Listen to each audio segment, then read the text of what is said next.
Hello everyone and welcome back to AneurynPlays. My name is Aneurin and today we're going to be playing Xenoblade Chronicles 2. Before we get into that, however, I want to welcome you all and say hi, how are you doing?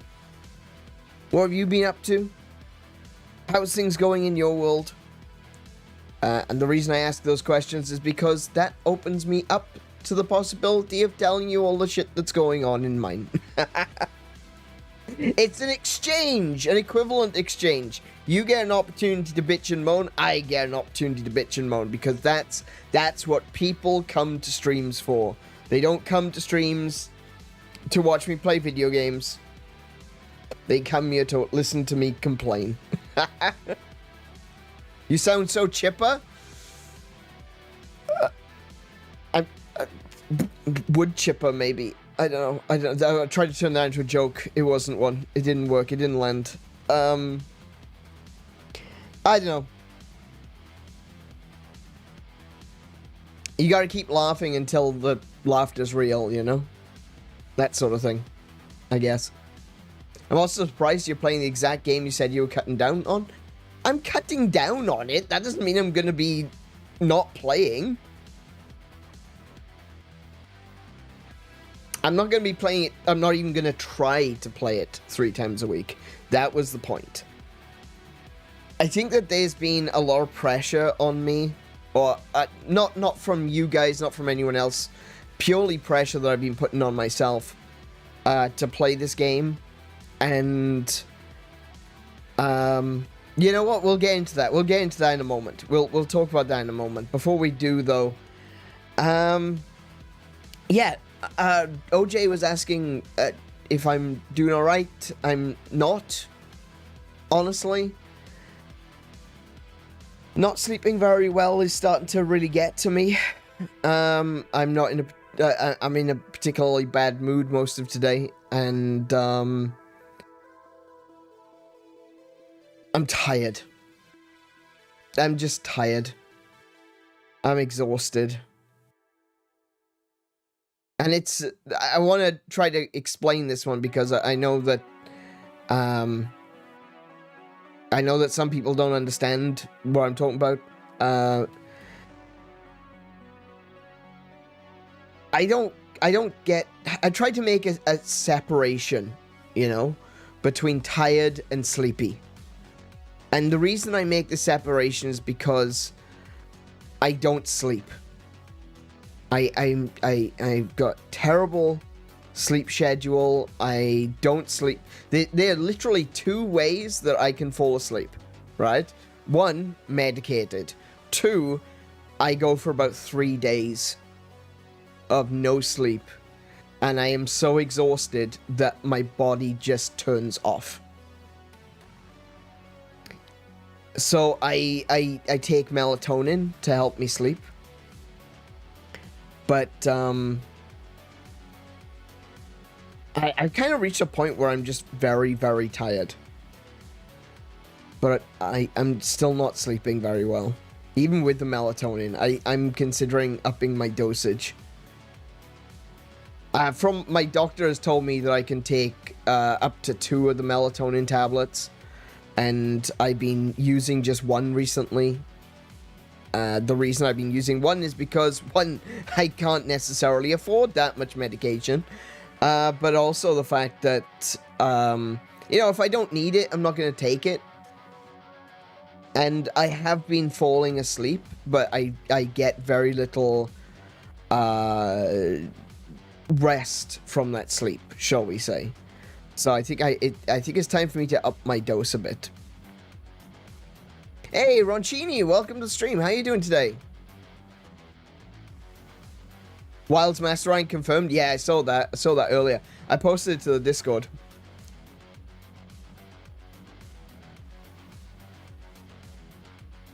You already know how great my day was yesterday with the test being cancelled and all, but now I'm just really exhausted. Yeah. No, I can understand, bro. I completely understand being frustrated and exhausted by that. That is really annoying.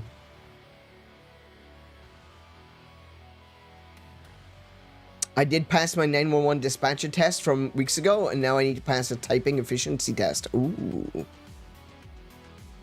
I'm sure you'll be fine.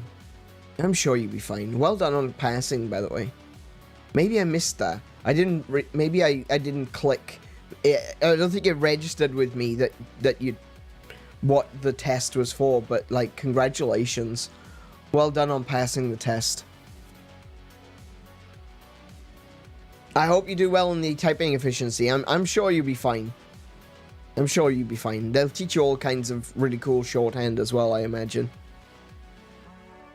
Self-inflicted pressure? Essentially, yeah. See, the thing is...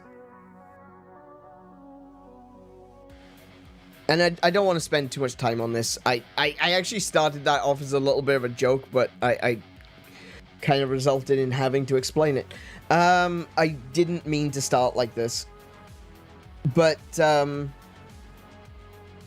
yeah, I'm just kind of burnt out, honestly.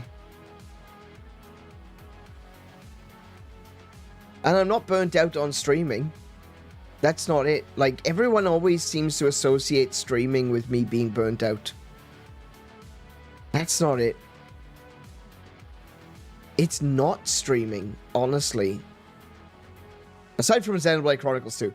Like I said, I'll talk about that in a moment. It's actually not streaming that has me burnt out. Everything else. Just so... I feel like I'm always putting in maximum effort. But the more effort I put in, the less results I see. And that can be incredibly demoralizing. When it comes to YouTube, when it comes to streams, man, this is like the best that I have ever seen, the best that I've ever been. I am just really having a great time streaming right now. So I don't want anyone to think like, oh, right, okay, he's pissed off with us. No, it's nothing like that. Not on YouTube, at least. But I'm struggling with everything else. Streaming is absolutely wonderful. It's better than therapy. It's just the rest of the world I've got problems with.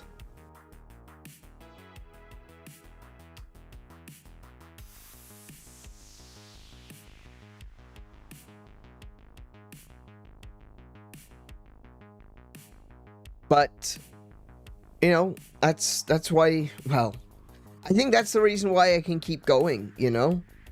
Is that at the end of the day, even if I am having, like, streaming 6 days a week has been difficult for me. I'm not gonna lie.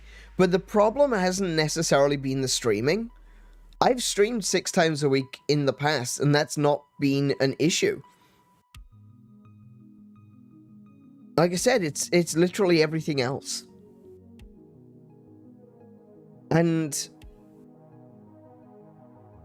I've been trying to stream 6 days a week. But things keep getting in my way. And I know that some people say, oh, if you really want to do something, nothing will get in your way. That's not true. That's just false. Just straight up false. If you really want to do something, I often find that those are the things that often have the most complications. Because something that's worth doing rarely is something that is easy to do. And streaming isn't easy. Now, it's not the most difficult job in the world, but it's not easy. There's a certain level of commitment that you have to apply to be able to stream. You need to be able to commit yourself to the role. You need to be what I like to call on. And that's the same for any entertainer. Doesn't matter if you're a live streamer, it doesn't matter if you're doing television shows. You need to be on. You need to be more than yourself. You need to be bombastic. You need to be attention grabbing. You need to be entertaining. And that's a struggle. It can be. For some people, it comes naturally. For me, it actually kind of comes naturally, but I've also got the depression debuff.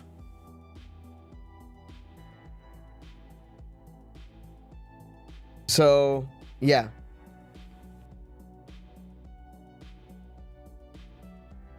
But I enjoy streaming.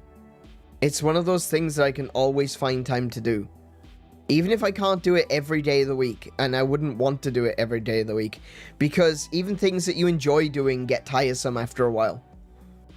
You know, you can't go to a theme park every day of the week for 52 weeks straight, you know? Eventually you're going to get bored. Eventually you need a change of pace. Things need to change.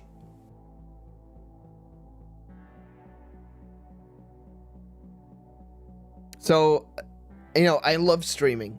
I don't think I'm ever gonna stop. If I can help it, I will not stop streaming. I'm gonna keep going till the day I die. It might even be the death of me, and you know what? Hey, at least I died doing what I love.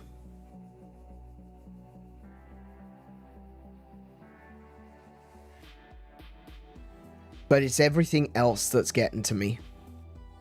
The rest of the world. I worry about way too many things.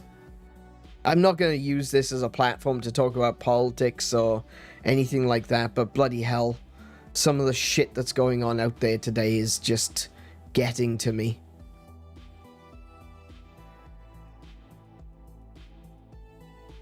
I've said this, I quoted this recently,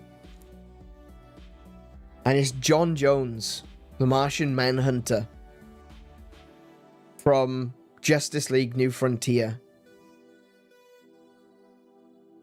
where he says, "I'm going somewhere else.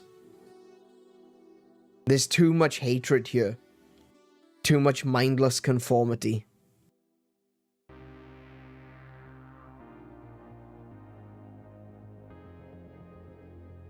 And I think that's right. To also quote another comic book character, or I should say to misquote him, to paraphrase Dr. Manhattan.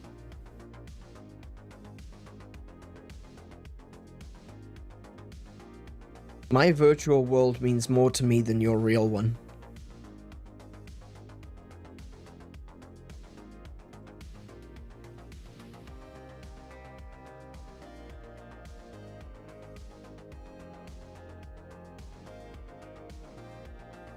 Maybe this is narcissistic,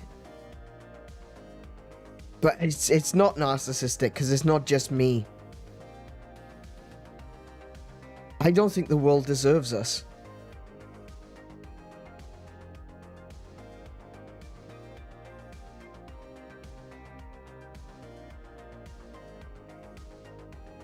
It's not just me.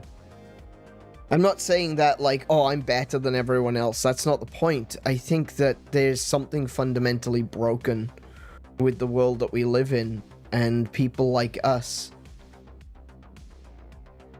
People who want to be happy, people who want to, you know, engage with one another and be a part of a community. And people who, you know, care and look out for one another. I don't think we're special. I think we're bare minimum. I think we are the bare minimum expected from a human society.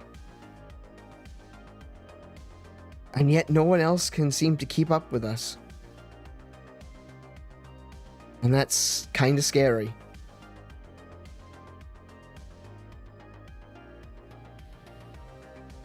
Like I said, that's not aggrandizing myself. It's not aggrandizing us. I consider myself to be baseline. So why is everything else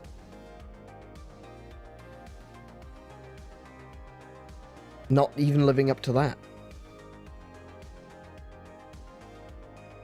I think we're in a broken world. I do.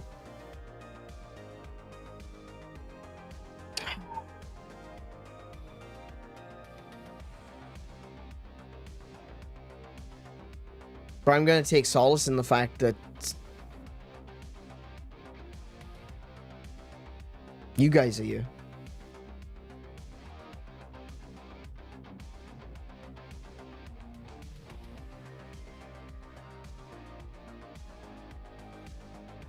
At very least, I can bring people to the streams, you know, that we don't all think the same way.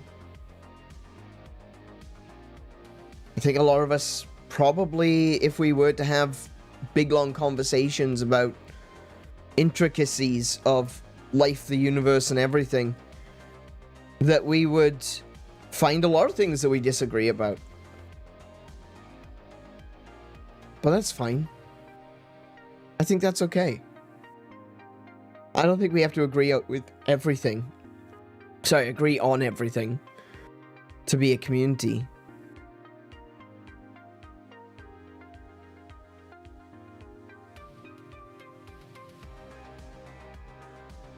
And right now, this day, in this room, at this hour,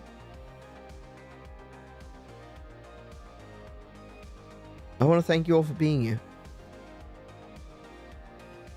Because it matters. And to everyone who is watching this later, thank you for listening. I don't know if you've been feeling the same way, but if you have, do talk about it. Mention it. I think that's one of the things that we don't do enough of. I think we're all... I think a lot of us, not all of us, I think a lot of us are afraid to say what we're truly thinking. Because we're afraid it's going to push everyone away. And Stylish asked me at the end of the last stream, what do you feel like about, you know, the fact that you've been so vulnerable on stream in regards to the last Xenoblade Chronicles stream? And I said, I think it is a good thing because it encourages others to be open about what they think. And I think that's true. And I think that we have an opportunity to talk about those things in a constructive way. In a way that isn't possible on certain corners of the internet.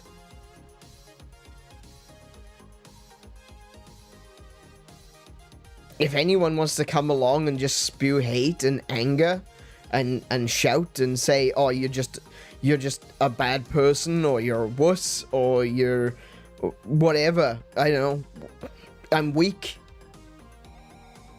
shut up, monkey, just play the game.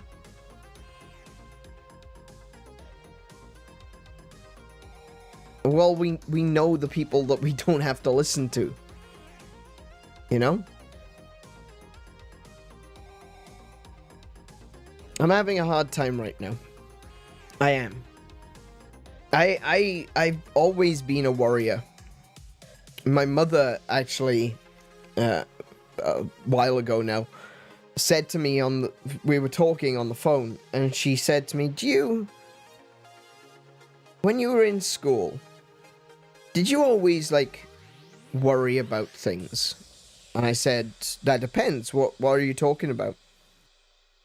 Did you always worry about war and injustice and all that sort of stuff? And I said, yeah. Yeah, I did. I remember September 11th.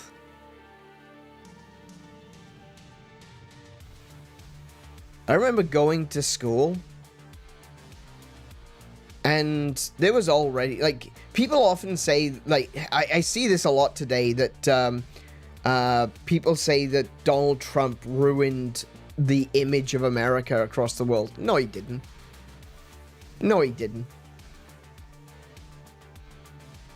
That's not even remotely true. Because when September 11th happened, I remember kids in my class making jokes about it on the day.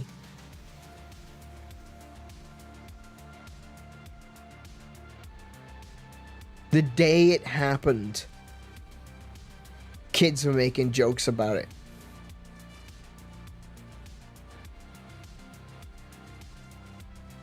And for some, that's the way they coped, you know? Some people just cope that way. That, you know, they make jokes because it's easier than being sad. But I was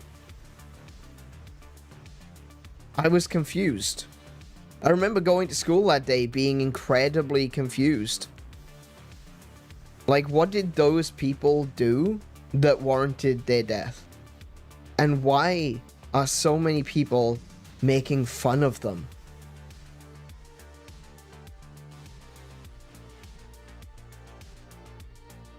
And I thought to myself, like, if that was to happen to us, if that was going to happen to this school,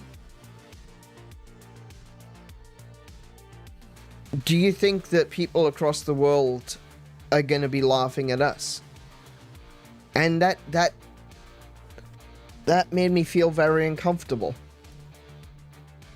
And so I was explaining this to my mother, because she was asking about my nephew, because apparently he's the same. He worries about everything.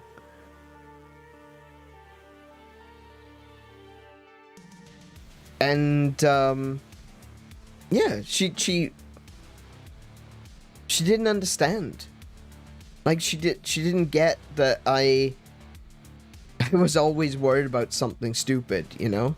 Something that, like, to be honest, right? 9/11, bit of a big deal, right? Especially if you're an American. For a lot of people in the UK, it wasn't really a big deal. It was a tragedy, of course, but it was so far away.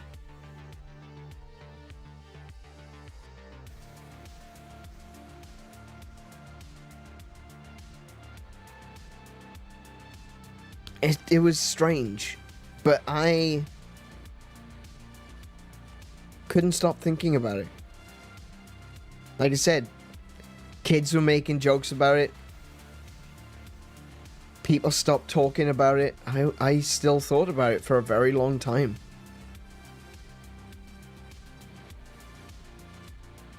Tried to make sense of it, you know? People call me sensitive. People call me emotional. Have you ever heard the expression hits close to home? Yes.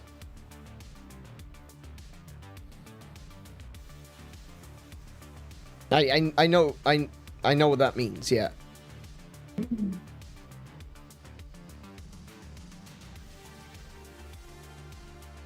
Obviously, it is different for people in the US than it was in the UK, but even still, it's not that distant. It's not that big of a difference, is it? You know?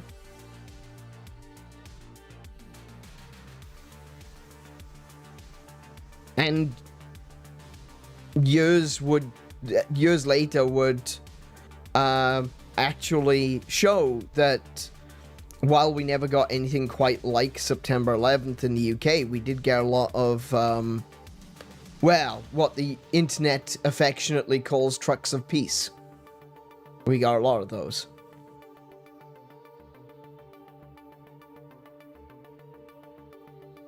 But again, that was never, you know, that was never close to us. That was London. That was big cities. That wasn't tiny little town where I lived. And everyone felt so safe because it was over there. And a lot of the time I spent just worrying.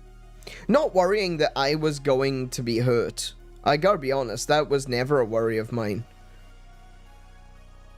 I never saw the point in worrying about that. But I was always worried that it was going to happen again. I was always worried for someone else. Sorry, I'm starting to sound like I'm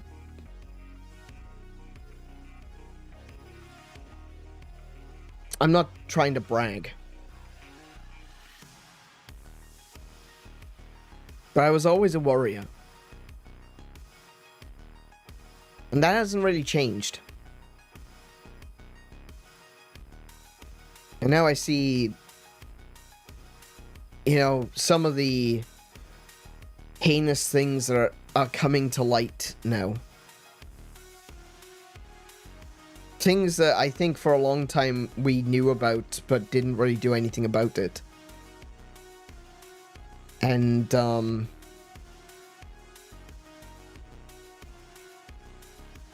getting worried. I went through my YouTube subscriptions recently, and I removed pretty much every single channel that could be arguably called a drama channel. Because I just don't want to be reminded of it. Altruistic? I don't know about altruistic. I don't know if that's the right word.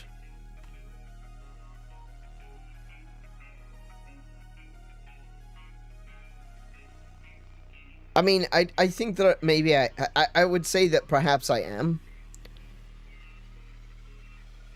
I find it very difficult to compliment myself. Maybe that's the reason why every time I do, I end up saying, oh, I'm not trying to sound like a hero or anything, you know? Anyway, the point is, I've always been a worry. I've always worried about stupid things. About things that aren't going to affect me. Things that will never affect me. Things that have never affected me.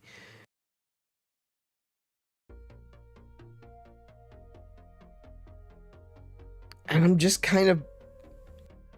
I kind of thought that we'd be better by now. I thought the world would have improved. I think about all the crap that came out about the BBC. I think about all the stuff that's coming out now. And I'm like, we really seem to just be getting worse. And then when you find out that all of the, you know, all the Epstein stuff and the BBC stuff may be connected. You just think about how big that web is. It just makes me very upset. And the worst part of it is that I get frustrated with people because there's so many people that just want to sit back and receive information. They don't want to engage. They don't want... And like, I completely understand not wanting to engage with something like that, right? I do. If you expect people to improve, you're missing a core truth. No, I'm not. No, I don't. I know where you're coming from on that one before you even say it, and I disagree.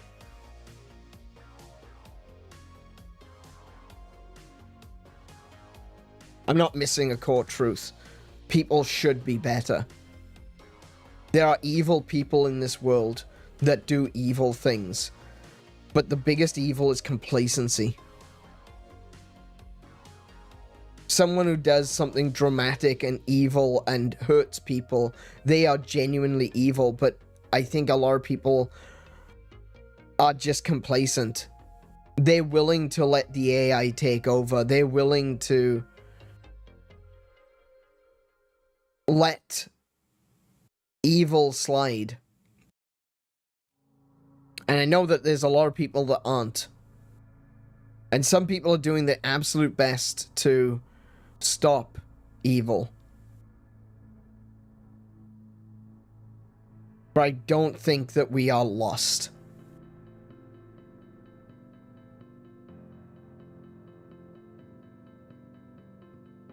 I can't believe that.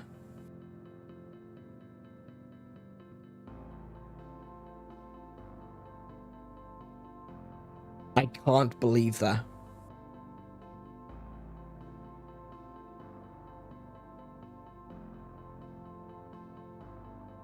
I won't believe that.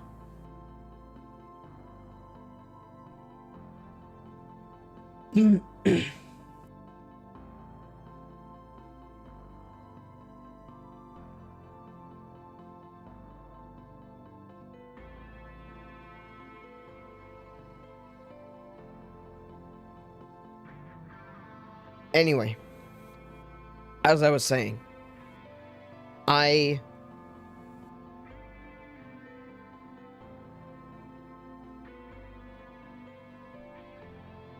minutes ago, my friend asked who our 911 dispatcher makes. My response is that that's not what I'm motivated by. I hope to comfort and help assist and save people. That's a good, and yeah, exactly. No, that's a good thing. That's absolutely a good thing. Yeah, I'm not, you know, I feel like I need to restart the stream. Honestly, I do.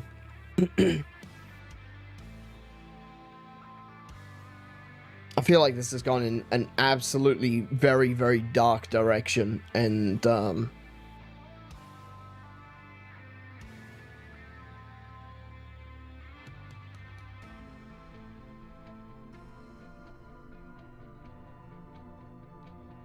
so I think this has gone too far in the dark direction, you know? Talking about 9/11, terrorist attacks. Okay. Excellent way to start stream. I'm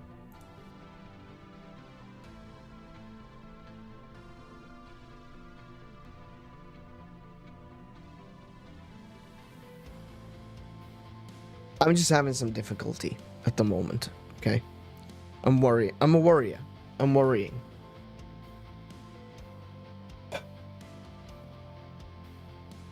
And sometimes I feel like I don't have an outlet.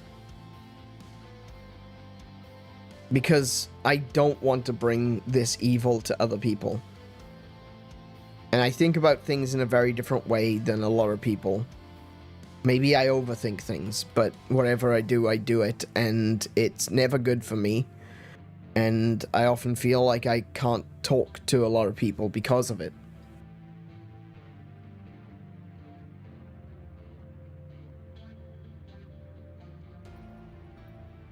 It's this bloody music, I tell you what.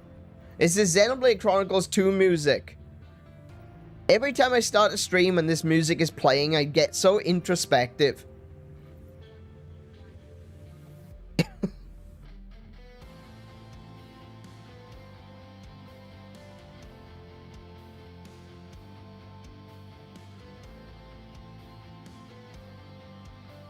It's better than a head in the sand, I applaud you. Well, thank you.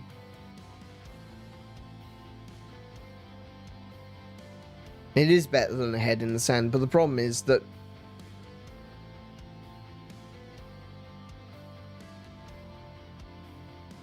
when your head's always up, you just see everything. You see all the danger. You worry about it. It's not even necessarily worrying for yourself. Like I said, it's worrying for other people. It's worrying for the future. It's worrying for humanity as a whole.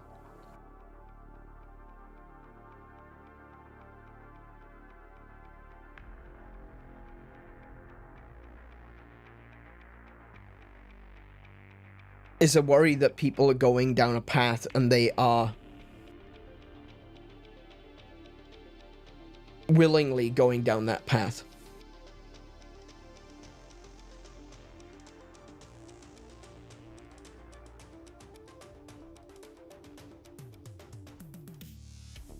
It's too much effort. It's too much effort to not. We've got a path of least resistance which is presented for us, and that is the path of totalitarianism. That is a path of AI. That is a path of everything done for us, algorithm fed. Purebred, algorithm fed human. You know?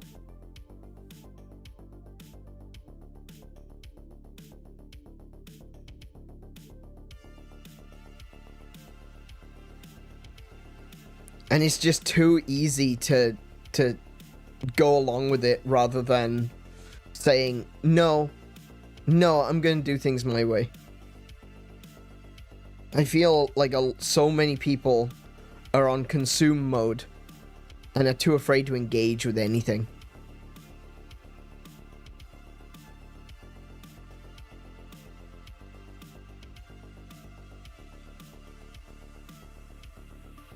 So many people just want the head on the television to tell them what to think. And do you know where I worry about the most? That I become one of those heads. If there's anything that I am genuinely terrified of, it is becoming one of those heads on the television.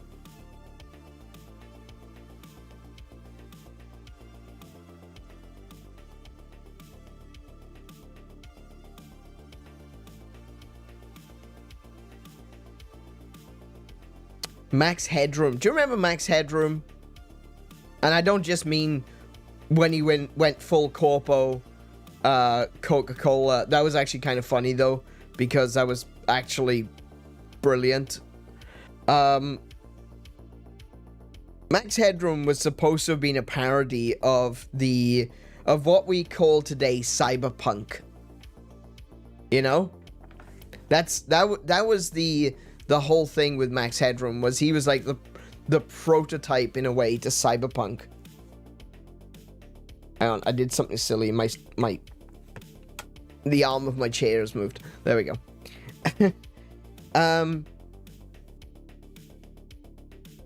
The funny thing about the Max Headroom situation is that he was there to be an example of what people should not want to be. He was there as an example of the corporate greed telling people what to think, belittling you if you thought differently. And then people started to praise Max Headroom. That was the thing, is that everyone loved Max Headroom. And all the creators of the show were like, you don't get it. You're not supposed to love him, he's the bad guy. Sure, you can enjoy the jokes, but if you find yourself agreeing with Max Headroom, you've missed the point.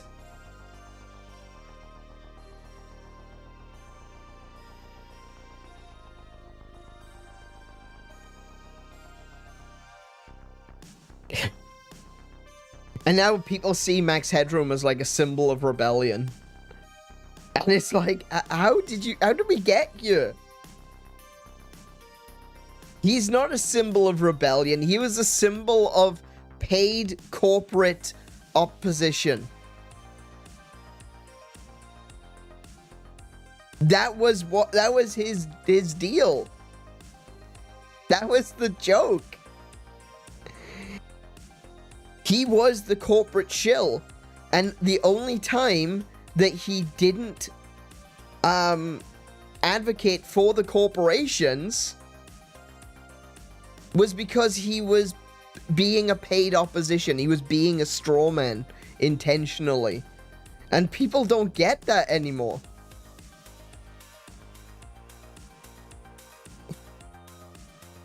It's funny.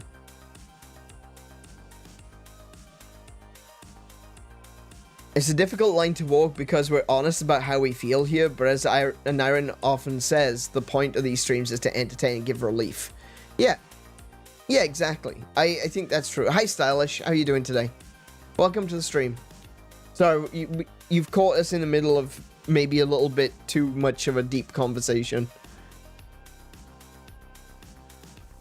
13 years ago today, my Facebook memory showed that I said, although I admit that we all get our information from other people, I have never needed anybody to do my thinking for me.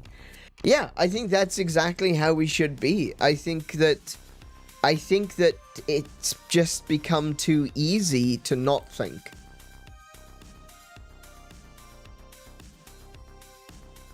It's not, I'm not saying that that there aren't people out there that do. Obviously. I mean, that's my big concern today, is that I think too much.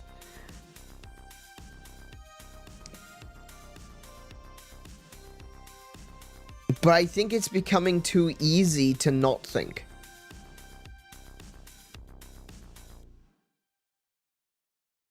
I think that, I think this is becoming way too easy to not think. Algorithm dictates to us what we read, what we see, what we do.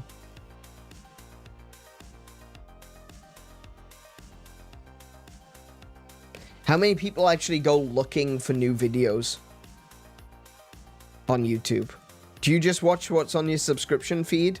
Do you just watch what's in the recommended? Or do you actually go looking for whole new genres and whole new creators?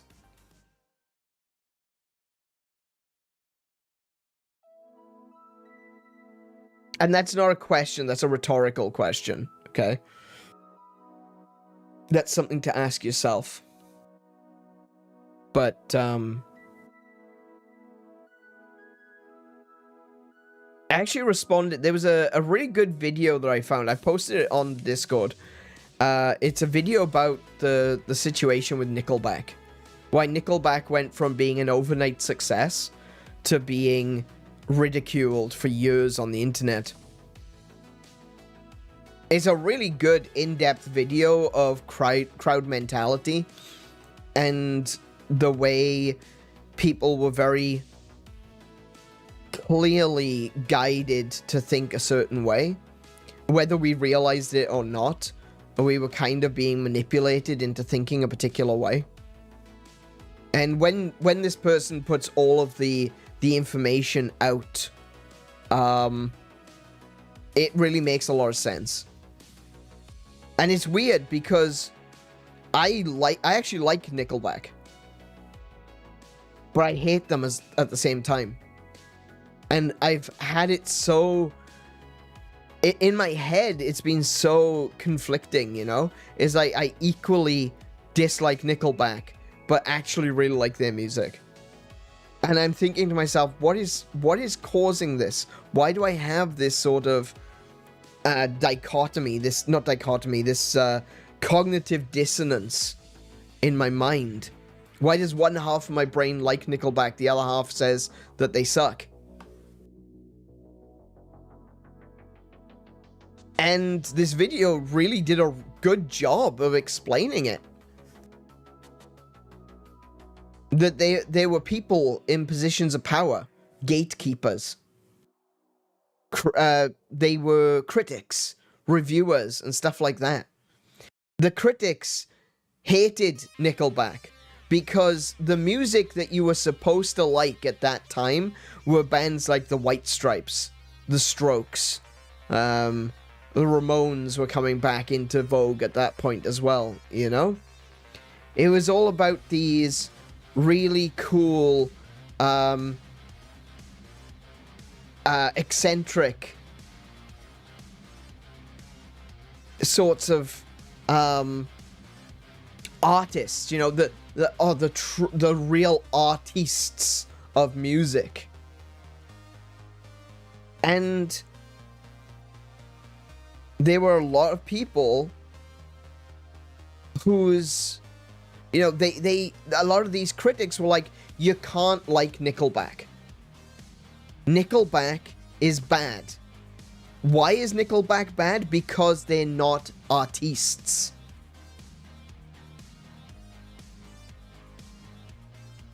They were just a bunch of random dudes that could barely play their instruments who decided to put a band together and got successful. Nickelback were the example that literally anyone could become successful in the music industry. And the critics hated that. They wanted to gatekeep. They wanted to make sure that only their artists were the ones that were given all of the kudos. And so the message went out. It was a thing that was seen on music television. It was MTV. You know, it's not called MTV. It's Millennium Television, and then it died recently. You know, there was a thing on MTV where there was someone who made the joke. Like, people talk about how music with violent lyrics makes people violent. What they don't talk about is how bad songs make us violent. That's the truth, is bad songs make us violent. Like, me listening to Nickelback makes me want to kill Nickelback. That was the joke. And one of the things that they were talking about is at the time, we had what was called a monoculture. We didn't have streaming services. We didn't really have YouTube or anything like that. What we had was what was on the television. And so anyone who was interested in music probably saw that comedian talking about Nickelback. And because of that, they were like, aha, that's really funny. And it became a part of the social zeitgeist to hate Nickelback. That's where it started. It started with one joke. And then it continued on through all of the stupid memes and everything. And I love the memes, okay? Chad Kroeger with noodles for hair is hilarious. The classic, look at this graph. And then just Chad Kroeger smiling. I love that. That's an amazing... Those memes are great. I love those memes. But what it did is that through repetition, it taught us to hate them. It taught us to dislike them. And I disliked Nickelback. I agreed with all the jokes. Yeah, Nickelback suck. All the while listening to them. I love how you remind me, and I'm not ashamed to admit that now. Okay? I think Nickelback's version of Saturday Night's Alright for Fighting is better than Elton John's version. And I love Elton John's version. Okay? I love the original. But Nickelback's version was so much better.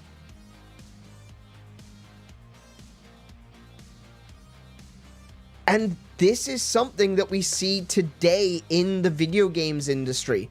See, I told you I knew I could bring it back to video games. We see it today in the video games industry. We have these critics. We have these people on ivory thrones, on paper thrones in ivory towers, declaring that they are the arbiters of what is good taste.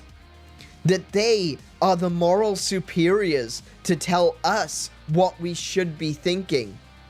Use my ranty hands? Thank you, there we go. They tell us what we should be thinking. They tell us that you can't like that game because that game is sexist. Or that game is too violent. Or that game has got a naked lady in it for like 3 seconds. So therefore, you should hate it. And they do this. They still do this. It started with... Well, it didn't start with Nickelback. It started much, much earlier than that. This sort of gatekeeping attitude. It's been around forever. Propaganda is what we call it. But they use these positions of assumed authority. Like I said, paper thrones, paper crowns. Crowns that don't stand up to scrutiny. And they use this assumption of power to tell everyone else that they are wrong. It happened with Nickelback. It is happening in gaming today. You don't want to play that game. You're just a Guna Chud. What's that? You like Senran Kagura? It's got nothing to do with the fact that you like the gameplay. No, you just like underage girls. What? I'm sorry, excuse?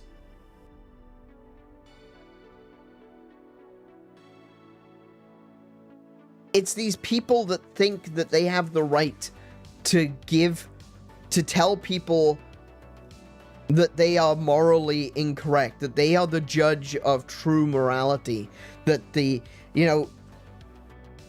alignment chart, they are lawful good by their own laws.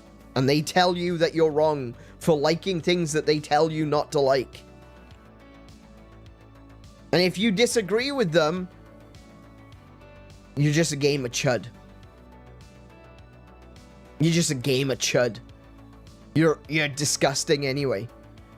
Gamers aren't your audience. Don't forget that. Never forget that. Never forget when companies, separate, individual, journalistic, quote-unquote, news media websites all put out articles saying that gamers are not the games industry's audience. Never forget that that happened. Never forget that that happened. Never forget that Pokemon Sapphire, 8 out of 10, too much water. Never forget that. Never forget that they will push the artsy and the fartsy. And 10 out of 10, perfect game. Like High Guard. Don't forget, that's a perfect 10 out of 10 game. Oh yes, Jeff Keighley himself was advocating for it. It's the reason it was the end finally at the Game Awards.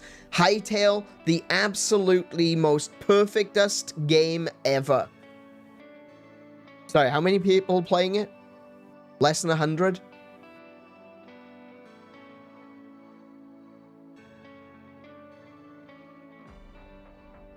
The list goes on. Avowed. It was loved by some people. And because other people said, you know what, this game is actually kind of trash. It's actually kind of rubbish. The game mechanics are bad. And then it was, oh, you just don't like it because you're an historiophobe. Oh. It's got nothing to do with the fact that the game is rubbish. Like, so boring. Mechanically as shallow as a petri dish. And full of that as many bugs, you know?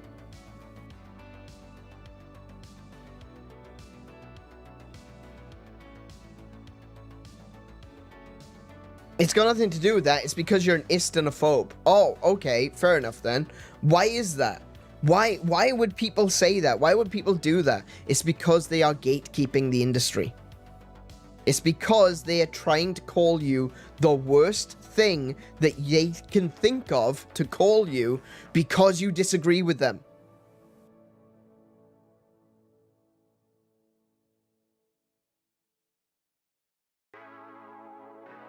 If Tears of the Kingdom was anything to go by, critics' opinions is something that I shouldn't use to formulate my opinions. It shouldn't. You absolutely shouldn't. It's okay to find a critic that you agree with, like a YouTuber or something, and you're like, oh yeah, I kind of agree with this person's takes, and then take inspiration from them when a new game comes out. If you find yourself with a YouTuber, and this YouTuber is, you know, they talk about Legend of Zelda, they talk about, maybe they do some reviews, and they do some Zelda reviews, and you agree with their reviews, and then they do, like, a couple of reviews for Final Fantasy, and you're like, oh, I agree with those reviews. Okay, cool. You can reliably trust that their opinion on the next game that you haven't played, you might agree with. There's a higher probability there, because you seem to have the same sort of thought process, you have a higher probability of agreeing with them for something that comes next. Right? That's a good thing. That's how you should find critics.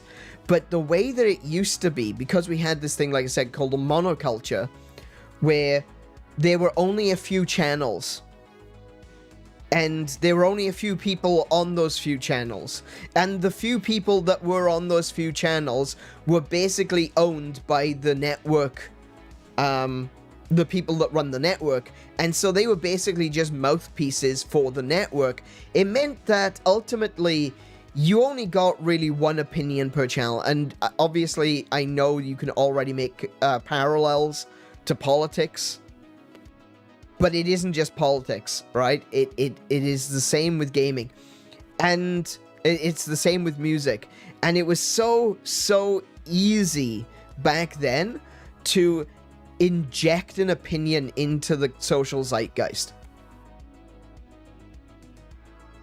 Today, however, we don't have that, and that's a good thing. We don't have a monoculture anymore. We're all watching different things on the internet. We all enjoy different aspects of different content creators. You could be watching me, this person sitting next to you could be watching a science channel. Person sitting next to them could be watching a music video. We don't have that monoculture. We've got video and content on demand now. So monoculture doesn't exist anymore. And it means it's harder to get that information across. It's harder to manipulate the entirety of an industry with just a word. And that means that they have to go to further lengths. And those lengths are: you're disagreeing with me? You're an ist. You're a phobe. You're a bigot. You're hateful. Because that's the worst thing that they can think of to call you.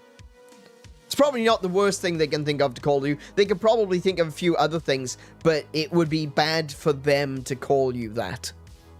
But chud, guna, any version of ist or phobe, they're going to use that to shut you up and manipulate you into either agreeing with them or to make everyone else around you go, oh, I don't want to be associated with them. They're an ist and a phobe. And we see it all the time. What's that? You didn't like Avowed?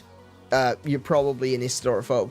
What's that? You think that that Forspoken was a bad game? You're probably an ist and a phobe. What's that? You don't like that dating sim where you literally date household objects? Psh, you're an ist and a phobe. You know, it's so broken. It's so busted that they can try and use media to manipulate you like that. And the thing is that even though we don't have a monoculture, the truth be told, I said earlier that like 20 to 30 different individual journalistic publications came out and said gamers aren't the gaming audience anymore.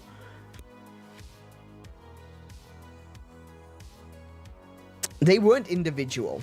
That was a little bit of a lie on my part. They weren't individual. A lot of them were owned by the same company.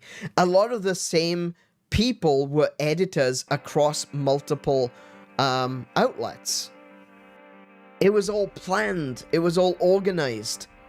It was organized in the same way that the way that people used to inject information and propaganda into the monoculture used to do, but it didn't work.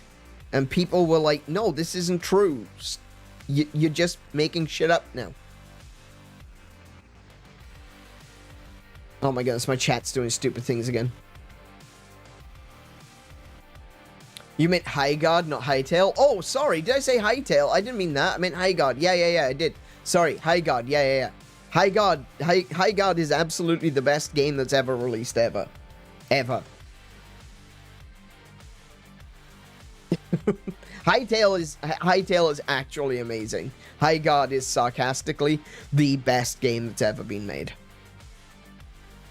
I'll never forget how people were gaslighting Sonic fans into thinking Sonic Unleashed was bad. I'm not a fan of Sonic Unleashed, but like, yeah, I know a lot of people were trying to say that, oh, Sonic Unleashed, worst Sonic game ever. I remember that. Sonic 06 is the worst Sonic game ever. That's a cute opinion. Did a YouTuber give it to you? Yeah. You see that a lot, don't you? Like, a lot of people will cite the Game Grumps. A lot of people will agree with everything Ego Raptor says. But, yeah. It tends to be people who have never played those games.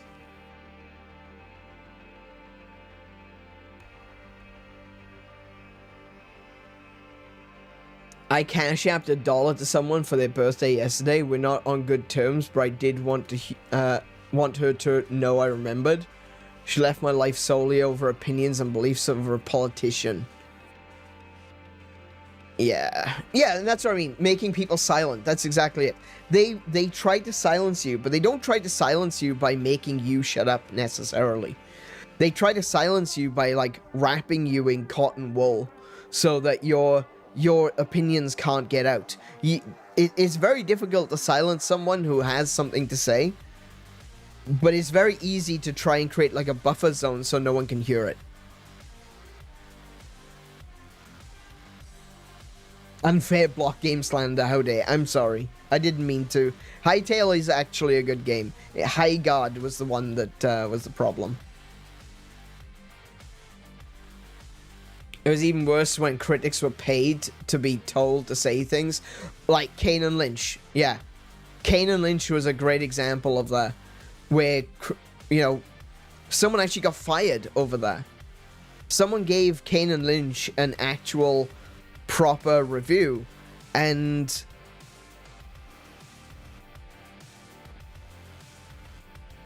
because of that, he was fired.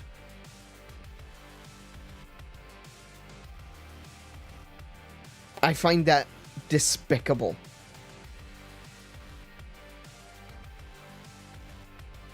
You want to talk about offensive?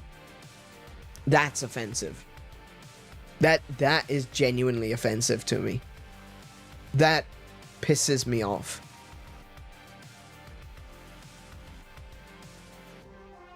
There's a reason why politics is banned in chat. Exactly. Exactly. It's so divisive, and you know, you can be a propagandist even if you don't realize you're being, because sometimes people will say things that they don't realize is wrong. It's not even necessarily their fault. And that's one of the reasons why, you know, it's really important, because some people will think, hey, I think I believe this. And that's great, but that doesn't mean it's true. I never want to be the one to try and tell you what you should think. I don't want to be the one to say, hey, you need to support this political party, you need to go to this church, you need to believe in these conspiracy theories, you know? Because it could be that in 6 months' time, I'm proven right on all accounts. Alternatively, it could mean that I am proven wrong on all accounts. And the last thing I want is to mislead someone. I have my own political opinions. I've talked about I have talked about some politics on this channel, but I do so without promoting a particular party. I talk about policies, not politics. Or politicians. I like to talk about policies. Policies are good. You shouldn't vote for someone if you don't know what their policies are. that means, yes, that means that I am saying that the Never Blues and the Never Reds are both wrong. Because you should be voting based on policies, not politicians. It's not a game of red versus blue. It's not team sports. If the blue guy is saying something you disagree with, you should be voting for the person you do agree with. That's not difficult to grasp. But people will go, no, you know what? I don't agree with him, but I disagree with the fact that that guy is red. Or I disagree with the fact that this guy is blue. No, he's red or blue. I'm not going to vote for that guy.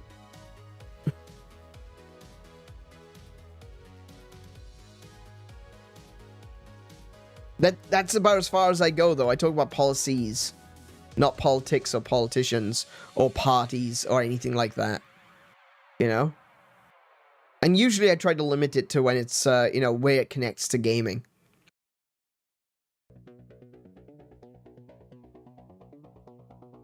It's like if I decide to bash your head in for disliking Xenoblade Chronicles 2, you might not like it, and I like it, but not acceptable. Exactly. Yeah. Absolutely. Absolutely. And I think that that's one of the things that really bothers me, and one of the things that's been making me feel really down. But, you know, I want to clarify, but does make me feel very positive about the people that come to my channel, right? Is that if we can't agree that it's okay to play on a PlayStation, or it's okay to play on a Switch, or it's okay to play on an Xbox, or it's okay to play on a PC, we're never going to agree on politics. We're never going to agree on stuff that actually happens if we are constantly hating on each other because of the lump of plastic that sits underneath our TVs.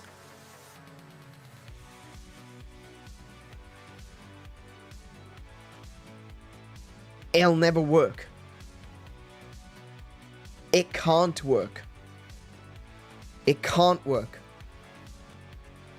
And that's why I say that my channel gives me a lot of hope. I love streaming. I love coming here and chatting with you guys and playing games with you guys because we don't do that.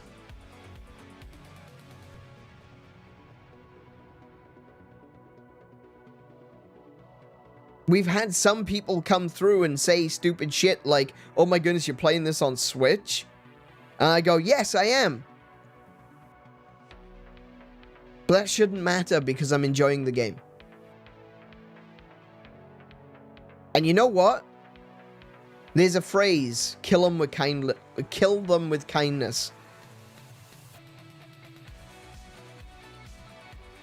They can't respond if you don't attack them. They can't fight back if you are just kind.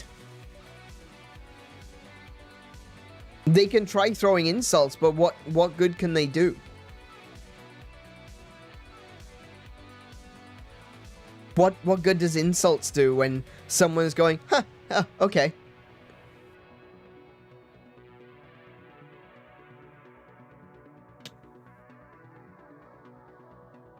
One of my favorite YouTubers said there's no such thing as an unbiased opinion. He might be literally right, but the term certainly means something. And I think relative objectivity exists and matters. I think relative objectivity exists and matters, but I think when it comes to things like video games, it's a lot less. When it comes to reviews, like I like to talk about journalistic integrity. I like to talk about unbiased opinions when it comes to video games.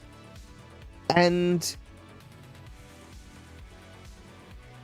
I think that it's more important to disclose your biases.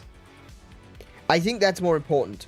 I think if you go into a review, let's say you're reviewing Final Fantasy VII, right? It's 2026, you're 20 years old. you've never played the original Final Fantasy VII before in your life, you don't really play RPGs. You turn around and you say, I'm doing a review of Final Fantasy VII. I think it's important for that person to say, I have never played Final Fantasy VII before. This was my first time playing it. I don't play at JRPGs. I'm more interested in shoot-em-ups or whatever that they play. But I was willing to give this a go. You know, disclose your biases. Rather than saying, I am going to be an unbiased, completely objective reviewer here and say that this game was shit. That's not an unbiased opinion. That's your personal biases saying that you didn't like the game. So I think there are some objective truths, don't get me wrong. Like, this game literally does not function. I put this game into the console and the game wouldn't start. I took the game back to the shop. I got a refund, got a replacement, came back, and the second version didn't run either. I have checked with the company. They said there's nothing wrong with the discs. I have returned it. I bought a digital edition. I tried playing it. It still doesn't work. Objectively, this game does not work. I had that issue with Metal Wolf Chaos XD. I had that issue. I already had that problem once on this channel last July. You know, and I've tried playing it and I can't find a copy that works. I'm sure they exist out there somewhere, but clearly it just doesn't work with my setup, you know? But, yeah. I think that there obviously are some objective facts, but I think when it comes to reviewing anything, it's always going to be an opinion. Ultimately, it comes down to what you enjoyed or disliked about a game, or a movie, or a TV show, or what have you.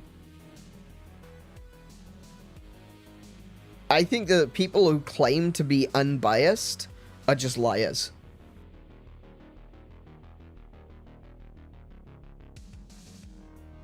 Because they're always going to be biased about something. The thing is, though, modern critique doesn't suggest that you need to be unbiased. You just need to have the correct biases, which is another problem entirely.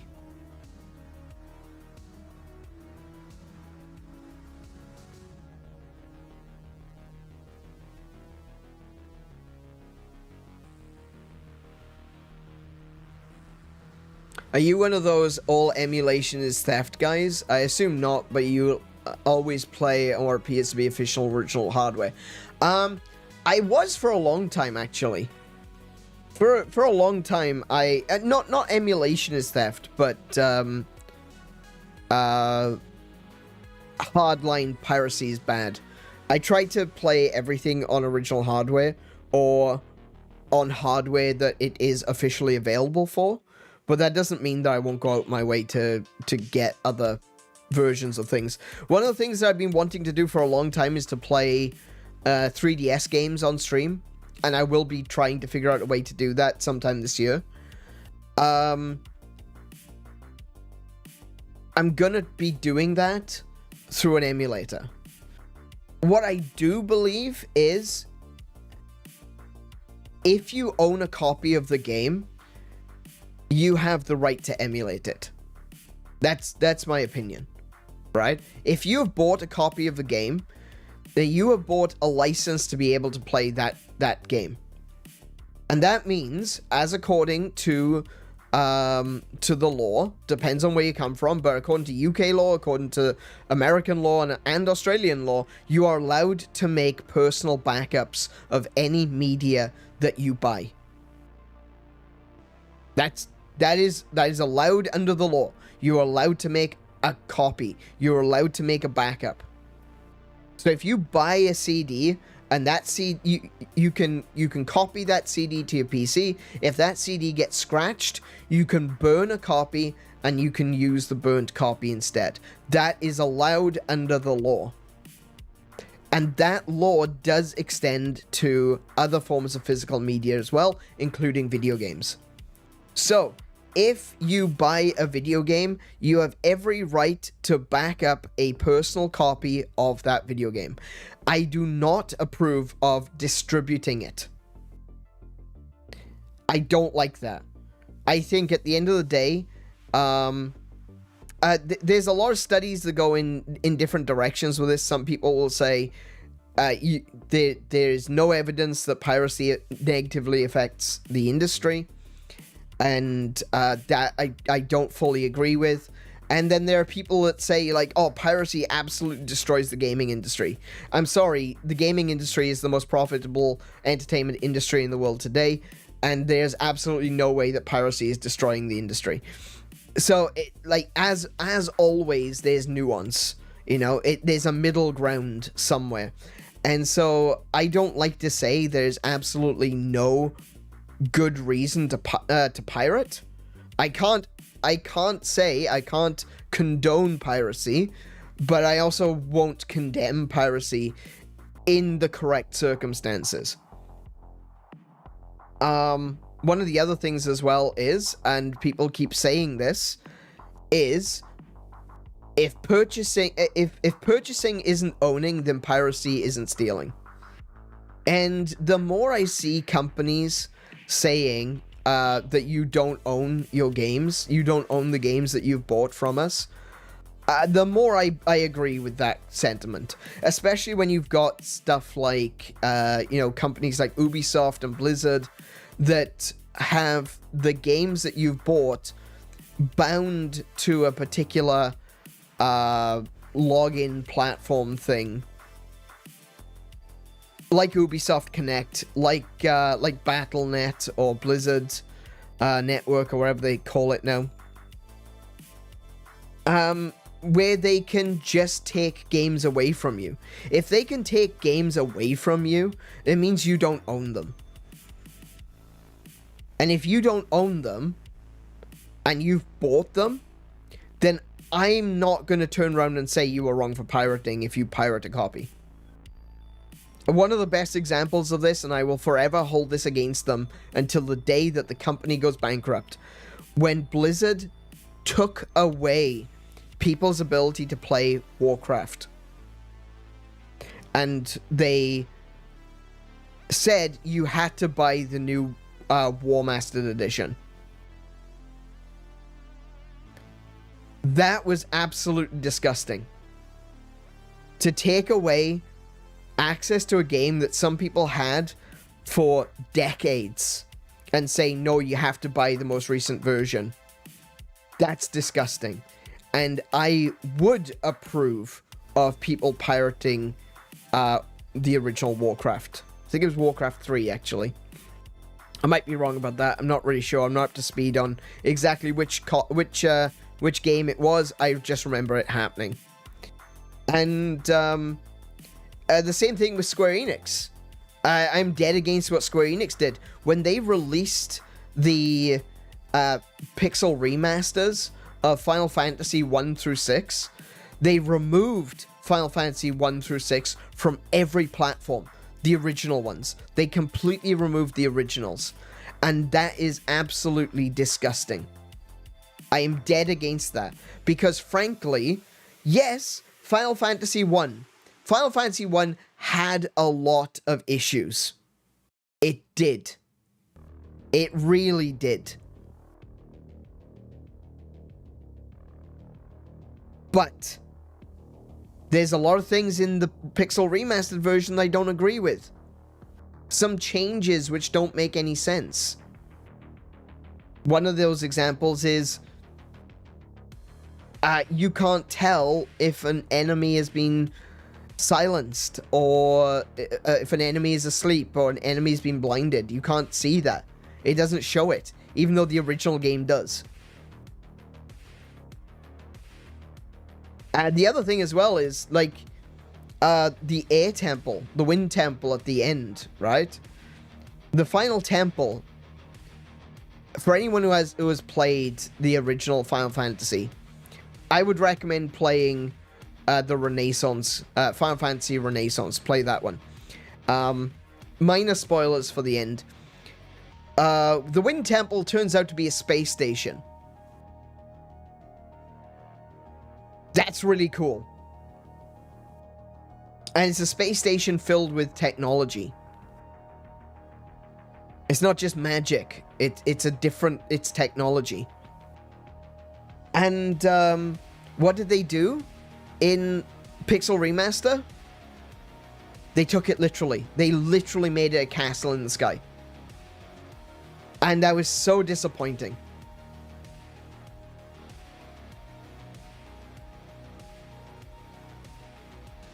That was really disappointing. I genuinely do not think that Final Fantasy 1 Remastered, Pixel Remaster is as good as the original. The original's mechanics were broken. They were. That's true. The Pixel Remaster is not Final Fantasy. It just... There's so much wrong with it. It feels different. It plays differently. It's just not Final Fantasy. And frankly, I can't stand the graphical quote-unquote overhaul of Final Fantasy VI Pixel Remaster. Very disappointed in that one.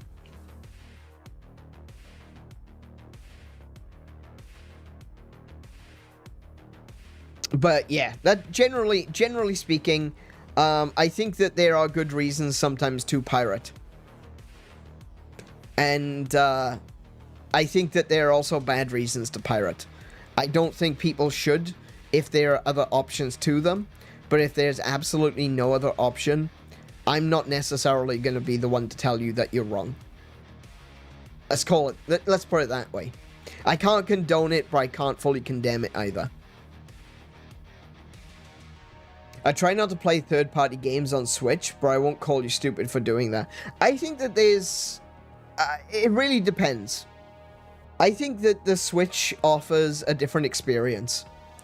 If you are someone to whom, you know, the Switch is just a home console, that's fine. I completely understand why you'd think it was silly to buy a game on Switch when you could play it on Xbox, PlayStation, or PC.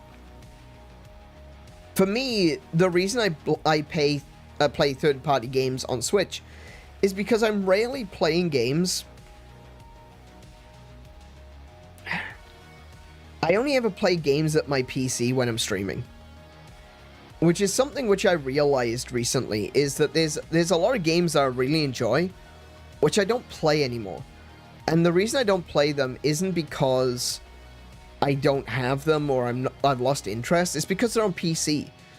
And you know, I'm sitting here for hours every day streaming. I don't want to be sitting here when I'm not streaming.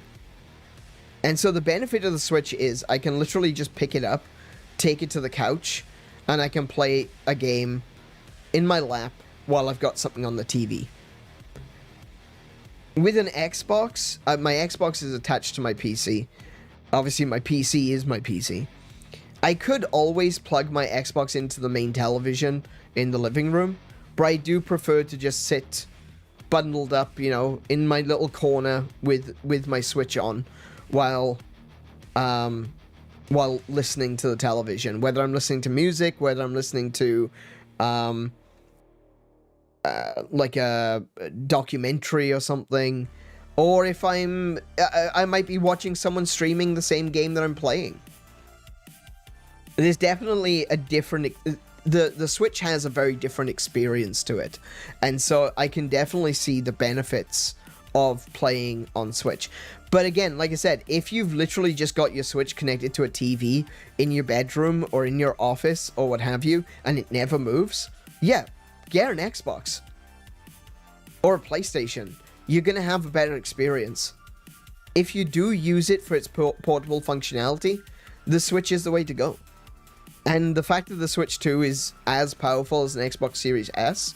In fact, I don't know if you saw this, I posted some screenshots of Pragmata.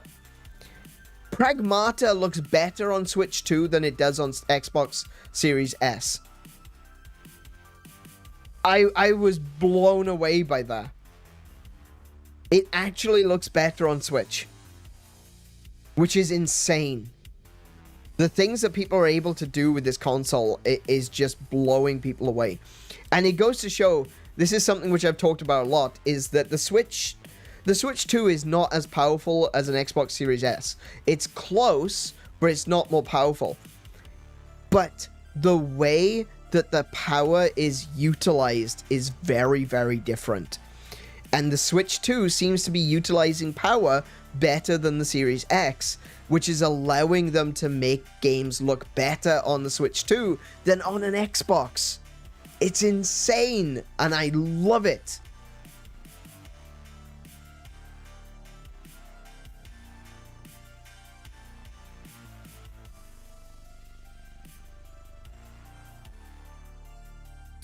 You played a Monster Hunter game on Switch instead of PC. You're a moron. You play the worst version. Jokes on them. Generations is probably my favorite Monster Hunter game right now, and it's only available on Switch. It's also $8. Buy it. Come play with me. Please. Me, if I was more toxic than I already... you're fine. You're fine. Piracy is a problem, but it's easily fixable. Piracy is a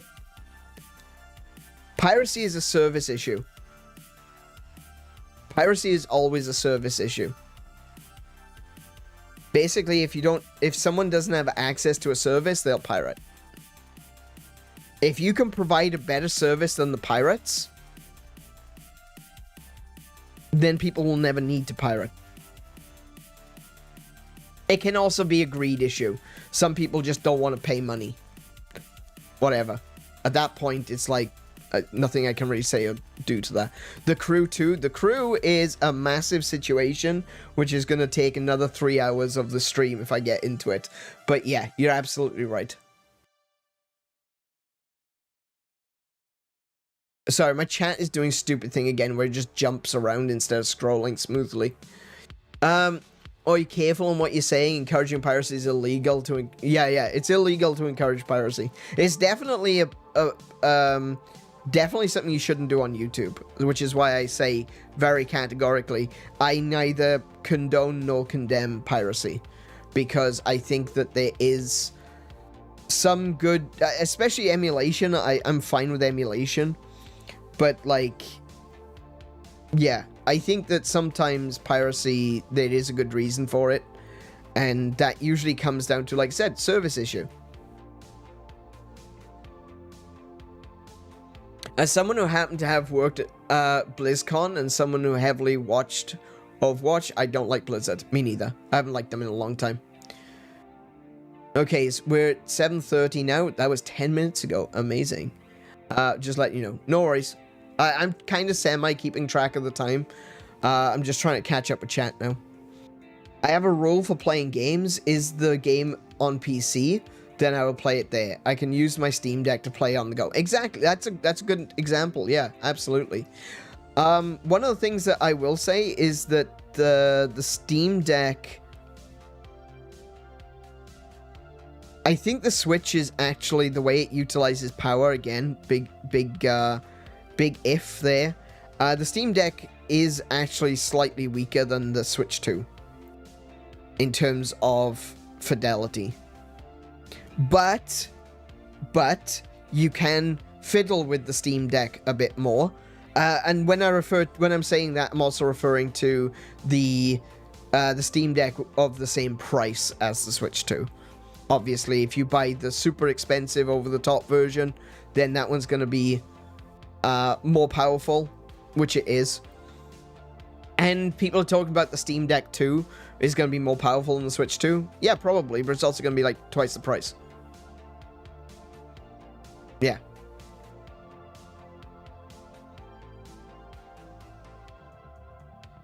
Is it not on PC, but it is on Switch? I'll play it there. Is it on neither? Then I won't play it. And yeah, like, the way I see it, again, everyone has their own way of playing games. Everyone has their own standards and their own expectations. For me, I don't like the Steam Deck. I don't. I would be interested in getting a portable PC, a handheld PC, if I was 100% convinced of it. And right now, I am not convinced of the ROG Ally. There's been a lot of people that have been complaining about issues with the ROG Ally, especially the ROG Ally 2. Actually, I don't think the ROG Ally 2 is even out yet, but already people are complaining that the hardware is not going to be up to standard. Sorry, I made a mistake there. I said that wrong. Yeah, there's been a lot of people complaining about the ROG Ally, that it doesn't really, that it's, there's a lot of people that have been having malfunctions with their ROG Ally, and ROG aren't being very forthcoming. There's a big drama, there was a big drama about that. I would check out Gamers Nexus on YouTube. They did a thing about the ROG Ally, and how what drama was actually happening there. I don't like the Steam Deck because I don't like the touchpads. That's basically it. I'm not a fan of touchpads. I want actual buttons. If they were to do a Steam Deck with physical buttons, I would get one. But I don't like the touchpads. I don't like, I just want sticks and buttons, okay? That's simply it. And I know that the Steam Deck does have buttons, but they're way too uncomfortable to use if those are going to be your primary way of playing games. And then, again, I also understand why the touchpads exist. It's because it's a PC. But, and you can use it like a mouse. But I don't personally like them. I don't like the touchpads. If I could get a portable PC that was reliable, and then put Steam Deck, put Proton on it, I would. But right now, I don't really have the money to do that. The Switch is still significantly cheaper than a lot of the portable PCs that are out there. And considering the situation as it currently stands with the current Steam Deck, the Switch 2 has a lot more games that I'm actually interested in playing on console. So like I've got this other thing as well, like a division of where I play games. For me, all the games that I've bought on PC are what I would consider to be PC games, like shooters. I play Doom on PC because it is the correct way to play Doom with a mouse and keyboard. I do have Doom on Switch. I've not played much of it because I suck at playing shooters on console. I don't like using a controller for shooters. So the games I've got on PC are like shooters. I've got RTS games. I've got Civilization. I've got Settlers. You know, I've got a bunch of games which are more point and click and stuff like that. Stuff which doesn't really translate very well to a controller. And so I don't really have this motivation to get a portable PC anyway, because the games that I own on PC I wouldn't play on there. Yeah. The only exception is probably Monster Hunter Wilds. And even then, I don't think Monster Hunter Wilds would work on a Steam Deck, because it barely works on my PC.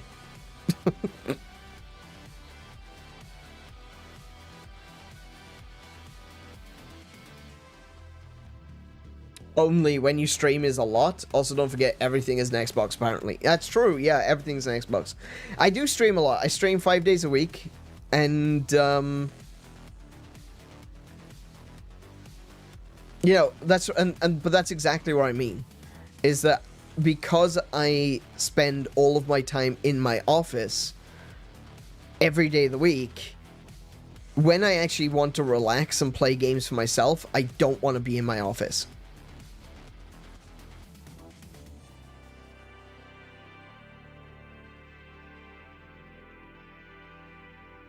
This reminds me of the PS2 generally being more powerful than Dreamcast, but the Dreamcast had better looking games. Yeah, absolutely. That reminds me that Trails from Zero on Switch 1 looked better than PS4. Not because of hardware limitations, but because the Switch version was based on a PC version, which remastered everything. I was not actually aware of that. Interesting. Let's just say this was last year. I was willing to wait for Path of Radiance to be on Switch Online. Yeah, absolutely. Yeah. Kiko has been wanting Path of Radiance for a while, so it's good that we finally have that. While the PS4 version was almost a straight port of the PSP version. Oh, okay. The Steam Deck is weaker than Switch 2, yeah, but I can actually change settings to make it run better, which most games do not allow you to do. Not to mention that when I get home, I just start my PC. And that's the thing. It's a different situation for yourself than it is for me. I'm in my office in front of my PC all day, and so I just want to get away from my PC. Switch 2 needs a Doom? It does. Well, I'm pretty sure Doom the Dark Age has a Switch 2 edition. I'm pretty sure. I could be wrong about that. But I think that Doom the Dark Age has a Switch 2 edition.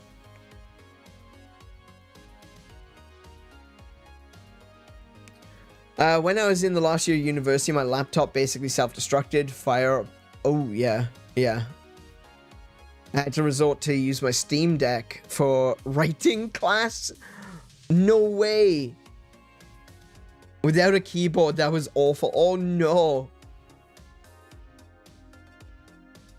My garbage can's an Xbox. Probably. Your fridge, if you've got a smart fridge, your smart fridge can be an Xbox. Definitely. JC saying be right back. Hold on a second. Hang on a minute. Has he said hello yet? No, he hasn't. Okay. Hey, JC, welcome to the stream. Be right back. Gonna play Half-Life 1 on PS2 with mouse and keyboard just to spite Anne. You got a good point. And actually, do you know what? I'm gonna play Doom with mouse on Switch 2. Because Switch 2 has mouse now. Actually, the original Switch, while it was docked, could take mouse input. I think keyboard input as well. Because there was two USB ports on the back. And you could plug in a keyboard and a mouse to the original Switch. So you can actually play... I don't think it was necessarily available for all games, but there were some games which did allow you to use mouse and keyboard on Switch. And Switch 2 definitely has that, because Joy-Cons can be mice now.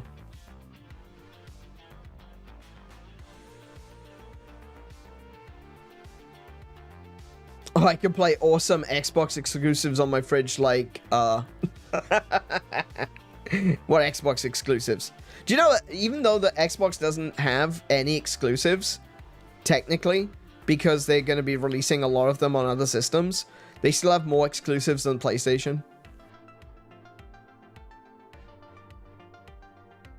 Like, that's not me being fanboyish or anything. PlayStation literally has 18 exclusives.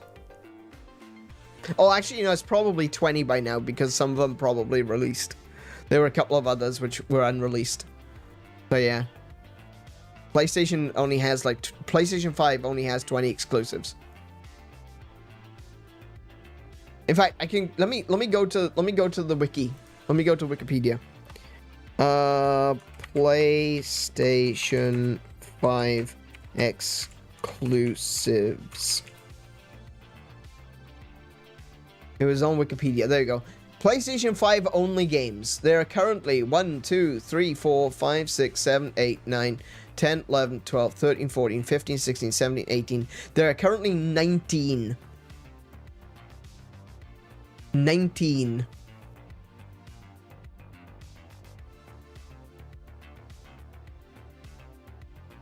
And actually, that's not strictly true.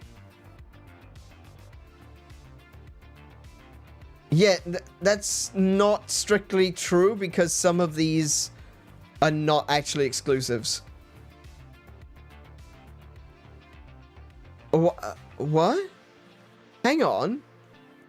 Okay, so the exclusives, the PlayStation 5 exclusives are Astrobot, Astro's Playroom, C-Smash VRS New Dimension.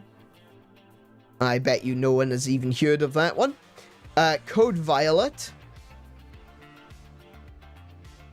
So glad that's an exclusive for PlayStation. The Dabba Land of Waterscar. That I'm told that's a top seller. Death Stranding 2. Fair enough. That's a good one. Yeah. Demetrios, a big cynical adventure replastered. Oh wait, but that's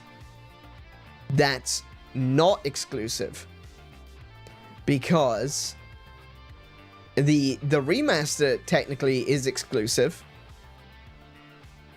but that game released on Windows, PlayStation Vita, Xbox One, PlayStation 4, Nintendo Switch, and then PS5 as a remaster. So no, not exclusive. Demon Souls, let me just double check that one for a second. The Demon Souls remaster is exclusive to PlayStation, but of course the original Demon Souls was from was on PS3. Let's have a look. PS3. Yeah. So that's two which aren't actually entirely exclusive. Destruction All-Stars. Okay. Ghost of Yote. I am okay. So that's not going to be an exclusive for very long. I'm under the Ghost series is coming to PC. Intergalactic Heretic Prophet. That's not even out yet. That's not out yet. Okay, so that's 3 off the list. Marvel's Wolverine. Not out yet. So that's 4 off the list. Neptunia Reverse. Neptunia Reverse?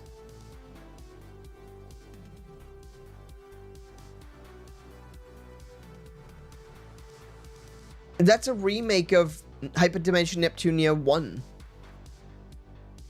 Okay, so that's not an exclusive. That's 5. Quantum State.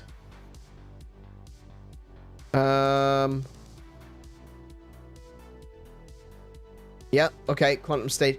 R-Type Final 3 Evolved. That is not a PlayStation exclusive. Why is it on the exclusive list? Oh, there's... Oh my goodness. Okay. There's an exclusive version of R-Type Final.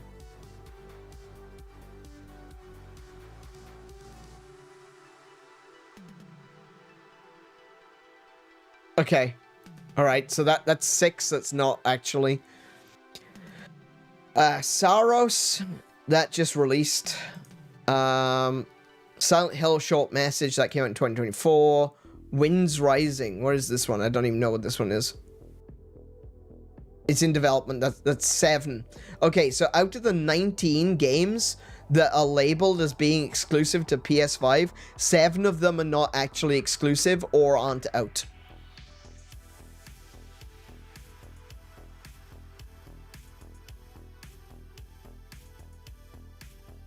So that's 12 games. PS5 has 12 games. Hey, 𝗬𝘄𝗶𝘁𝗰𝗵, welcome to the stream. How are you doing today? Very drained. Work has been non-stop. Yeah. No, that's okay. No need to apologize for not being around. It's all cool, man.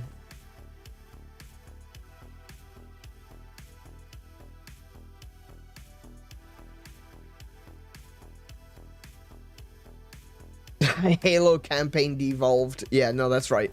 That's entirely accurate. Man, this was an awesome Xenoblade Chronicles 2 stream. It's a shame that I have to go and do something, but man, this was an awesome Xenoblade Chronicles 2 stream.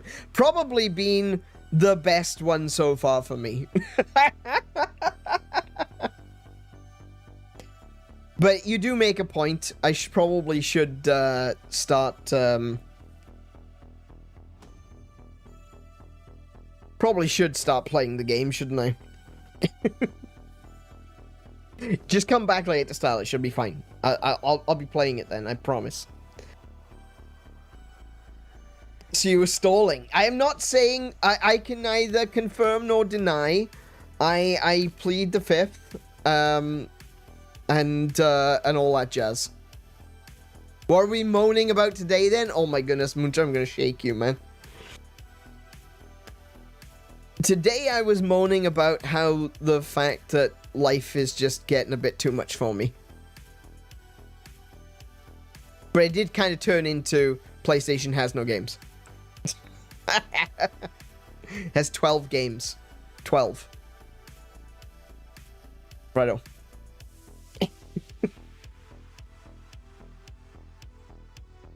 Ditto? Yeah. Yeah. Alrighty. Well, we will jump on into Xenoblade Chronicles now. Let's see what we've got going. It's been a very long 2 hours just talking, admittedly. But thank you for listening, everyone. But you have a PlayStation? That's fine. You've got other things too. You got a PC and we have HiGots. HiGots not exclusive, sorry.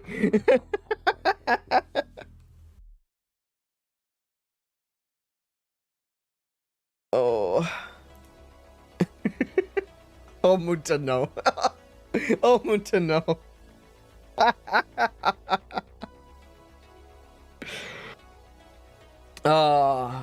I bet they wish they were. Absolutely. They could count themselves amongst the other 12. Oh my goodness. Alright, I'm gonna take us over to Xenoblade Chronicles. I probably could have done this. We could have continued this conversation while playing, but you know where it is. You know what it's like around you. Might be able to justify the single digits. I know. Oh my goodness. Alrighty. Let's jump on in. But yeah, it's like I'm not one to be, you know, I'm not one to play team sports with video games. The way I see it is, at the end of the day, if it's a game or a platform with games that I like, I will probably buy it. Right? I want to support developers that are making games that I like. And so that I will go out my way and I will buy things. Like, we were talking about piracy and emulation and stuff like that. Even if I plan on emulating something, like maybe I want to play something on stream, I will try to get a copy of it. I want to support developers who are making games that I like. And I'm privileged to be in a position where I can afford to do that. I call upon the power of fire. Guide me. Can I stir up some wind? Come, winds, lend me your transient fleeting aid. The sarcasm on Adenine, I love it. What is that? Hello? I'm just looking for treasure at the moment. But yeah, I do want to buy... I tend to pay for games because I want to support them, you know? And this is something which I'm very passionate about, is the belief that if a company does something wrong, don't buy the game. It's that simple. And I think that a lot of developers, publishers mostly, not so much developers, publishers do a really good job of making you feel like you are missing out if you don't play a game. But you know, that's a part of the process. But in a way, what they're doing is they're creating piracy by making games or making a treasure acquired. No, I can't do that. Yes, I see. Very well. Yeah, failed. Okay. They go out their way to make it seem like games are completely, you know, unmissable. And then the companies themselves do like really shitty things. And so people are like, okay, well, I don't want to miss this game, but I don't want to support the company. I'm just going to pirate it. So, like, the publishers kind of create that environment. You're all mine.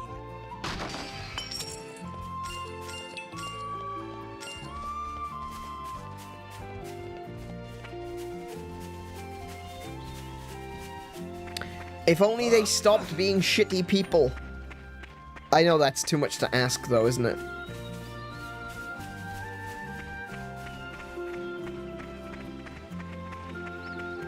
Time for you to make your exit. No worries, Ronald. You have a good one. Do what you need to do. And we'll catch you next time. I personally wish console platforms were competing with unique features instead of exclusive games. There are so many games I would love other people to play, but they just can't because they don't. I do agree with you, but I think that exclusive features results in exclusive games. Like, when you look at stuff like the games that released on Wii U, for example. Great example, actually, I think. Look how smart I am. I would say that the version of Arkham Asylum... Was it Arkham Asylum? Arkham City. Arkham City on the Wii U is the better version to play. Is it graphically superior? No. Does it have better mechanics? Yes. It also has the ability to have your detective mode always on the Wii U pad. But of course, that does mean that any console that doesn't have an additional screen, like the Wii U did, you're not going to be able to have the same gameplay. So it does result in exclusive versions.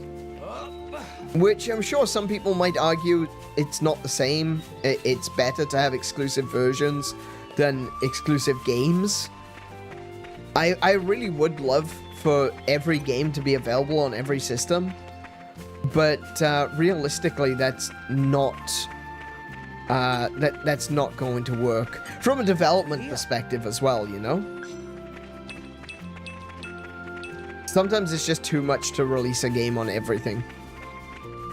And I think with a lot of developers, a lot of publishers pushing developers to release a game on every platform, it does tend to result in games not working well on some platforms. Oh, look at this!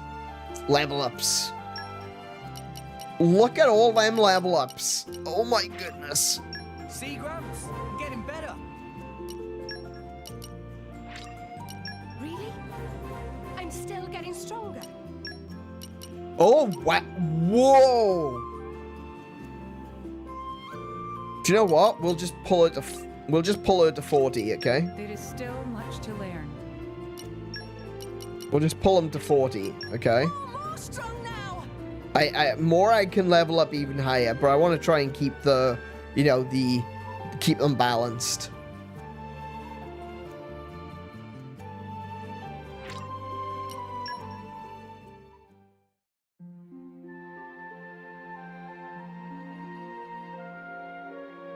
I think one of the things, OJ, that I will completely agree with, right, is...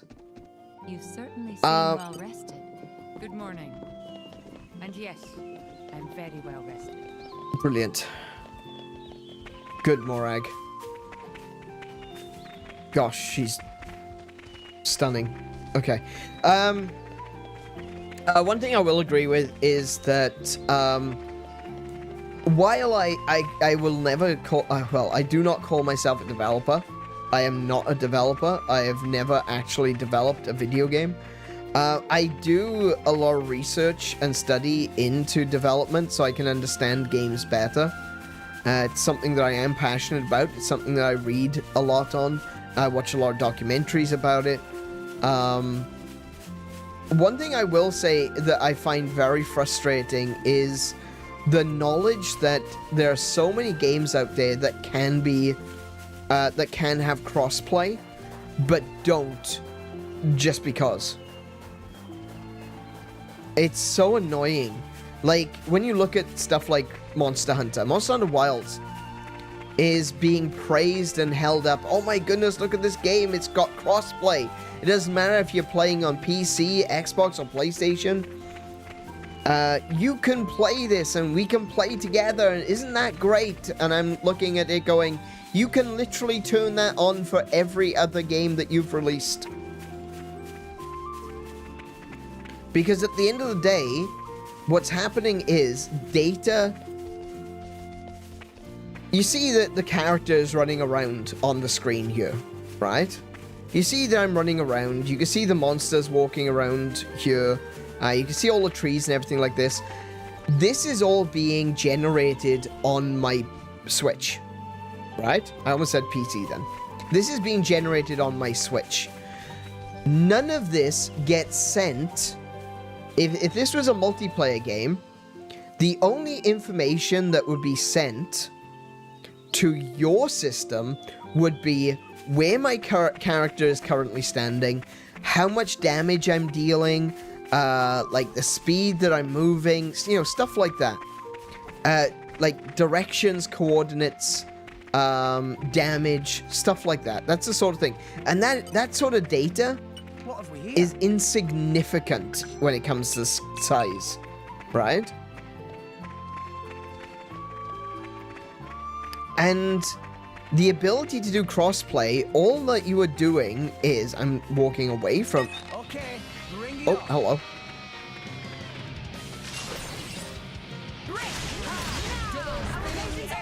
What you're doing is you're not sending, like, the entire game. You are sending data.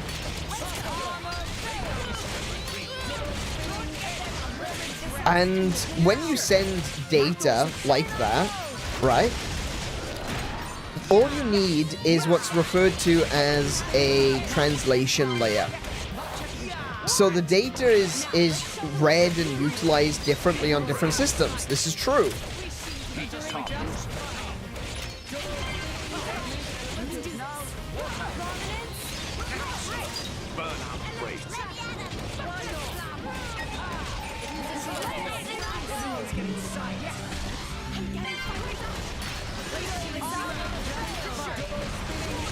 There we go. Oh, we got another one!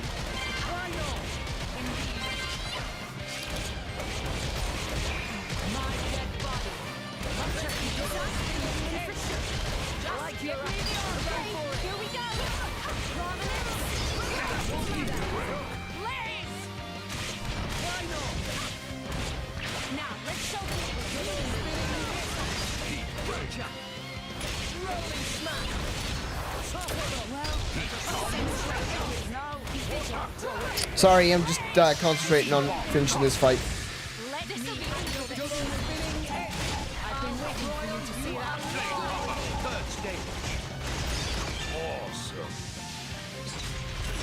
Cool, dead. Easy peasy.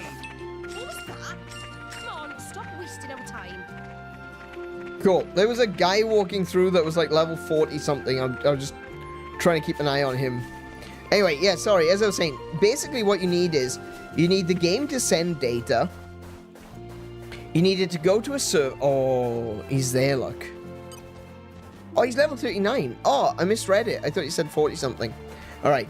So you've got your game which is sending data, and you've got another game that's receiving data. And if those games are on different platforms, that data is handled differently on the different systems. So what you need is a translation layer. So it goes up to the server from whatever sort of data structure that is being sent from a Nintendo console. That gets translated into something more universal on the server, and then it gets distributed to PlayStation, Xbox, PC, or whatever else you're connecting to. It is possible to do. It's not very easy. It's going to take a lot of work to implement that on other systems, but it's not like it's impossible. And that's one of the things that kind of bothers me, is that a lot of developers treat it as something that is impossible to implement once the game has been released. And that is definitely not true. And it bothers me because I think Monster Hunter Generations Ultimate is a fantastic game.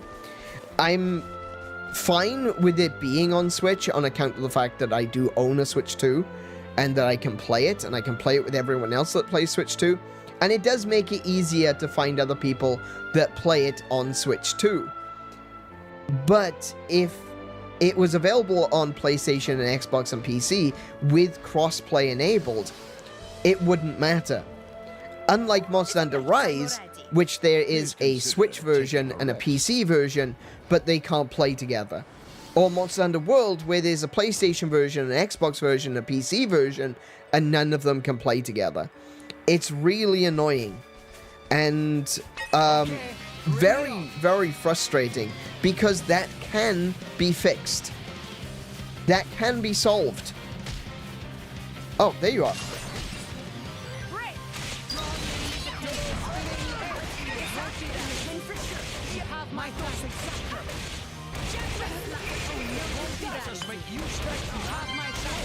Oh, I missed it. Okay.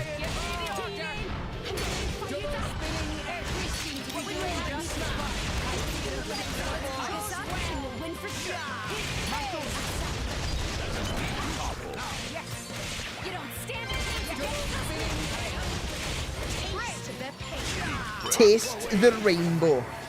I know it's not what she's saying. I don't care. It sounds like she's about to say taste the rainbow, but she doesn't. She says taste the pain. Hey CJ, welcome to the stream. How are you doing? How do you do? Sweet time. Oh, it's Team Rocket again. Hey, Shallad. Shallad. Hey, you just don't give up, do you? Come on, out the way. More like stubborn leech than turtle. This time I like I'm here for Pandora though. something a little Pandora bit is super cute. I love her. Oh, what's that supposed to mean? I want to see just how good you are, chum. I've been waiting here for 3 whole days already. 3 days? Seriously? You know what? No thanks. I don't pick on idiots. Well then. Fight me and we'll see who's the idiot. How did you know that we'd be here? Asking the real questions. I'll tell you if you can beat me.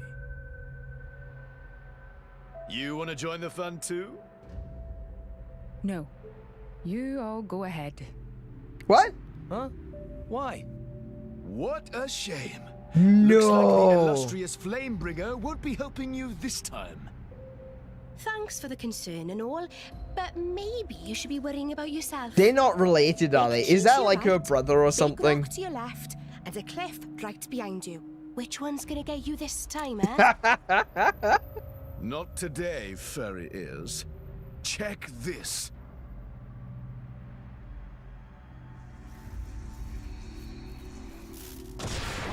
Oh! Oh, he actually did something. He did something that actually worked. And she's not interested. What the? Well, feel like taking me seriously yet? Hmm? Oh, so strong. I thought the prince was Morag's brother. Doesn't mean she doesn't have another brother. Thunderbolt Zeke. Tantal's most powerful driver. Tantal's crown prince? Crown Prince of Tanta. This guy? It is quite the rare opportunity to see his swordsmanship. If he's so firsthand. powerful, why have we kicked his ass every This is time? more like it. Ooh, come on, yeah. Keep it coming. Does he just... What? That's it? That's all I get? Oh, fine. Anyway, ready to concede defeat to the Zeekinator? The Zeekinator, As okay. if. We're only just warming up, you pompous ass. That's I'm right with us. you. Nice. Let's show him what we got. Yes! Let's see if the Aegis is worth the hype. We've beaten him twice already. Was he just pretending this entire time? I'm so confused. Okay, Tora, you can join. Wait, what? Wait, why can't... Oh, right. I got it.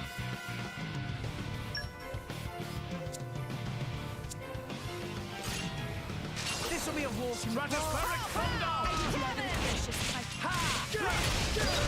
He's only level 35?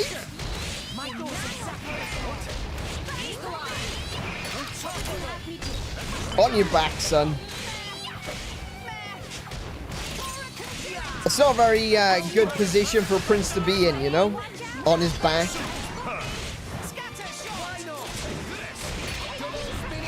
Oh, he blocked me. Git.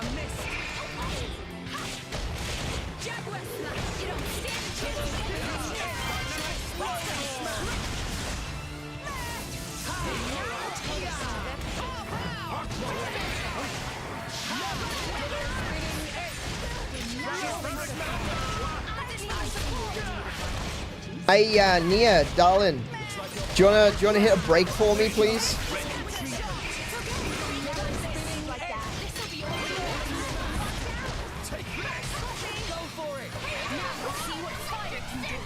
Blade combo, third stage. Awesome.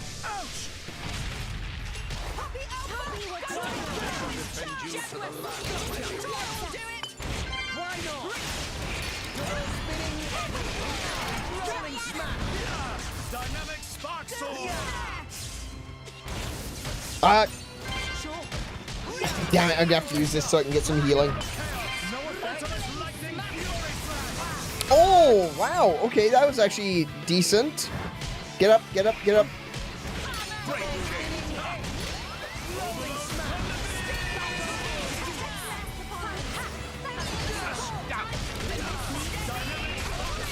Oh, yeah, go straight for it.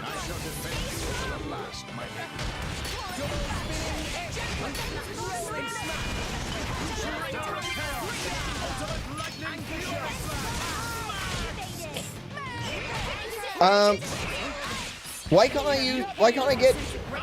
There we go. Blade combo, third stage. Awesome. Ouch. What we got? We got two.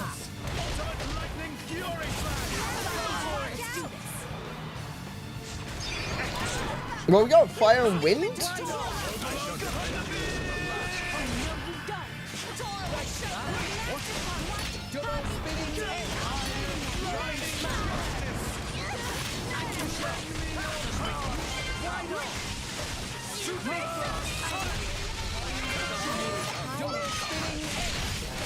That's the stuff. Rolling smash. Burnout break. I see you. Superb chase. Burnout topple. Nice.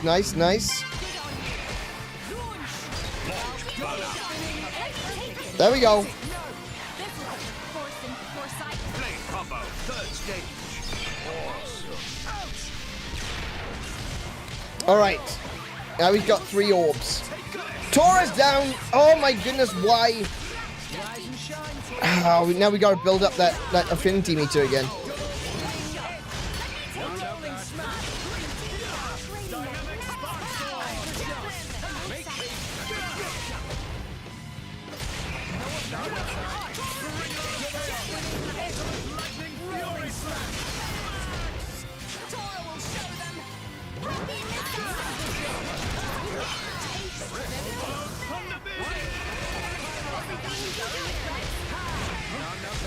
No! Now I see what I do.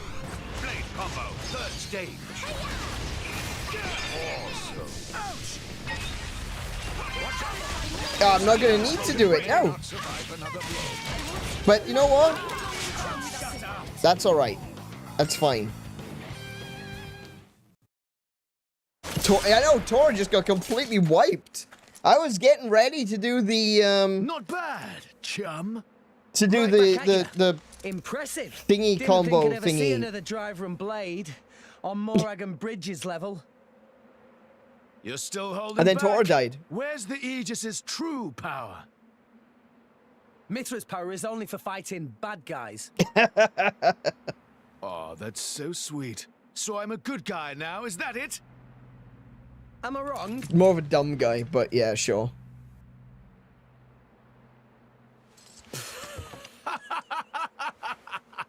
I like your attitude there, chum. Well, that's an Aegis's driver for you. How did we do, Your Highness? Sure, you pass. I think we can just about let you into the Praetorium. What the hell? I've been working for Indel for a while now. A kind of special envoy. They asked me to keep an eye out for the Aegis. Actually, I volunteered to. You know how it is. I'm jolly sorry for testing you like that. We were planning on getting this over with in one encounter, but His Highness has the most awful luck, so... Yeah, I think I got that. What are you talking about? Everyone has bad days, right? Ah! Why me? I swear, nothing but bad days. There he goes. Bad luck indeed. Should we go rescue him? Nah. He'll find his own way back up somehow. Let's just board the ship. Oh, Zeke was Hazel's oh, okay. Oh, he's dead. That's it, he's dead. It's over. We need a new prince. So he's the reason that that Hazel knew where they were. Okay. That does make sense, yeah. That's also a little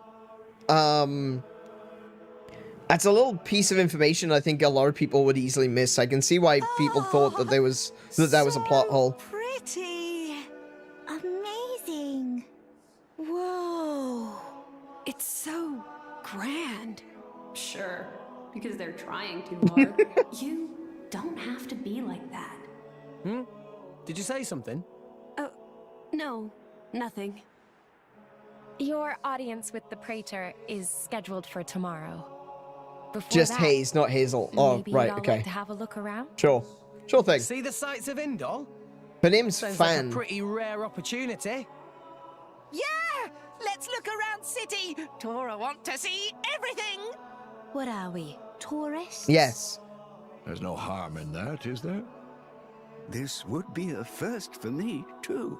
Ooh. Right. What? That's a different voice You were a actor. bit big to go running around Indol before now. Oh, that's a funny image.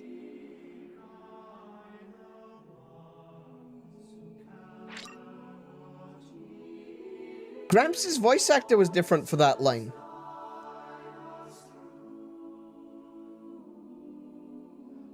That's weird.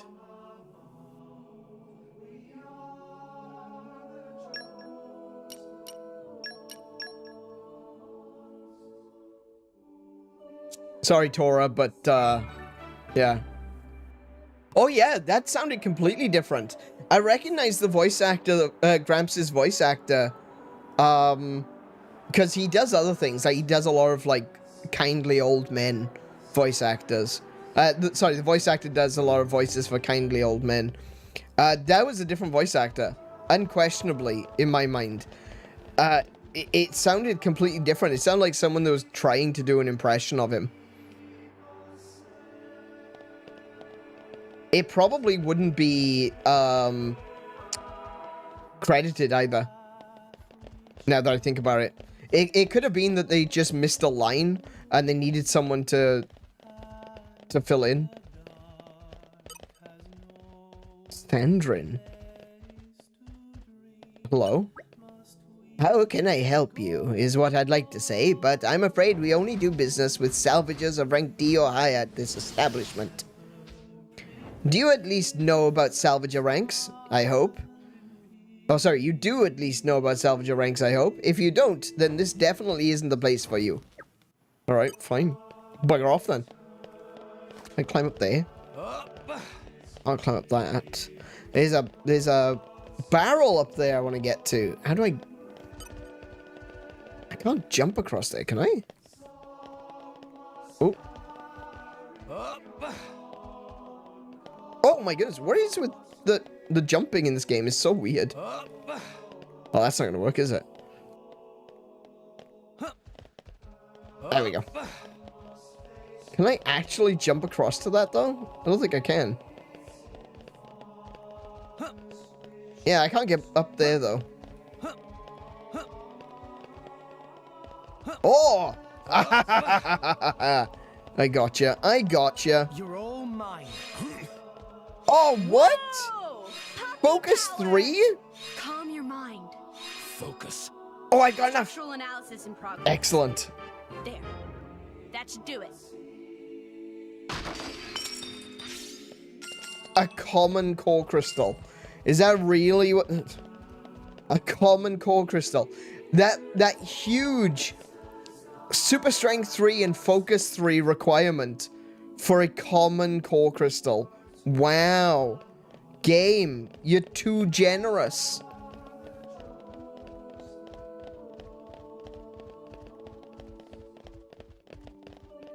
Wait. Hang on. But these aren't humans. This is a different race.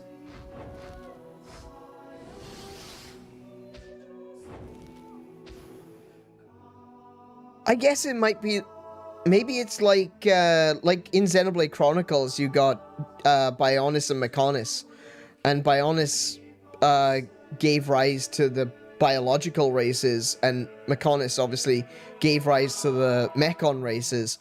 I assume maybe every Titan gives birth to a different race? Interesting. That would explain why there's so many different kinds of people here.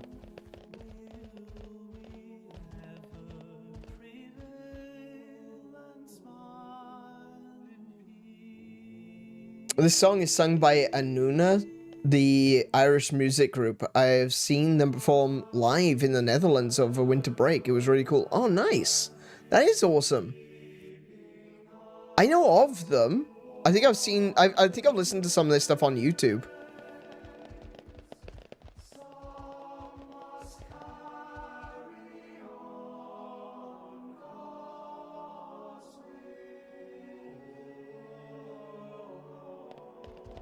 Anuna, though. And okay, in Welsh, Anun was the other world, the underworld. It's a place of spirits and fantasy and magic. Anuna.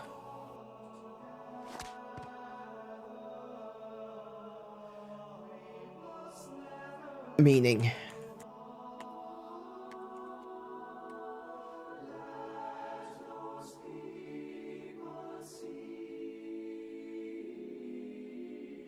Anuna has Anuna has distinct meanings depending on the context, most notably referring to the renowned Irish choral group from Celtic music, or as a term in Hindi or Sanskrit meaning full of power.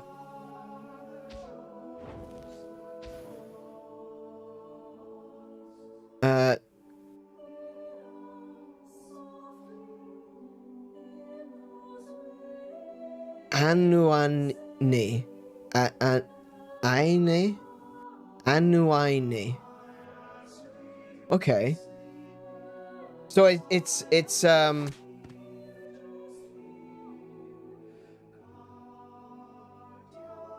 the name is just referencing to the 3 types of ancient music. 𝗦𝘄𝗶𝘁𝗰𝗵, 𝗦𝘄𝗶𝘁𝗰𝗵, and 𝗦𝘄𝗶𝘁𝗰, which is lullabies, happy songs, and laments. And AneurynPlays is the catch-all term for all 3. Okay, interesting. I was wondering if it would be connected to the Welsh Annwn, because I know that there is like an Irish version of the underworld, which is something. Ooh, where is the Irish version of Annwn?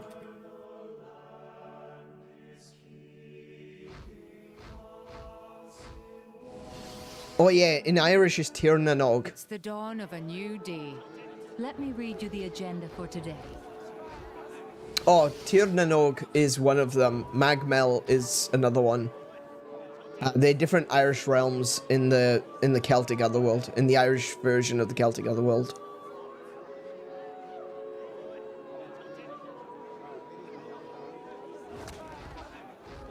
Okay, cool. So yeah, completely unrelated. There we go. Now I've learned. Alrighty, so this is where we are. I guess we need to go up there, but before we go up there, I do want to take a little look around, see if we can level up our characters a little bit. That's the wrong button.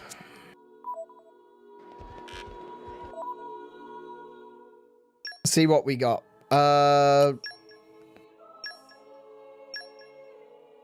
I can level up Rolling Smash. Yeah, we'll do that.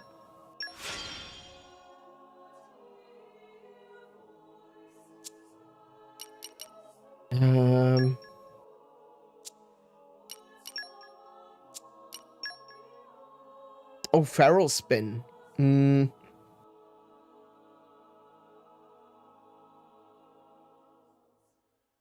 might keep it for Power Spike. I'll keep it for Power Spike for now. Okay.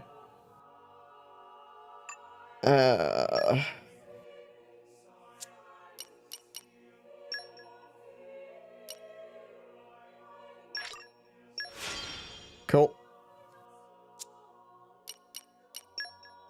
Wait, she got... Oh, yeah, that's right. Adenine is punchy, isn't she? Alright, okay.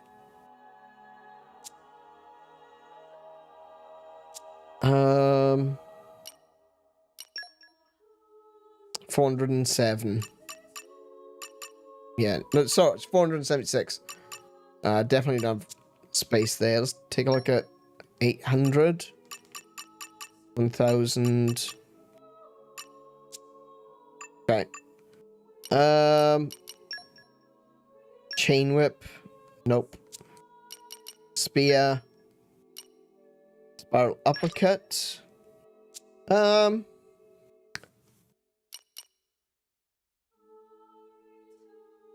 I need to have aggro. Okay. And we got a katana. Oh wow, I haven't leveled up the katana at all.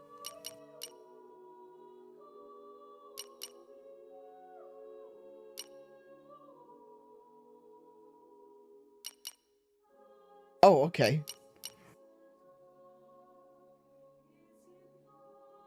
All right. What we'll do is we'll level up these ones. I think I went through these abilities in the last stream, but I didn't actually level any of them, which is kind of silly.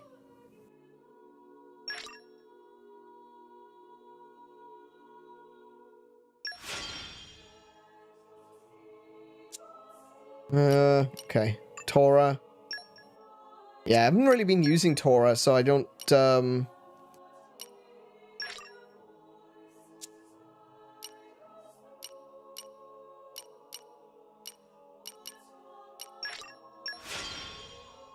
Okay. Alright. Let's see now. Got 1,700, so we'll get basic discipline. This is the culmination of years of training. Increase dexterity by 20. Yes, we'll do that one. What are the other ones? Alchemy, martial prowess. Restores 3% HP when cancelling an auto attack. Increase luck by... not to worry about luck. Luck, I believe, affects crit. So that is something I will want to do, but right now it's not really a priority. Boost the effectiveness of potions. Okay, we'll wait for that one. We'll get another 100 points and we'll get alchemy. Takahashi wanted to collab with Anuna for years, and he finally got with this game. Oh, really? Oh, so he was like a fan that actually wanted to be, wanted to bring them in. That's really cool. It's always great when you see, you know, great artists working together. And in this case, obviously, the artistry of creating a video game along with the artistry of their music. It's genuinely wonderful to see, you know, masters of their craft coming together, especially when you're telling such a like a very traditional story. Like Xenoblade Chronicles, it's a modern mythology, isn't it? It very much follows the hero's journey.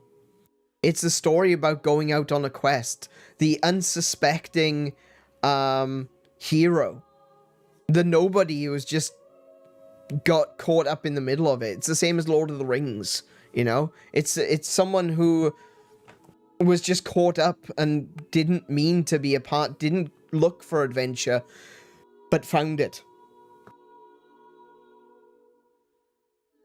And to bring in, like, traditional musicians, I think that's great. I think it brings it all together. It makes it feel, like, unified. It feels like a modern mythology. It's beautiful.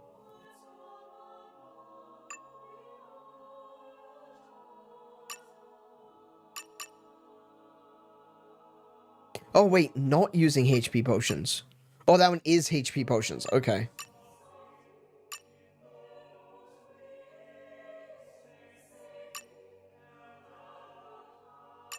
I want that one. 50% chance to survive a hit with 1 HP. Yeah, that's awesome. Plus 5 seconds of invincibility once per battle. The once per battle makes it less useful, but definitely a good thing.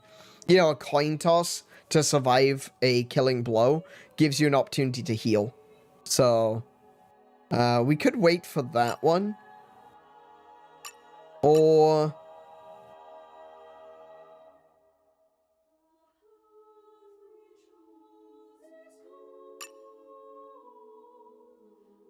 increase HP restored to self not using HP potions. Does he even have a healing ability? I guess that's something you could probably equip Poppy with, is the ability to heal. But right now he doesn't really have a healing ability. I think he has an ability where he heals himself in certain conditions. Which, I mean, a bonus 10% is a bonus 10%, but yeah. I think what I'll do is I will wait for Grin and Bear It. I'll wait for the 500 points that I need for that one. Cool. Alright.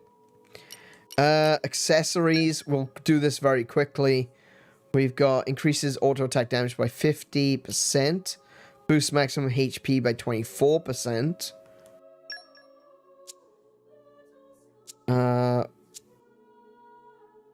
Let me see what they've got in their accessory shop. Where's the accessory shop?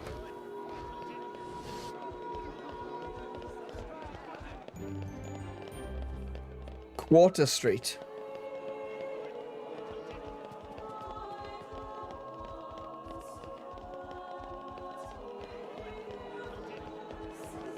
Oh, there's an accessory shop. What have you got? Please feel free to browse our wares. Everyone here in the camp pitched in to make these. Oh. Okay. Oh, bloody hell. Okay.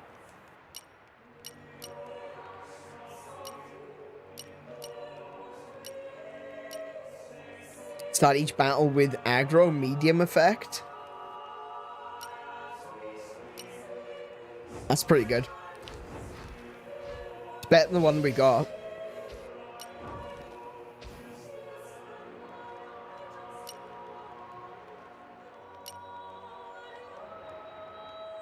Whoa, Sage's all specs.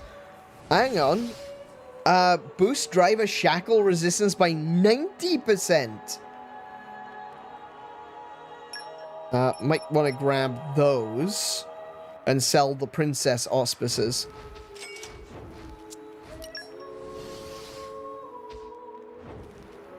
Can I order, please? Alphabetical. Oh. Accessories. Order. Alphabetical. Oh, priestess auspices. That's right. There we go. Okay, we'll sell that one. Sell that one. Sell that one. There we go. Now I got the sages ones. Well, that'll be awesome. Really useful in the future. I looked into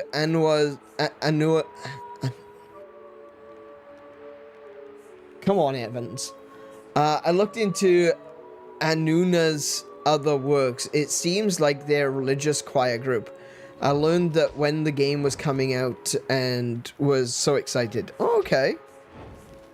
Like I said, I've listened to some of their stuff on YouTube, I'm pretty sure. But I didn't realize that they were particularly religious.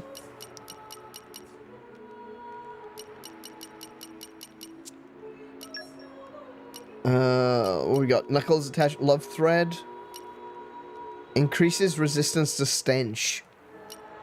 Okay, so they got some nice stuff here. Not I want to get the silver feather.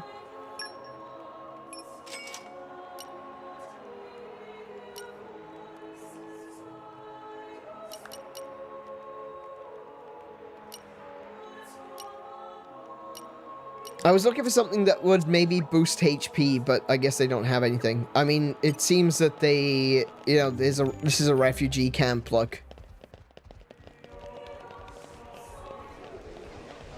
Hey, look what I found. You didn't find it, Nia. It was built by someone else.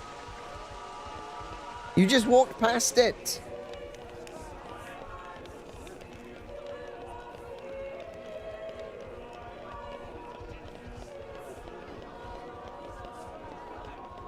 So this must be... So, remember at the beginning of Xenoblade Chronicles, we saw one of the Titans dying. These must be the refugees from that. These must be the people that were... Hello, minute. That... Okay, my Zelda senses are tingling. Earth, grant. Whoa! Puppy power! I need more Earth Mastery. I need 4 levels of Earth Mastery. Can I do that? Do I have that? Let's have a look.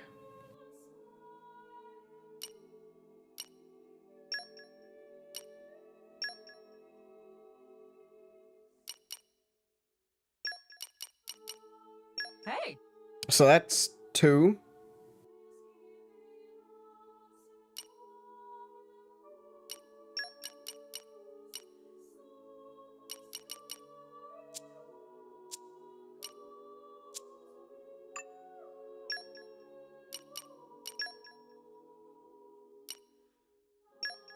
Oh, I completely forgot about Nym.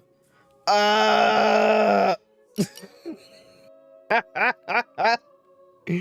sure it'll work out great. Okay. You say so. I've been sharpening my fangs for this day to come. No, shut up. Please don't talk. Earth, grant me strength. Nature, lend me your strength. With my skills. Whoa! Yeah. Oh, heck.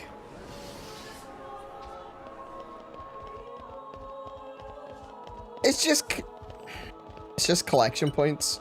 Come out, come out. Oh, actually, those are pretty shiny for collection points. What have we here?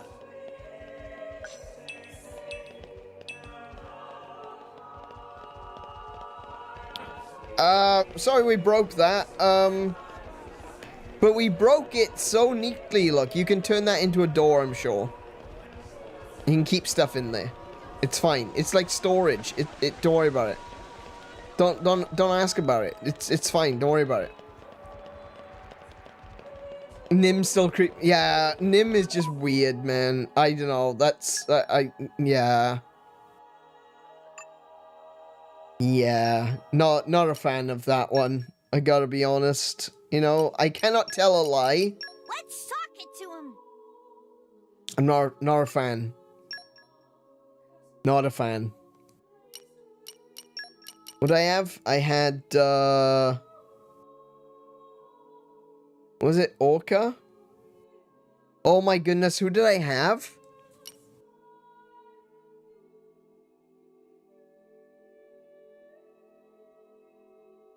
I'll work my ass off to meet your expectations. Okay. I think I had this one as well. Ready to roll. I'm pretty sure those are the ones that I had. Ooh. Oh, I'm not sure. I think those are the two that I had.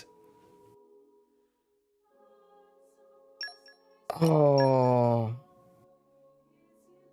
No, I think I had a spear. Hang on, no, I think I had... I'll work my ass off to meet your I'm pretty sure I had that one.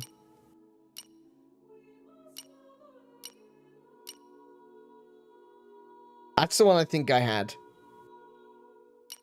Should have paid attention to their names. I'm pretty sure I had the darkness one. I'm pretty sure I had darkness and I had ice. Oh my goodness. Hang on. I just realized something. Sorry. I didn't put my my Digimon to sleep. Oh my goodness. Sorry, my Digimon's screaming at me. He wants attention.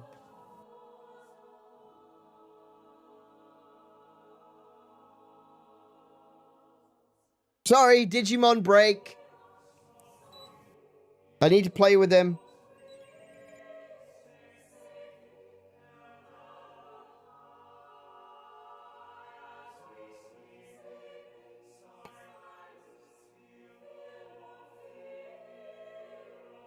Sorry. Godzilla's hungry. Yeah. Yeah, I got a baby Godzilla that's pretty hungry right now.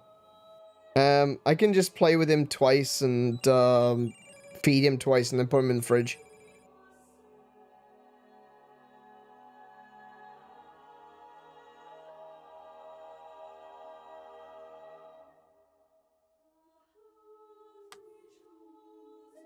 Sorry. My Digimon, my poor Godzilla saw Nym and had a panic attack.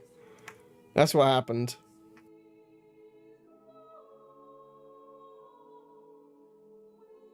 Let's see. Actually, Kiko, can I get you to come and collect him, please?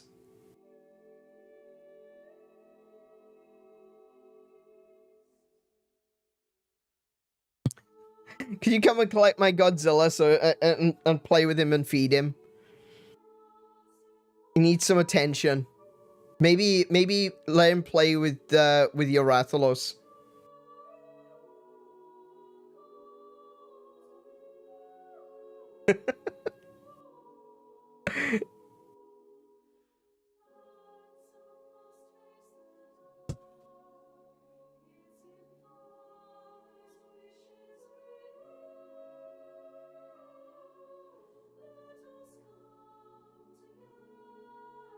Sorry, we both got Digimon. Kay, you would have seen Keonles in the chat occasionally. For Christmas, she bought She bought Kiko a Monster Hunter Digimon, and she bought me a Godzilla Digimon. And so I've got a baby Godzilla right now. Usually when I'm streaming, I'll put him in the fridge. Because they have this, like, freezer function, which just freezes all progress. I usually put him in the fridge while I'm streaming, and then I take him out of the fridge later. But I clearly forgot to do it, and so he started shouting at me. He was hungry and wanted to play. But on the plus side, if Kiko is going to be playing with him, yeah, she can have them play together or fight each other. But yeah, it's basically playing. They're not really fighting. They're just playing. Oh my goodness. Alrighty. Sorry about that. Digimon interruption. It's like when another, you know, other streamers, you know, you'll hear meow, meow, or you know, they've got other animals coming in and kind of interrupting the stream, and you're like, oh, what you want? What you want? You shouldn't be in here. I'm in the middle of a stream. And for me, it's Digimon. For me, it's Digimon. And my Digimon's a Godzilla, so, you know, it's just awesome all round. I would not let my Dread King Rathalos play with your baby Godzilla. Yeah, maybe a little bit, yeah, maybe a bit dangerous there.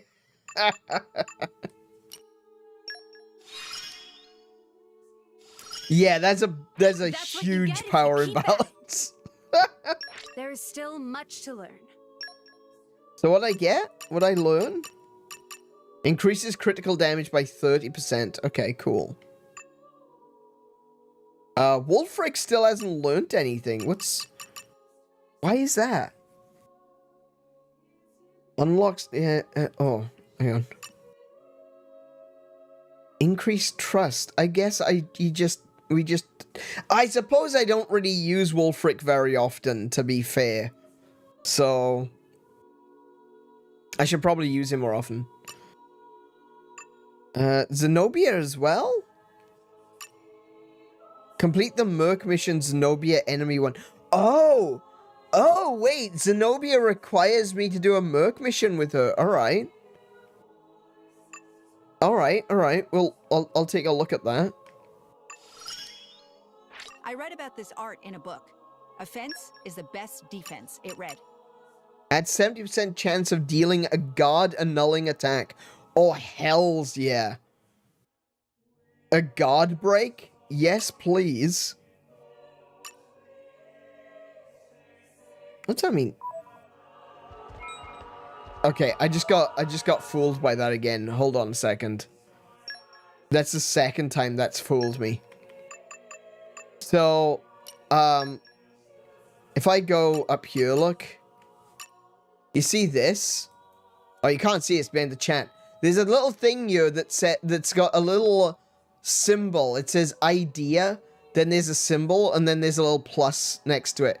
And I keep thinking, if I press plus, I might get more information or something. But it's not that. It's just saying that with this skill, you get a +2 idea, which is one of the stats, you know? You know, when it asks me to boost, do I want to boost when opening up a core? It's basically that. It's just a +2 idea. Did Adenine say offense or a fence?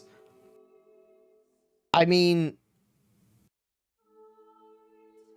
I think she said offense, but if she turned around and said a fence is a good defense, that is also correct.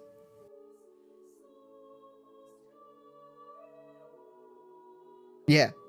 A fence is a good defense. Yes.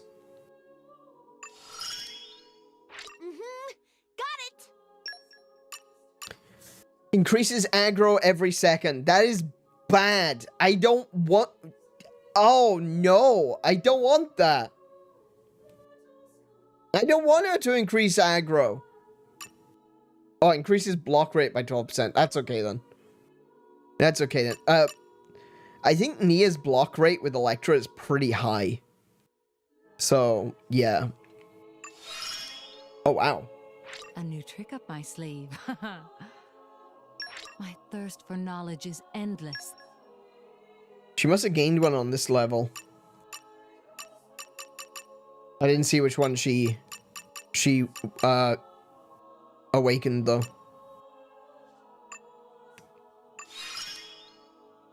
I feel I can get stronger. Cool. Oh. Critical update installed. What's this one? Reduces the cooldown time for a blade switch by 10%. Ooh. Master Pawn will like Poppy's new capabilities. Roly-poly maracas. So much... Oh! Oh! Yeah, roly-poly maracas, those are the ones I used to. Those are the ones I used to empty my, my bag. Boost physical and ether defense by 6%. I think it was this one as well. Leaping level 2. Yes, okay. Nice. Okay, that's pretty cool. I guess now we need to go...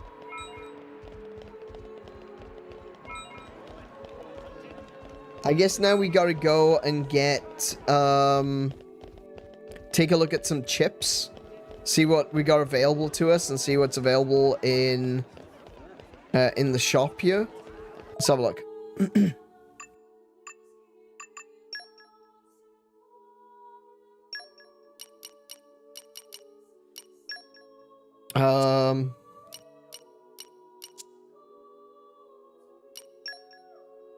Ah, there we go. Chips. Okay. Oh, wow. I've got some... Interesting. I got some big ones here, look. Like, that's a straight improvement. The flower chip.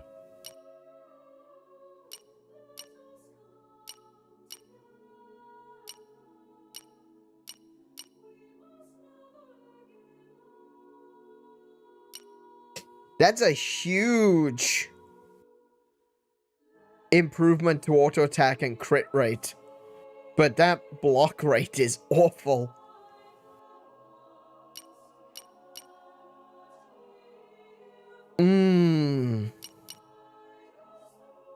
That's another one. That's a huge boost to auto attack, but it reduces everything else.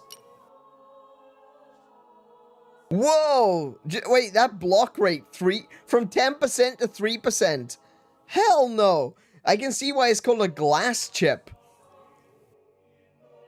That's a glass cannon chip. The crit and auto attack is great, but 0 block. Or 3% block. Good lord, no way. Thank you.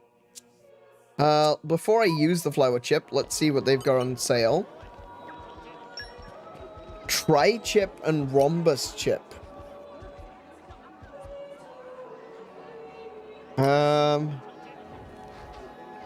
Tri-chip's not bad. It doesn't improve block rate or crit rate, but it does improve auto attack by a huge amount.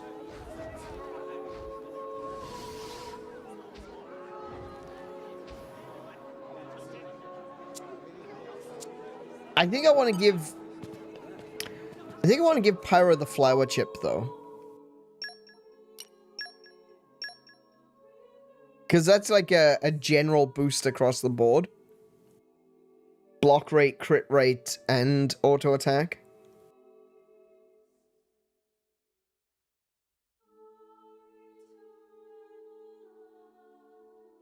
Yeah, I think it'd be better to give her the flower chip.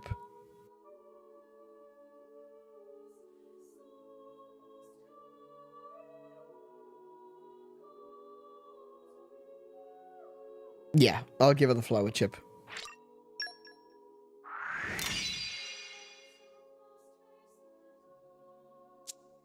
Okay, let's see what everyone else has got.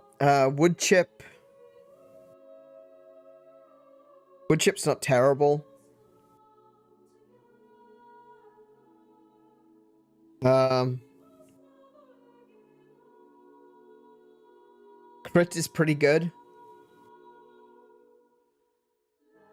That block rate. I mean, he's already got a 5% block rate, so it wouldn't be a problem if I did give him the wood chip, honestly.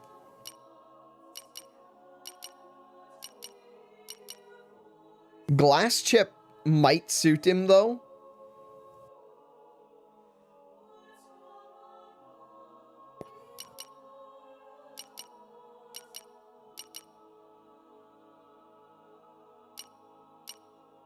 I kind of like the glass chip on him, even though his block is terrible.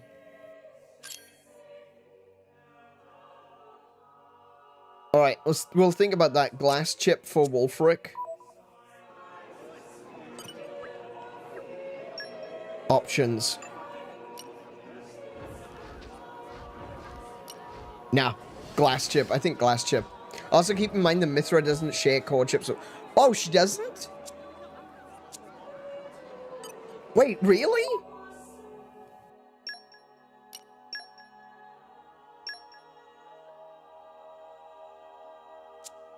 Wait, how do I change Pyra to... There we go. No, wait. This is wrong. I'm in the wrong place. Hang on.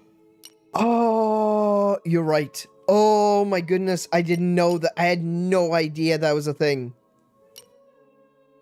Okay. Oh, damn. Oh.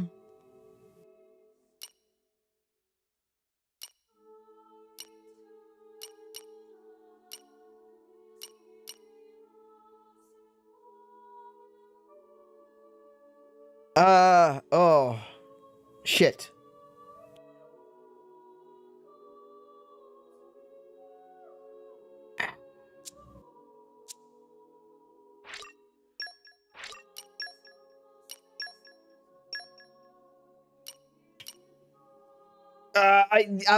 What I'll do is I'll keep an eye out to see if I can get another flower chip so I can give it to Mythra.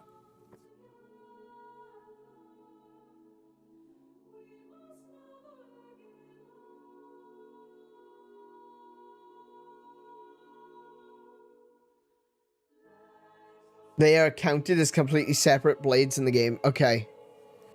Right. Gotcha.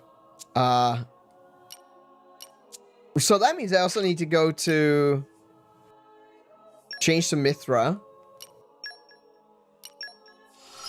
Oh my goodness. With this power, I shall protect you. Okay.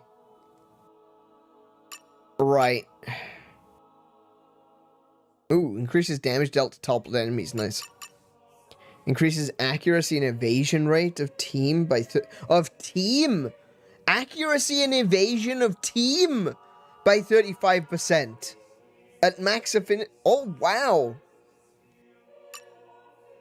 Recharges art or special art used by 40% upon landing a critical hit. Nice.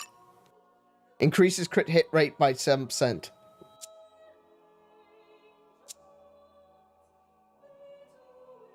Okay, now hold on a second. That means...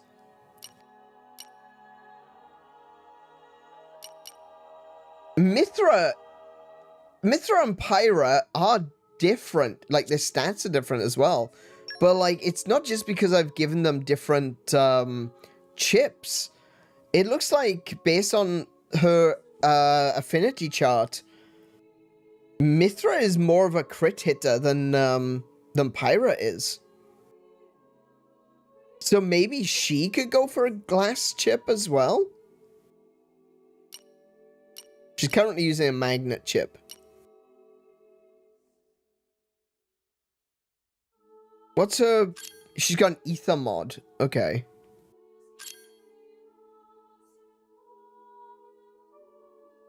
I feel like both appearing on the equipment menus would have cleared it up. Yeah, probably. Yeah, the game absolutely did not make that clear. I thought they were basically the same. She's more of a glass cannon? Alright, I'll give Mythra the glass chip. Sword of the Puma. What'd I tell you about making up animals? I'll also give Wulfric a glass chip.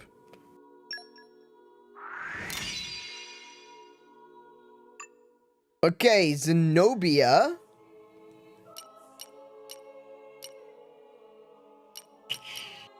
I like her defense. I don't want Zenobia to lose out on defense. That's kind of the point of having her there. Ooh, no. Yikes. Okay, I could give her a tri-chip. It's not the best, but, Eesh. Okay.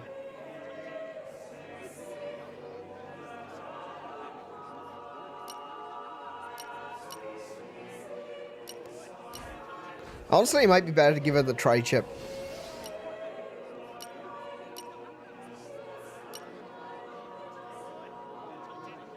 Oh, damn. She loses all that block rate, though. Oh. I liked having her as a blocker. No, I know she's not actually a tank, but still. I like that, well, 19% block rate. Alright, we'll give her a tri-chip.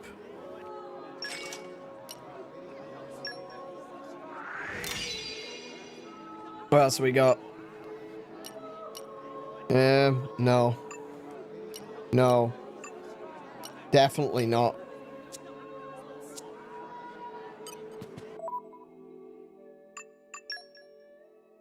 Let's have a look. What we got? Dromach. I haven't got anything that's like a straight upgrade for him. I'm not giving him anything that lowers his block rate. Absolutely not. Dromach is not, like, none of these characters are here to attack. They're all here to block. So, unless I've got something that's going to improve block rate, I'm not giving it to him. Good lord, no. Nope, nope, nope, nope. Sorry, Nia gets no upgrades today. What we got? Oh, there's another one, look. Block rate. Just an absolute 0. No. No, I'm not lowering the block rate. Oh, now there's an interest. Oh my goodness, I just realized. Auto attack 14. I was going to say, there's a good one. No, it's not that good. It's an old one. It's a cobalt chip. Chain chip might not be terrible. See what I can buy for that one. What we got here? Memoji. Spear. So this is going to be mostly attack. Alright, so we'll see what the shop has for these two.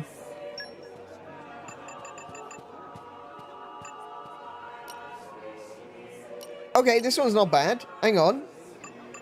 No, it's not good for those, though. Okay, so we can use a rhombus chip to improve block rate on this one.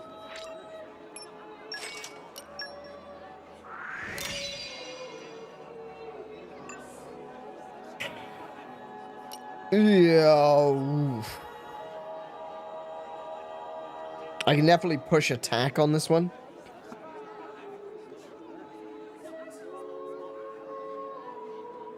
Yeah, I could probably push attack on that one with the tri-chip. I'll buy the tri-chip and then I won't apply it. We'll see what we got in the pocket again for that one.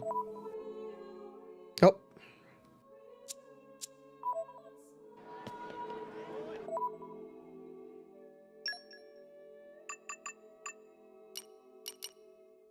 Momiji, sorry, not Momoji. Momiji. So a tri-chip works for her. Wood chip would be fine. I think the tri-chip is better.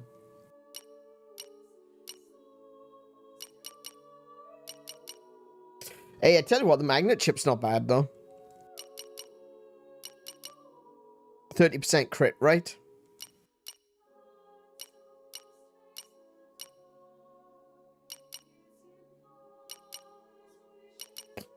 Do you know what? Magnet chip.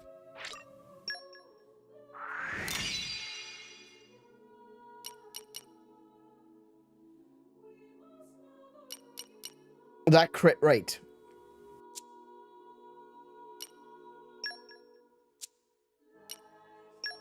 Oh, I haven't even been doing... Oh my goodness, auxiliary cores. It's yet another thing that I need to keep...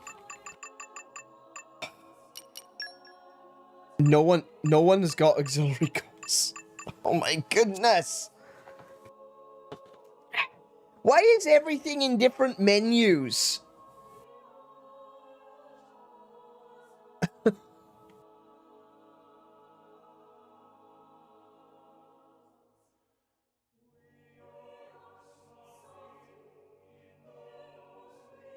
This is funny thing that can happen where if you play badly, not dying but being inefficient while using Pyra, Mithra will switch with her on her own initiative and refuse to let you switch back. Oh wow, okay. Every blade either prioritizes block rate or crit rate, whichever is higher is what you'd want to focus on. Though if you decide to do the opposite or build them differently, it's fine too. Hey, Stylish, welcome back. No, I've kind of noticed that there's definitely a min-max sort of situation going on. I think with the ones that I've got for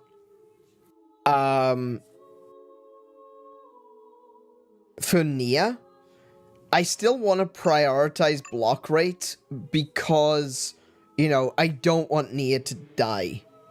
I think I'm okay with prioritizing block rate over crit or auto attack. If it means that I can keep Nia alive for longer because she's the healer. Ultimately, that's her job. She needs to stay alive.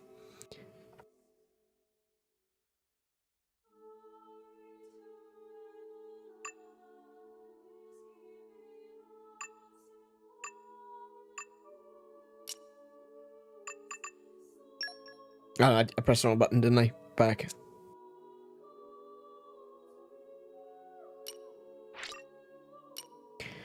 Alright, so, yeah, I don't even have core chips equipped.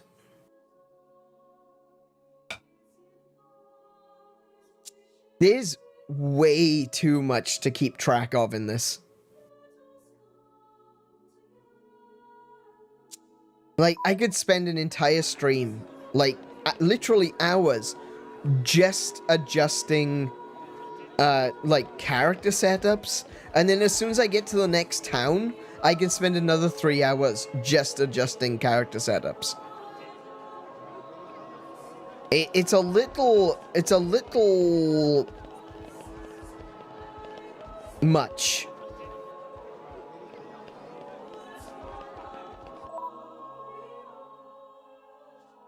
I keep pressing the wrong button as well. I keep pressing X because X in RPGs is usually open menu. Oh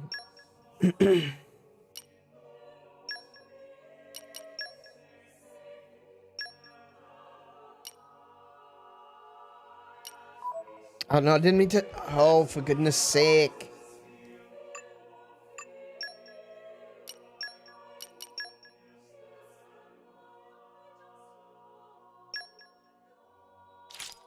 Okay, what have we got?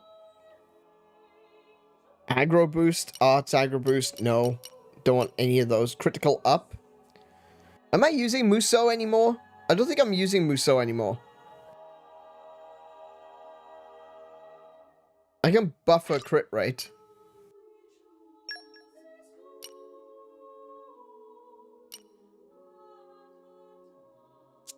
Okay.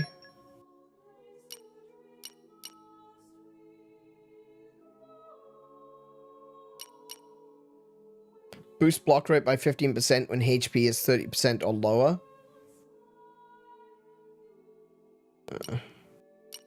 Oh, I'm not using Finch either. Yeah, I can give her the endurance. Endurance would be fine. Reduce damage taken by 10%.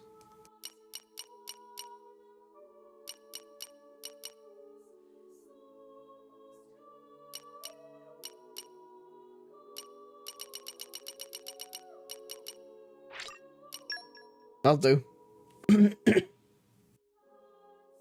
This is tame compared to Xenoblade Chronicles X? Really?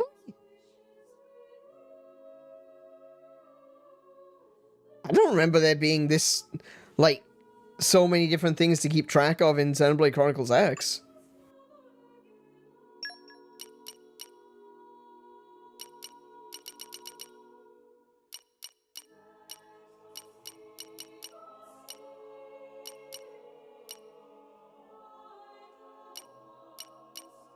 I think the problem with this is, like, maybe it was different. I don't know. I honestly don't recall. But armor was something I struggled with a lot in X. I think the thing with this is that everything is in its own separate menu. Like, you can't just go to a character and it's like you can see everything that you need to equip. It's like, okay, there's you go into characters, and then you got all of these characters, and you're like, oh, okay, I want to go to Rex. Okay, well, there's all the things I need to do for Rex, and then there's 2 items there that I need to equip, and then you go, okay, well, now I need to go to, you know, it's just the sheer number of characters as well. Yeah. You'll see if you play XDE. I will be playing XDE in the future. Obviously, I want to play 3 first.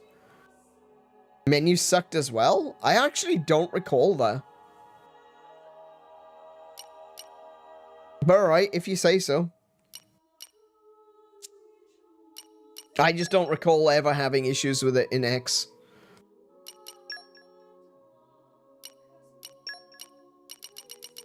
I think one of the other things as well is, like,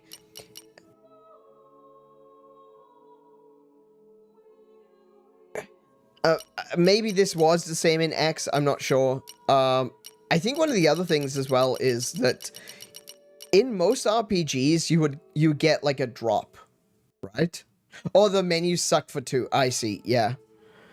I think one of the things that, that throws me is that with a lot of RPGs, you'll get a drop, right?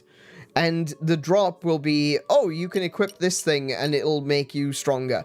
With this one, there's more to it. It's like, oh, you've got the drop, which is this, but then you gotta kind of, you know, activate it, so to speak. You've got these core chips, or these, auxiliary cores, sorry. You got these auxiliary cores, and you're just like, oh, well, I need to awaken them, or whatever it is that I'm actually doing to make them actually functional. Or fully functional. Like, there's a whole other element to it, which, like, is a step that I feel is maybe a little bit unnecessary.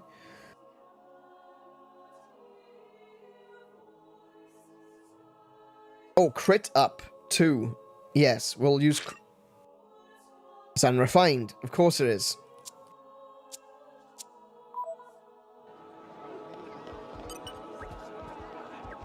Okay, so I got a crit up too.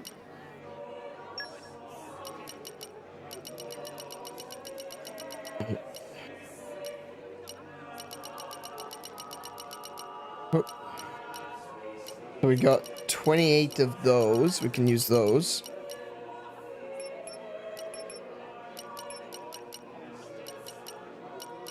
Mostly I'm just looking like where have I got the most of and use those.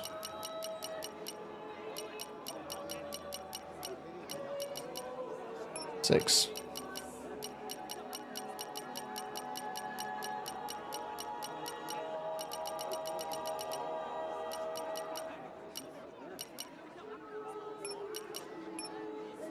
Okay.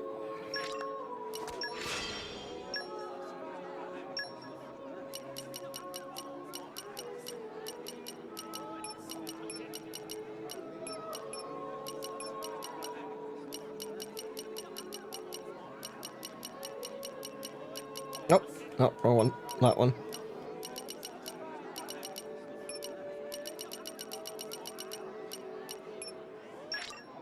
I mean, you can't go wrong with critical up. It's gonna be useful. Swift evasion improves evasion by 15% while moving. No. Blowdown resist increases damage dealt by 15% when HP is 90% or higher. That's not terrible. I'd rather just a straight attack boost rather than an HP attack boost, but okay. Improves evasion by 15% when HP is 30% or lower. That one's not a bad one to have. I might give that to Nia. She's gonna need it. Oh, actually, I could give that to,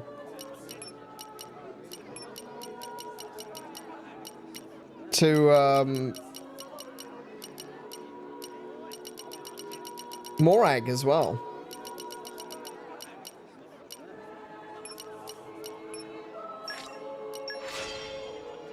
Machine Hunter. Affinity max attack. Increases damage dealt by 35% when affinity is max. That's pretty cool.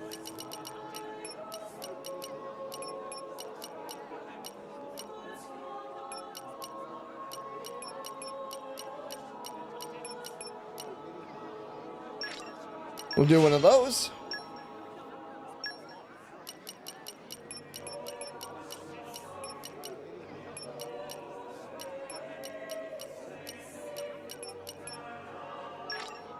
And one of those. Oh, we got another one? We can do another one? Let's do another one.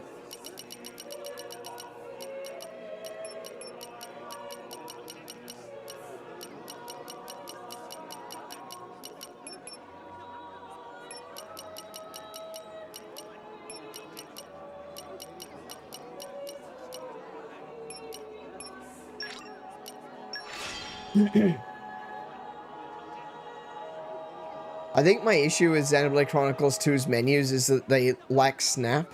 Like, you have to wait for menus to fade in and then wait for the UI to move around. Oh, yeah. No, this is something which has been actually kind of bothering me as well. I gotta be honest. This is one of the things that really does my nut in, right?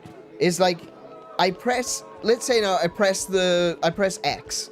Because like I said, in a lot of other RPGs, pressing X goes to the menu, right? So I press X and I go to the map, right? It's like, damn it, I didn't want to go to the map. Let me back out.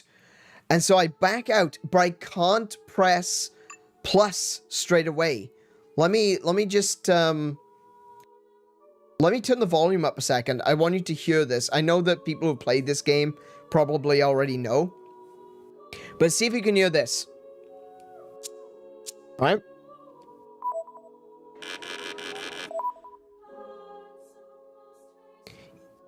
That error sound saying no you can't, that's because despite the fact that the screen is open,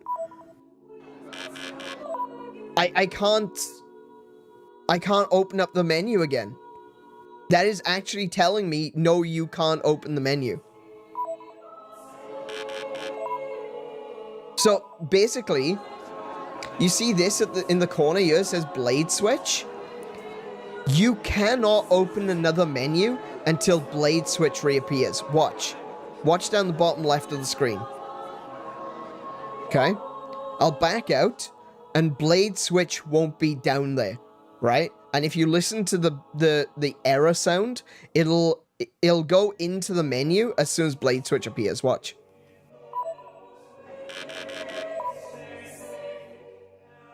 How weird is that? Yeah, okay, don't even know why. It really is slow and sluggish. All of the menus, all of the overlays, everything needs to load in before you can do anything else. It's kind of silly.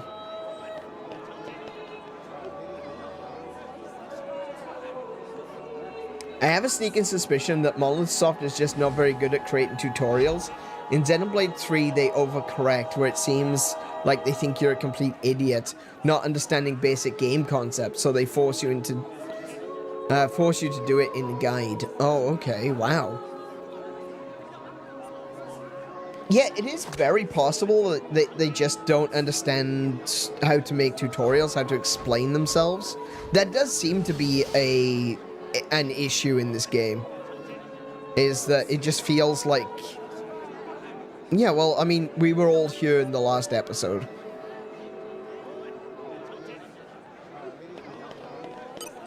Alright, let's see if there's any more to make. I made some critical ones. Elemental Orb Prioritizer. Targets damaged elemental orbs when not using opposing element in a chain attack. Oh, right. So it'll target a damaged orb even if it's not an opposing element. Okay, interesting. I could kind of see that as being useful. Has 25% chance of restoring 6% HP after taking a hit. No. I want one that gives me HP received after delivering a hit. I want a vampiric ability. Thank you, please.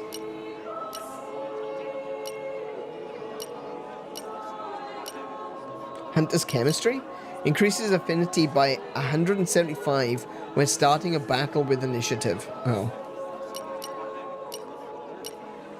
Boost topple resistance. Topple resist is good. Opening art increases damage dealt by 125% for the first driver art per battle. This is good. Look, I'll give it to it. This is a good skill. But there's no guarantee that you can actually get the first opening art. Especially when all of the other characters also have the ability to use an art as soon as they go into battle. I noticed that Tora tends to be very enthusiastic. As soon as a battle starts, he uses an art immediately. The others, not so much. Oh, yeah, there we go. Restores 3.5% HP when using a driver art. But I don't have the necessary parts. Brilliant. Perfect. That's exactly what I want. Launch resist, blowdown resist, jamming. 10% chance of evading ranged attacks. Okay. That's okay.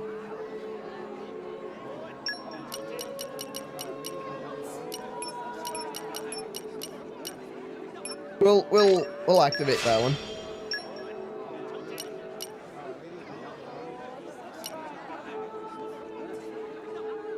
Increases damage dealt by 10% when HP is 90% or higher. See, that's a little bit better than, you know, being like max HP.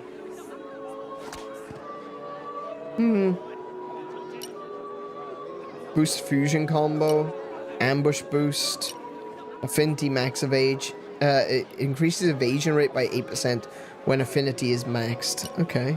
Ether defense, beast hunter, ambush boost, outdoor attack, aerial hunter, humanoid hunter, fusion combo up, arts heal. There's another arts heal. I don't have that one either. Light defense reduces light damage. No. Okay. There's no, like, elemental attack up.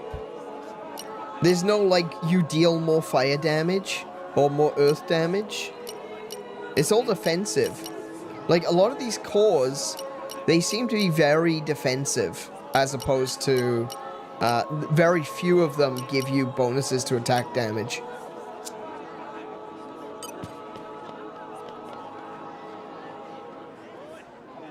If you can believe it, OG X's tutorials were even worse. They straight up didn't exist in game.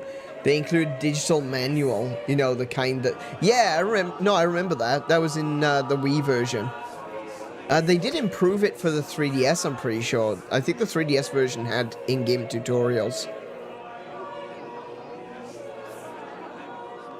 They force you to equip one skill to each party member, one by one, and you can't back out.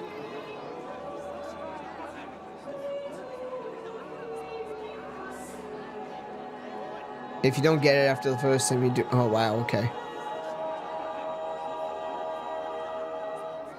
Oh, X! Wait. X's tutorials were worse. Really? I mean, it's been a long time since I played Xenoblade Chronicles X. But I remember there being tutorials.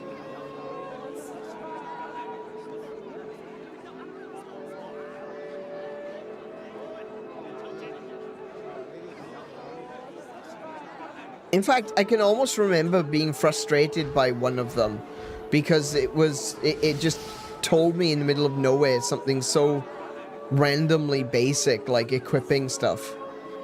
And I'm like, yes, I know how to equip things. I've played video games before.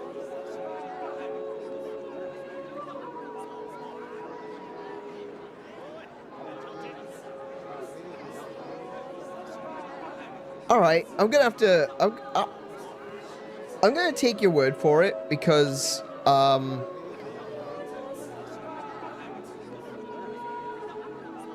yeah, I don't know. I feel like I remember there being tutorials, but alright, if you say there isn't, then there probably isn't.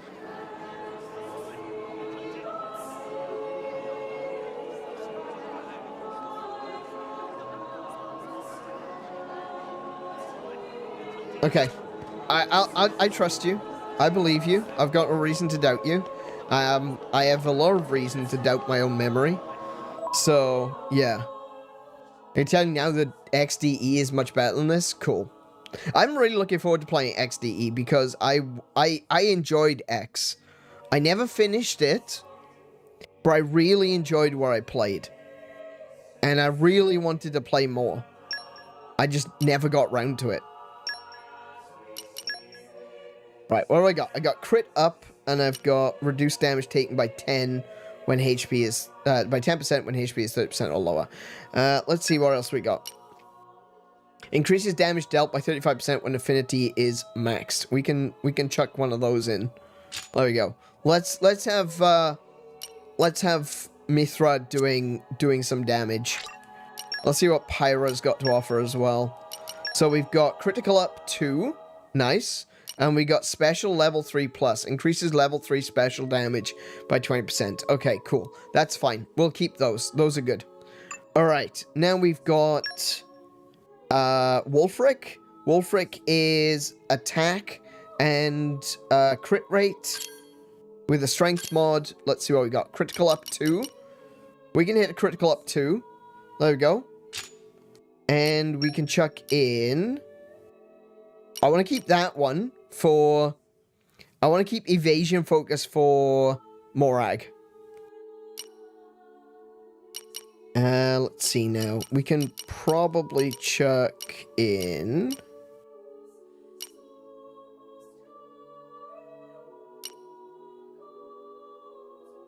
physical defense by 12%.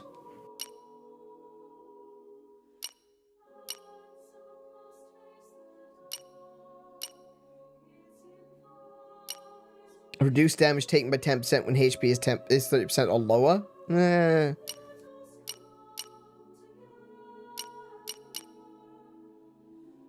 Wait, hang on. Did I gave Mithra just a critical up 1, didn't I? I've got a critical up 2 here. Hang on.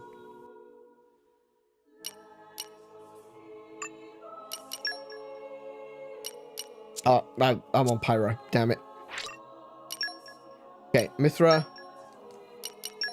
Critical up 2. Let's do a crit up 2 instead. There we go.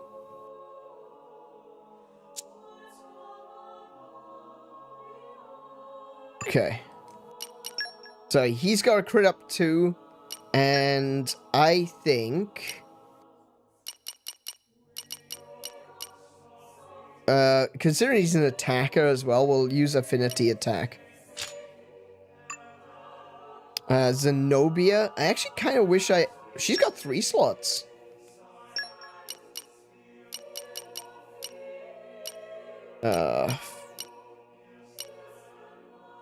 Emergency guard. I want emergency guard. Because that's basically where I switch to when I need a little bit more defense.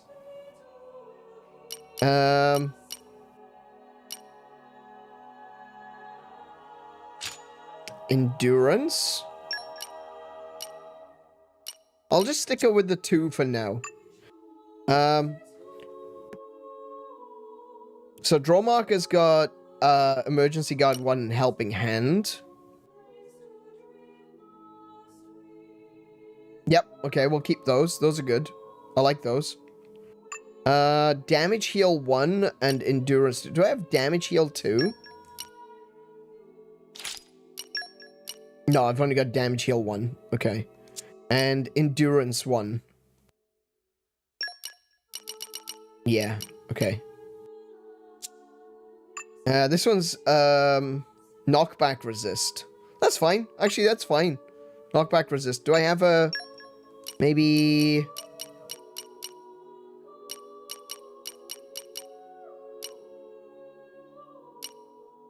boost physical defense? Oh, excuse me. Physical defense. Boost physical defense.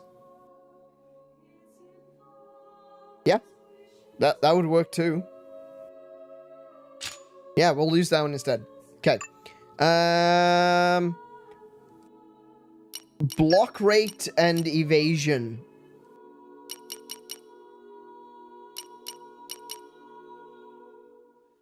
Oh.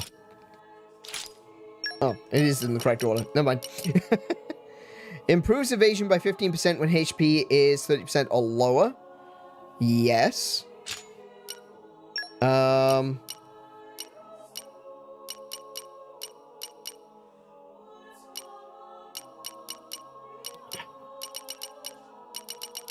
Yeesh. Okay. Damage heal? Sure.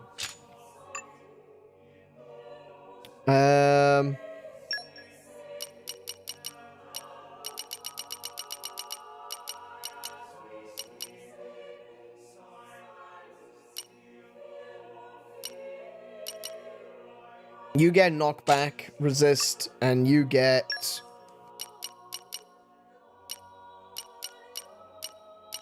Starting to run out of good ones now. You get a critical up. There you go.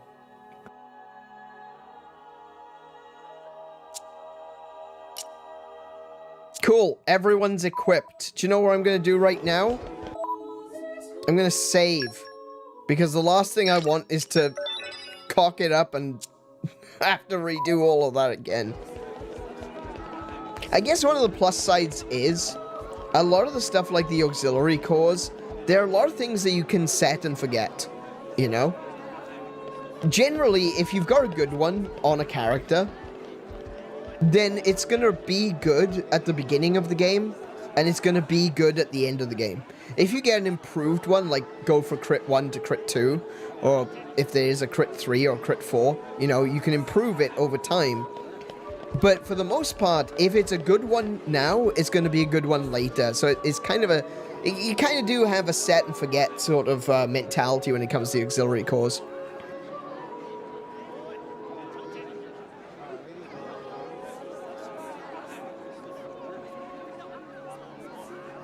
I mean, I'm not crying over the lack of cutscene viewer, but it's a shame. Wait, was there a cutscene viewer? Wait.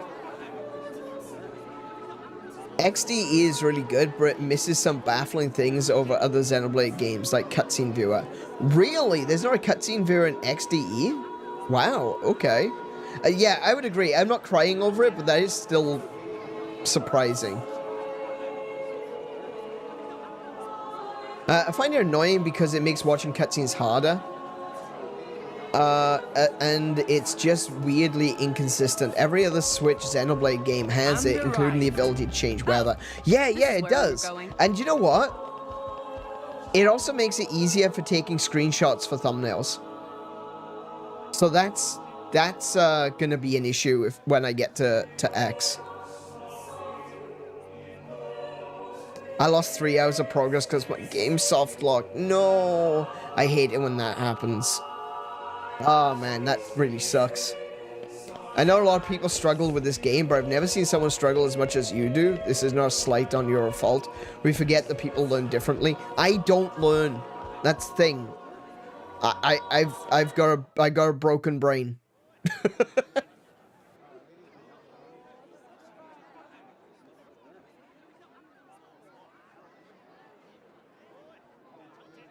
No more blades, no more war.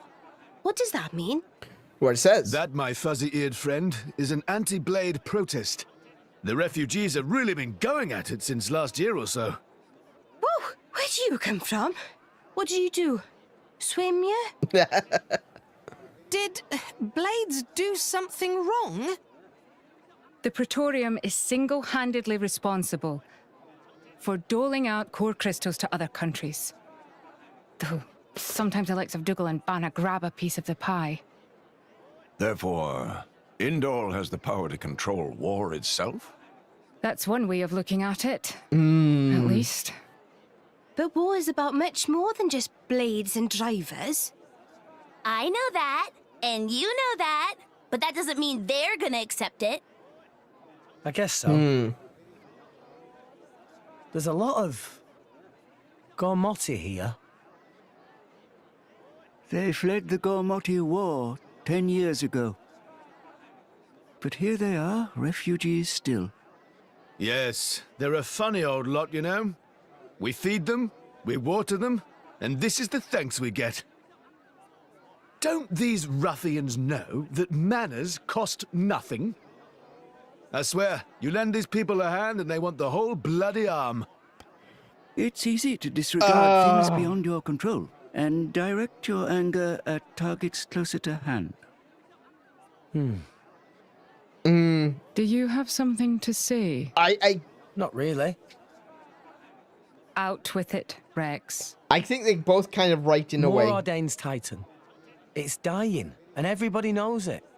That's why you need 𝗤𝘗𝗏. Our population is larger than Uriah's. But you don't have the resources to support all those people. Exactly. You are astute for someone so young.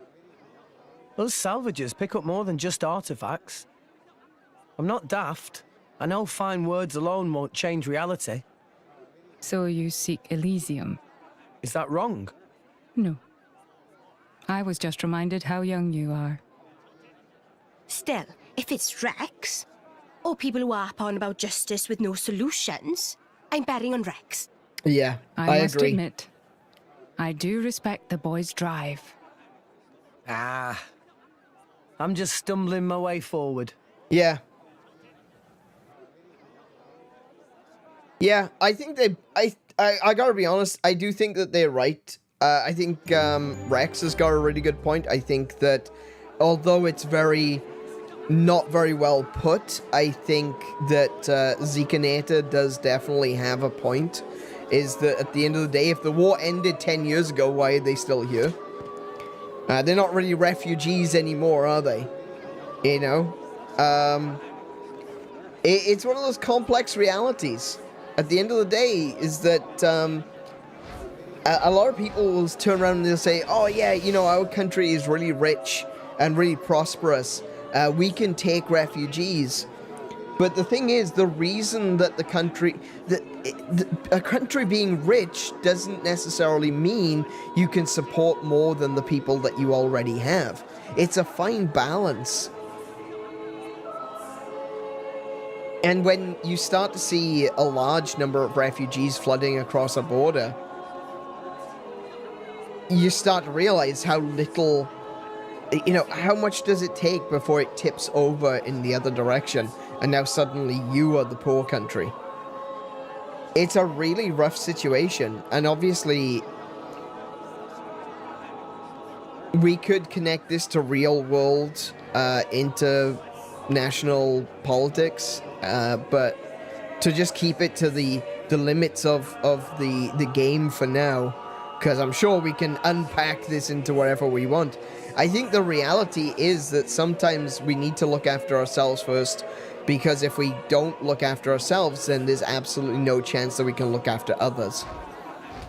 And the worst part of this is like, people who tend to be able to leave countries. When did it get so late? Yes, there's a lot of refugees, but a lot of people who are able to move to a different country, quite a lot of those are, you know, the richest and the more affluent and the more influential people. And if you take all of those people out of a nation, then the nation is going to crumble.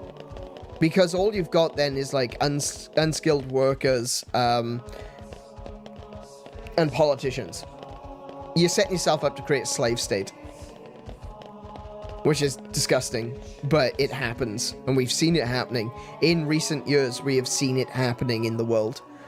And this is kind of terrifying. Like,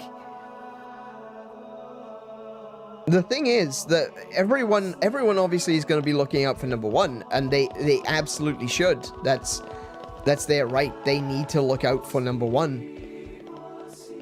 But at the same time, with these nations literally falling, the titans that they live on disappearing.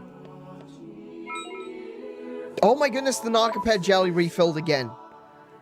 Oh, I completely forgot about that.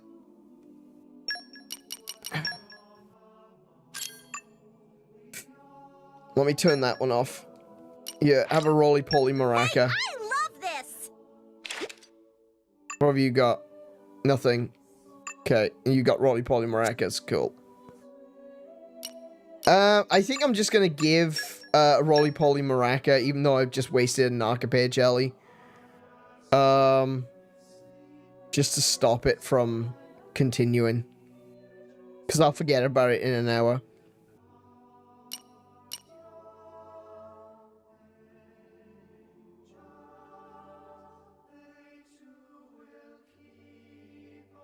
But then again, I mean, at this point in time, it's not really that expensive. I could probably just keep myself filled up on 𝗬𝗏𝗄𝗁 jellies.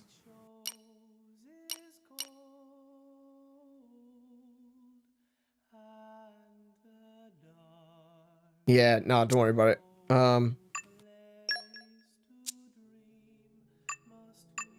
I'll equip the others when I have to, but no, it'll be fine. It'll be fine. Don't worry about it. With the titans literally dying and falling below the sea, you know, it means that every nation knows that the end is coming, right?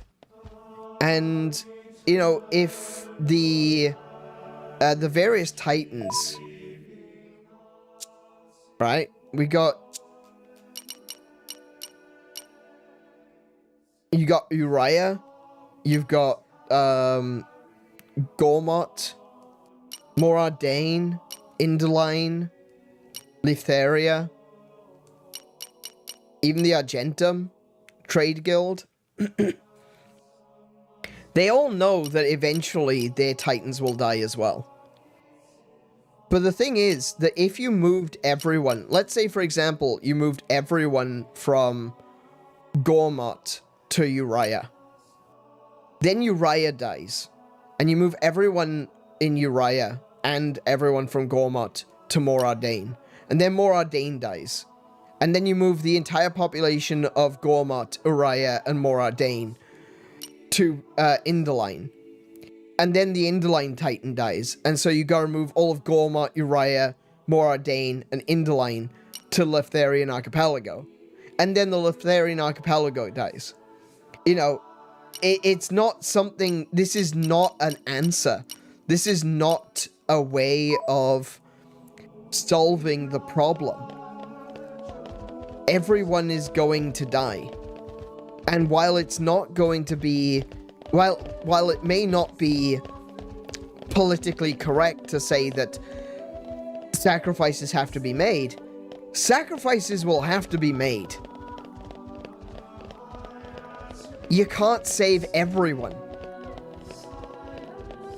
It's impossible to think that you can. So I kind of see where everyone's at. And like I said, I don't really want to combine this or to correlate it to real life politics. This is a very different situation to what we have in the real world. Can I ask But there you are something? some similarities. Go ahead. It's not sustainable. Yeah, exactly. Rex is the one who woke up Mithra. And I think he appreciates what that means. And? It's just that, well, you're not doing anything to stop They're us. not doing anything to stop Why a lot is of that? things. Because of Adam. 500 years ago, he became this great hero who we celebrate even today. But I know him only through legends. A chance to see what his blade is capable of for myself? I confess I was intrigued. So here I am. You know I'm not Adam, right? But you are the Aegis's driver. The second you're under Imperial control, you won't be that hero anymore. Huh. I'm not sure I follow. Need to have special rules. People with great power should be their own masters? Is that what you mean? Close enough. You can interpret it that way if you like. Even the mighty Flamebringer can be bloody hard work sometimes. Can't you just admit the real reason? I don't like what you're implying.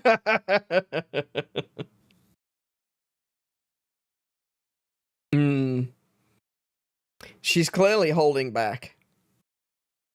The inner praetorium is beyond this gate. Here you will find the main administrative facilities. With your permission, I'll show you to your lodgings. I love that Rex is a nobody. Yeah, exactly. Those are always the best stories, the best heroes come from humble beginnings. Because they aren't people that see the world from a particular perspective. They don't see it from... Well, sorry, no, they do see the world from a particular perspective. They don't see the world from a high perspective. They come from people digging in the dirt. They come from people who... They're not fighting for any grand... you know, oh, we're here to fight for this religion, we're here to fight for these political standings, we're here to increase our borders and stuff like that. It's nothing like that. People who come from humble beginnings, they just want to protect what they have. And that's why it's easier to really identify with them, because they're not saying something that you're like, oh, okay, I guess I should believe them because, you know, they're clearly smarter than me. You know, they're not coming from a position of authority or a position of power. They come from a position of, I just want to protect myself and the people I love. And everyone can understand that. Everyone can comprehend that. And that's what makes the best stories. Something that everyone can understand and relate to. Hey Anonymous, welcome to the stream. How you doing? It's going well so far. So far, I've only seen a bunch of cutscenes. I walked for a little bit, fought a couple of things, but mostly just cutscenes. So it's been fun.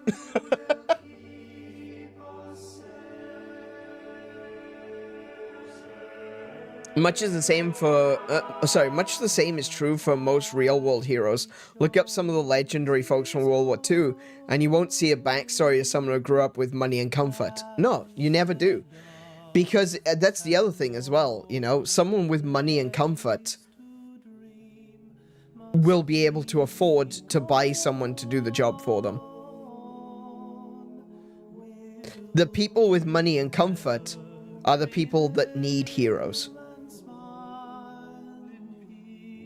Someone who worked their entire life in the dirt.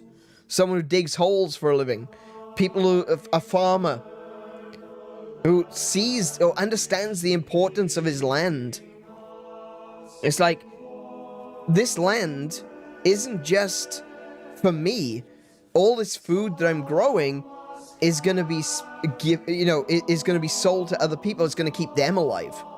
If this farm disappears, it's not just me that dies, it's the entire village.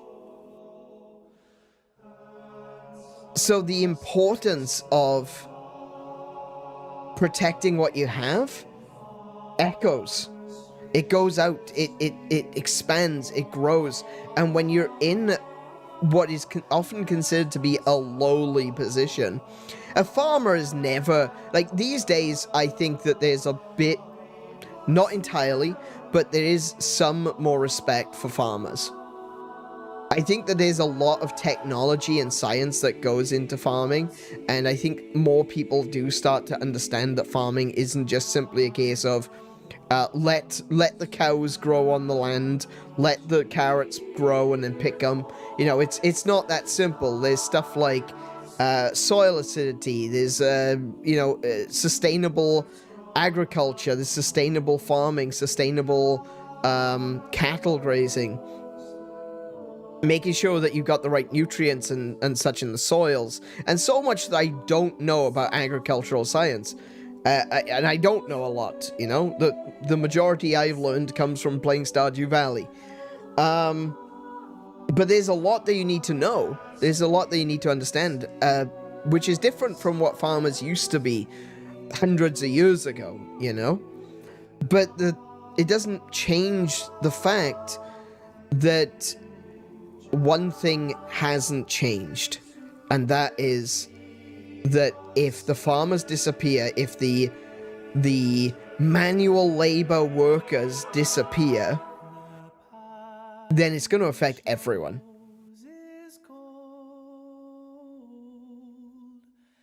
And so when I say like humble beginnings or lowly positions, I don't mean that as like an insult. I don't think that in terms of like the moral good or the ethical good or the contributions to society. I think a lot of those lowly quote unquote workers, the humble beginnings, the people who dig holes, without them we wouldn't exist as a society. They are absolutely necessary. They are probably more necessary than the kings and the queens. I think that they are far more important than the kings and the queens. Why are kings and queens important? Because someone said they were. Why are farmers important? Because they keep us alive. It's a lot easier to understand, isn't it? It's a lot easier to understand why a farmer is important compared to why a king is important.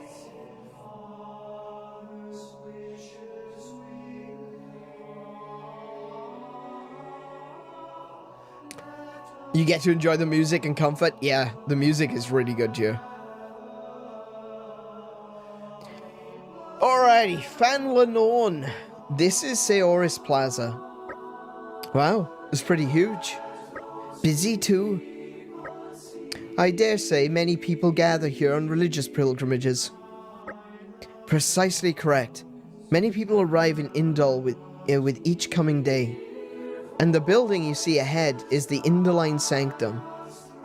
Impressive, isn't it? Impressive isn't the half of it. How do you like it, eh? Really makes you appreciate the majesty of the Praetorium, right? Where do you get off sounding so proud, Shellhead?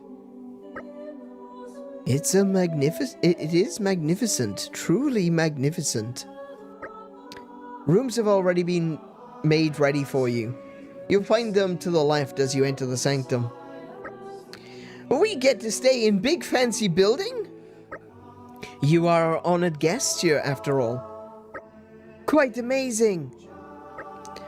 Now then, shall we go?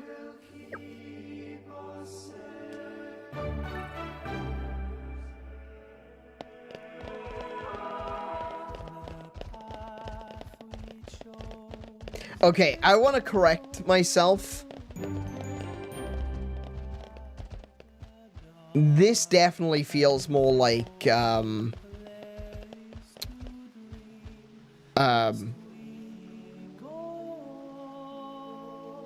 almost said Mordramoth. Mordramoth isn't the Mordramoth is one of the dragons from Guild Wars 2. Alchemoth. This definitely feels more like Alchemoth.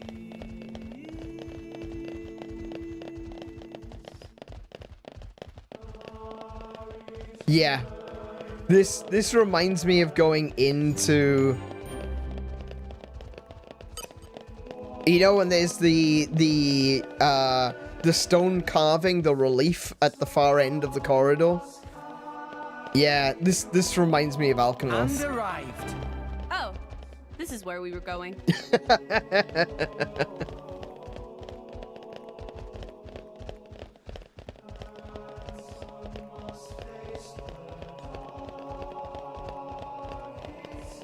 Oh, look, there's a relief. Nice. Sky whales. Oh wait, I knew about sky whales. We're standing on one. Never mind. Don't mind me. I love that though. Look at the whale. Look at the whale coming out of the sky. It's beautiful. So the world was gonna be destroyed. So the whales came down and the people got on the backs of the whales.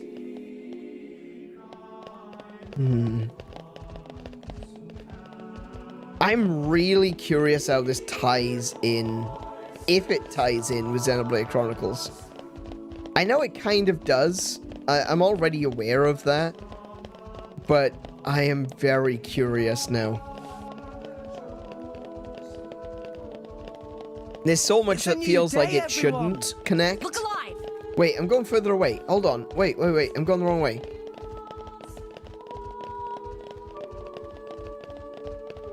There's so much about this game that feels like it really shouldn't be able to connect. But at the same time, you know, there is a certain level of...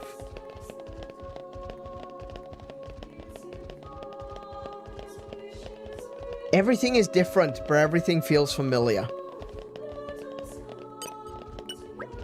Lady Fan told us you'd be coming. You must have endured great hardships on your journey. Please feel free to use the chambers we prepared for you. We'll rest. We'll see if we can do any leveling. I don't think there's going to be any leveling. Your audience with the Praetor is scheduled for tomorrow in the Sanctum's audience chamber. Okay. If there is nothing else, I shall take my leave. All right. Okay. Thanks for all your help. My pleasure. Good night. Night.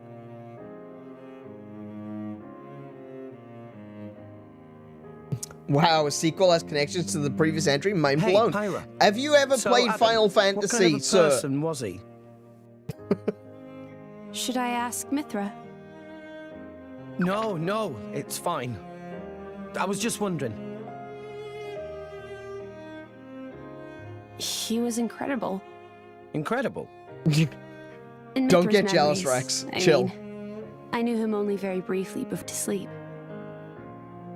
But Mithra can't remember a more genuine, courageous person. She had never met a more wonderful man. Rex, He jealousy. sounds like a real hero. Stop it. Mm-hmm. And you remind her of him a lot. Oh, I do I? Great. Wait, what? I suppose Mithra won't be very pleased I told you that. Pyra, come on. I agree with her, you know. Oh, what a screenshot.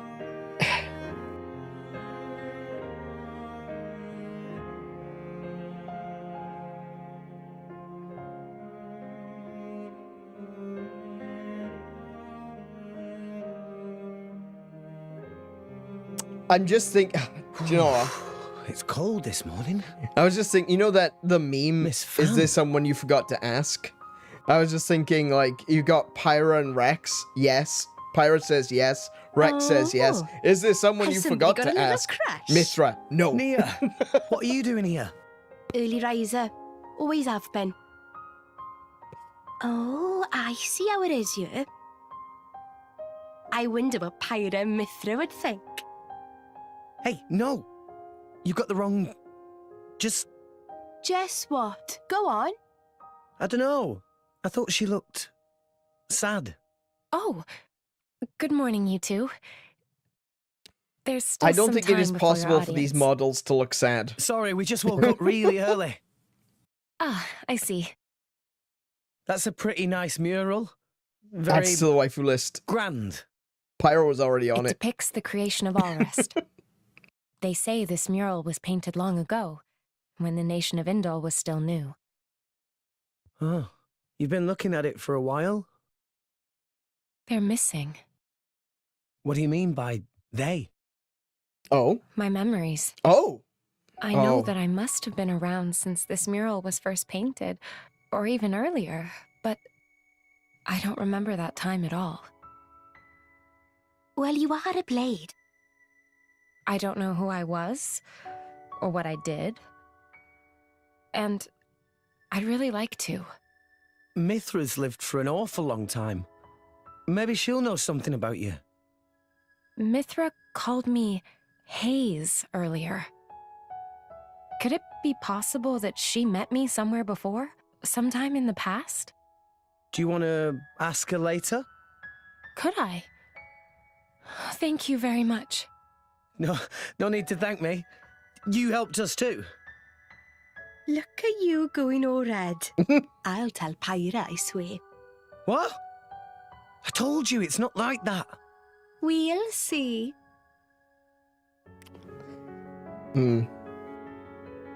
Hey, relax. You'll give yourself wrinkles. A driver and blade are one in body and soul. It was you who told me that. Well, the other you, I mean. You mean Mithra? Of course. It was 500 years ago, so perhaps you have forgotten. Oh, I do remember saying that. So it's true? But how could she possibly remember? You're wondering how I could remember words from so long ago?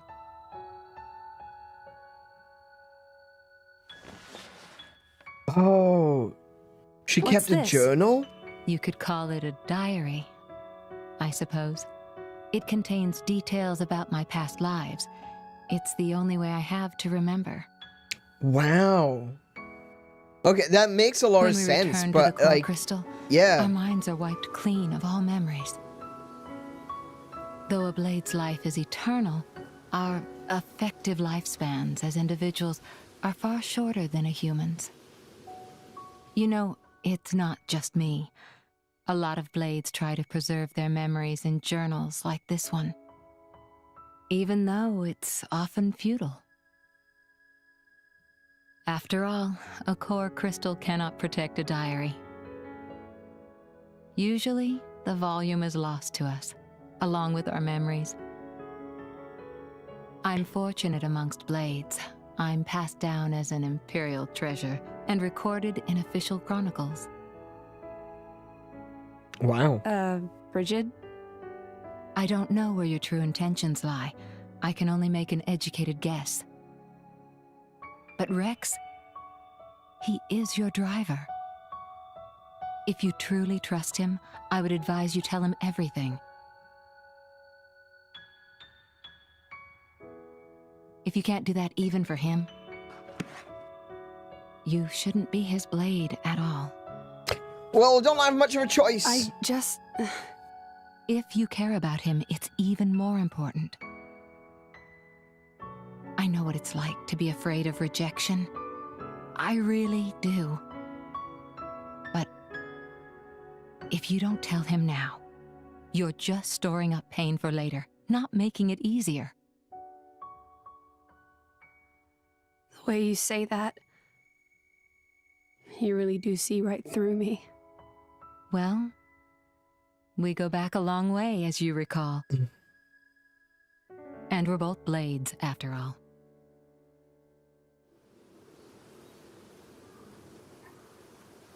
I mean, see, the thing is, we don't really have much of a choice. She kind of has to be my blade, or else I die. Not the best option in the world, I'll be honest, right? Not, you know, are you gonna be my blade? Or do I die? Blade, death. Not much of an option, honestly. To be fair.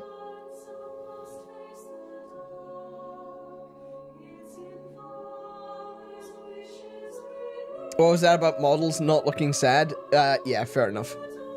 Yeah, no, fair.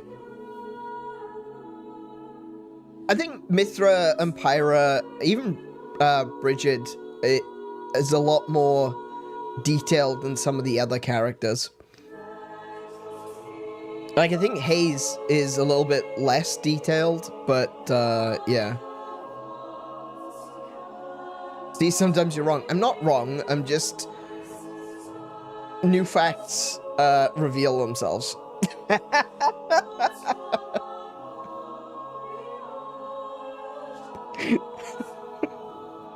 I'm never wrong. I'm just incorrect for a time.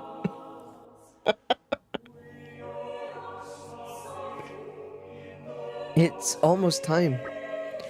I don't know what you guys about you guys, but I'm starting to get a bit nervous. Be careful not to say anything disrespectful. I know. The audience chamber's just across the courtyard. We'll be there in a jiffy. Well, we can hardly... well, I can't Scottish. I'm not good at Scottish. Well, I can hardly keep the Praetor himself waiting. Shall we head out? I'm not even gonna bother trying Scottish. Like I said, every time I try to do a Scottish accent, I end up sounding somewhere between Billy Connolly and Shrek or something. I don't know. I can't do it. Why do I always go gruff? I always go growly when I go Scottish. I need to practice a Scottish accent. This way? This way. I should practice Scottish accent. I got no problem doing whatever the hell it is I'm doing right now. And I've got no problem going back to my native. I could also do a few Irish accents as well. Irish is no problem for me. It's the Scottish that really gets me going.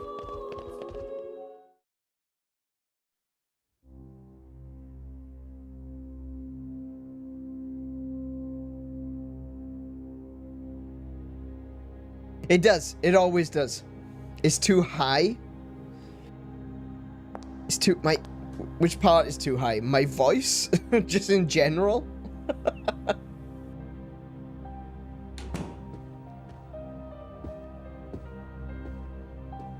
Wait, is this the guy that brought the Aegises? This looks like the guy that brought the Aegises from Elysium. Oh, that's interesting.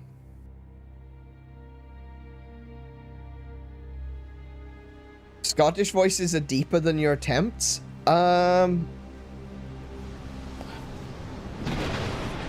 are high-pitched Scottish people. The pitch of your voice isn't determined by where you're born.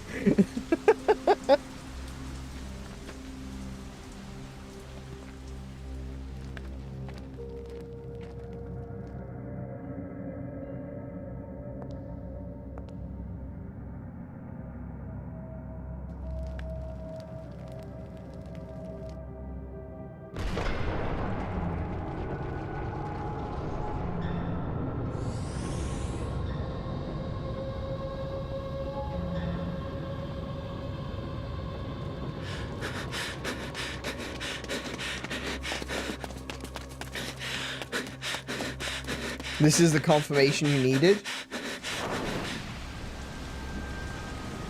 Yeah, this is it. This is what I was looking at.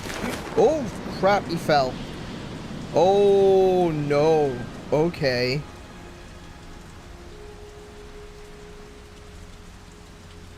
Wait, did he survive that fall?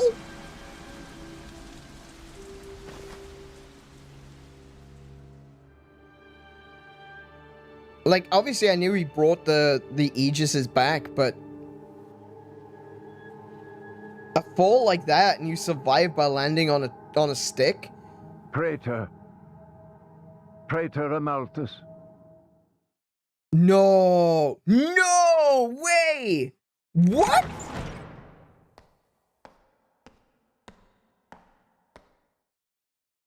That's who the Praetor is. The boy has arrived, Your Eminence. Thank you.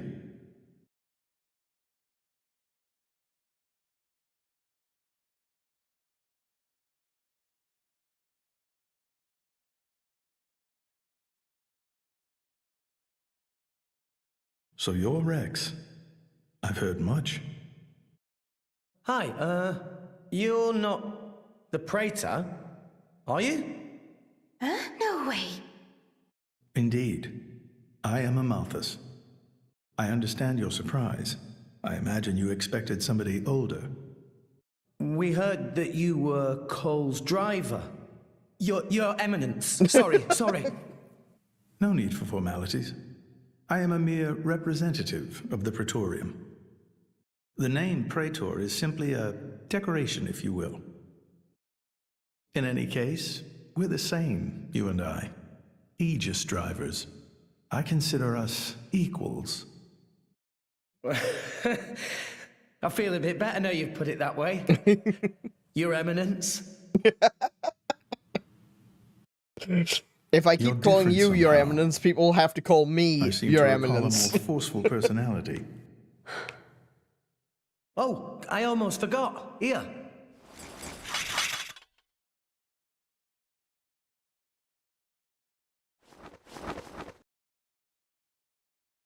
I got this from Cole. He said it belonged to you. Please. Ah, Cole. I find it funny that they pull up their funny looking staffs as if they're weapons, and it's like, do you really think you could do anything against this group of people? Elysium. Really? Cole told us that you would know the way. I have to get to Elysium. To save Alrest any way I can. I mean, we won't know for sure what we can do until we get there, I suppose. But if the stories are true, it's somewhere we can all live safely. It has to be real. Long ago. Whoa. Too long ago. I used to think like you. What? Indeed, it led me to climb the World Tree. However, I did not find Elysium. Or the Architect. What the hell? I believe it was because I was unworthy.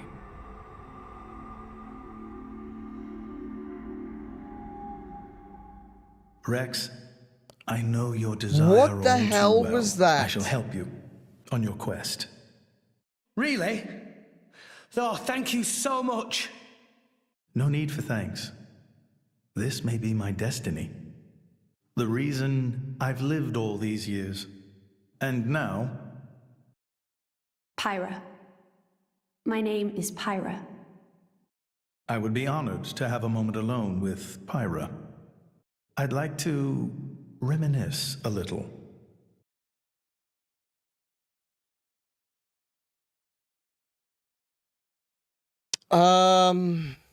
That was rehearsed, So maybe? Old Man Cole really did know the Praetor. Who'd have thought? World is small place. Will Pyra be okay by herself?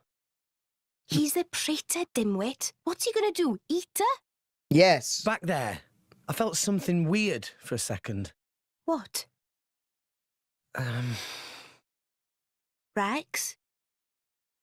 It felt like we were talking to that Malos guy. You're imagining things. You know he's Malos's driver and it's messing with your head. They not seem alike to me. No, I know. It was just for an instant. I think there's Just a this one certain moment level where I of couldn't tell if control we were that's being talking to the exerted. Praetor or Malos. Sorry, I'm not explaining it well. There are blades who are influenced a lot by their drivers during resonance. Their appearance, their personality. That's probably all it is. Perhaps it was due to your bond with Pyra. That could have heightened your perception of such things. I don't know. It was painted 1,500 years ago. Even through exposure to the elements, it has never needed repair, always as pristine as the day it was made. Well, it wasn't made very well then, the was technique is long forgotten. Look at all the I wear. often wonder if we are growing as a people, or in fact, regressing. That's been on my mind a lot What do you recently think? too.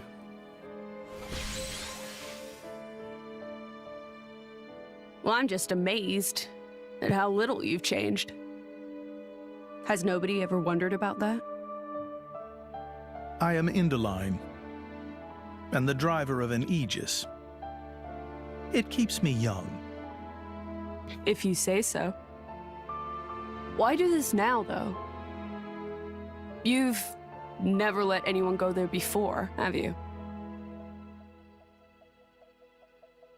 Times change, Mithra. So do people. That's not an answer. That's very not an answer. I would like to believe there is one who can reach the architect and save this dying world. Is that really so strange? And Rex is the one. Would you have resonated with him if he did not hold such potential?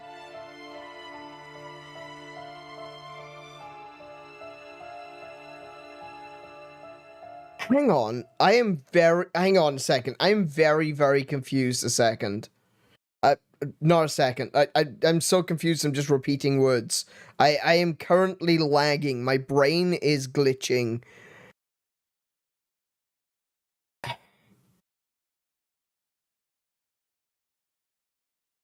But Mikhail. Wait. I'm so confused.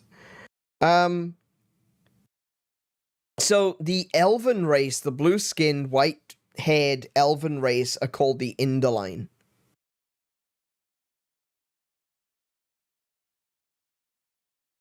So why was Hayes called, or Fan, why did they call her Elysium? She doesn't look like an Elysium. She looks like a human. Maybe a Hom. I don't know if they still call them Homs in this.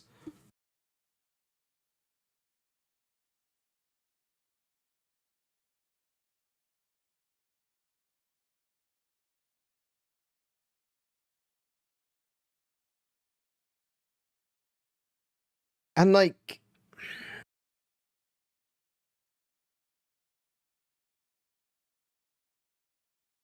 we still haven't learned anything about Rex's golden eyes.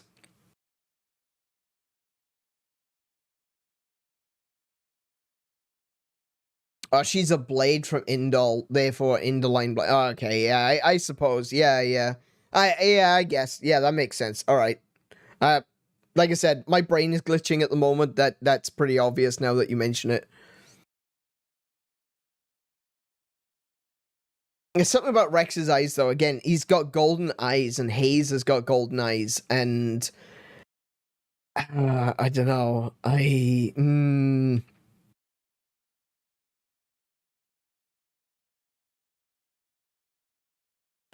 Man, there's still a lot of mystery at this point in time in the game, and I'm just sitting here going, my brain thinks that something just clicked, but I don't know what it is. You know, my subconscious just went like big alarm bells, awooga, wooga, wooga. But the front of my brain is going, what did you notice? Talk to me, speak to me. You know, there's something at the back of my head going, that was really freaking important, and I still don't know what it was. I haven't... Nothing has fallen into place yet. Welcome back. How was it, Pyra? Mostly he was just talking with Mithra. They knew each other before, right? Yes. Honored guests. Oh, Fan. You must be tired after today's events, so please, rest here another night. She may have a point. All we really did was talk to Praetor Amalthus, but I feel quite worn out. Let's take them up on that offer. Yeah, sounds like a good plan. Torah, not object. Sorry, object, not object, object. Alright. Torah, not object. Want to sleep on fluffy, puffy bed every night. Then let's return to the sanctum.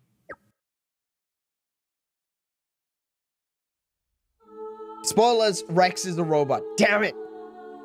Should have guessed. Turns out Rex is actually the son of Edward Elric.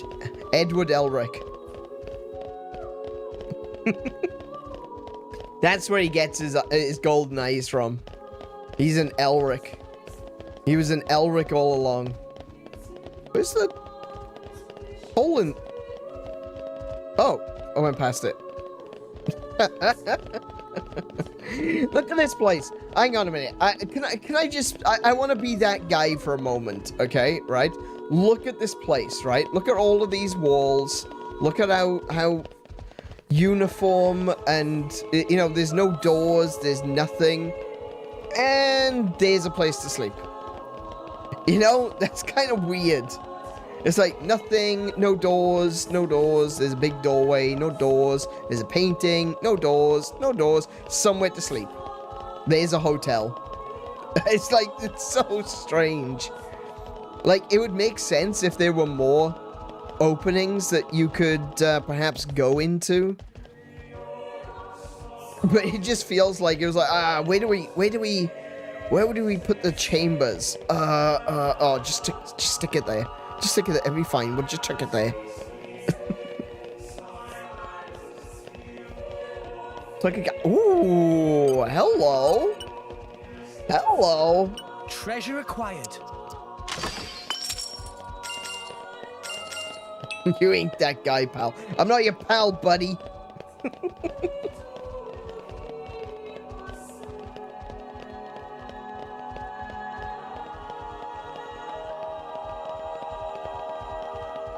Oh, okay. I just want to check if there's any more chests.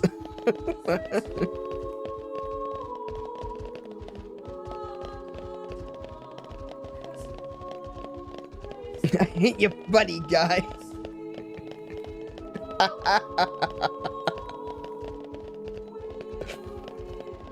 Robin from the pseudo president. Let's go. Hells yeah, brother.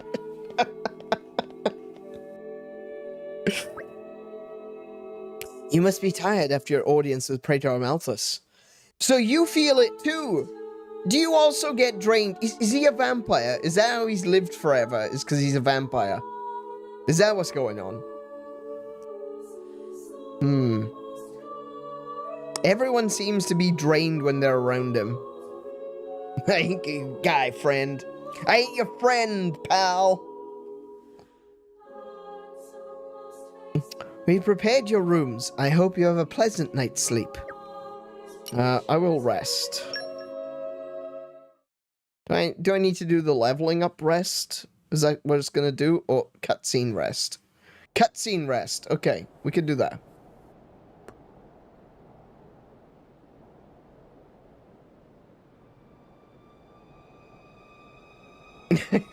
Be right back a moment, y'all behave yourself. Let's get this stream banned. Chaos ensues. Oh no. Oh no, Jin! I wasn't paying attention to what was happening on the screen. I was watching you miscreants. It's still intact after all these centuries. Amazing. He's in a gear. He's in a gear, isn't he? Pinnacle of flesh-eater technology. Tenacious creatures. Humans. Oh, we're actually called humans. Clanks. So sorry to do this to you.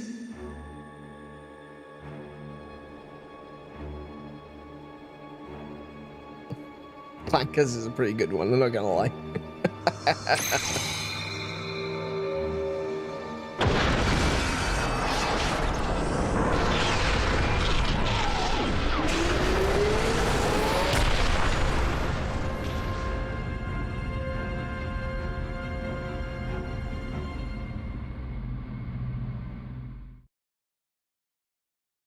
Pop, you would be sad.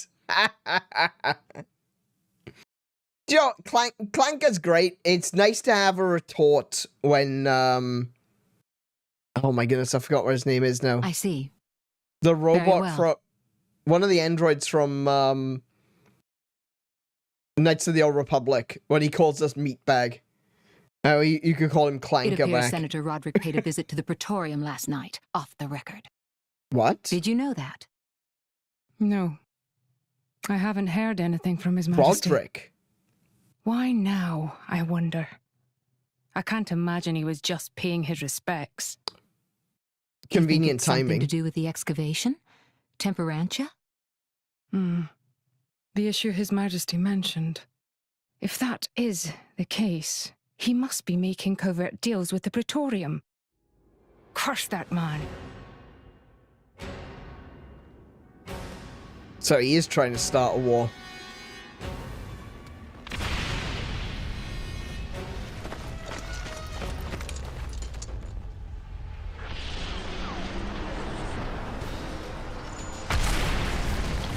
Oh, those guys are in trouble.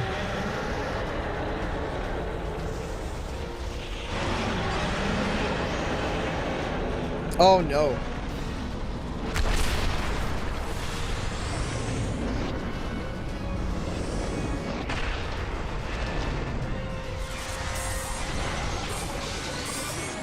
Oh, that's not creepy at all. Definitely doesn't look like a face. Definitely doesn't look like a robot skull.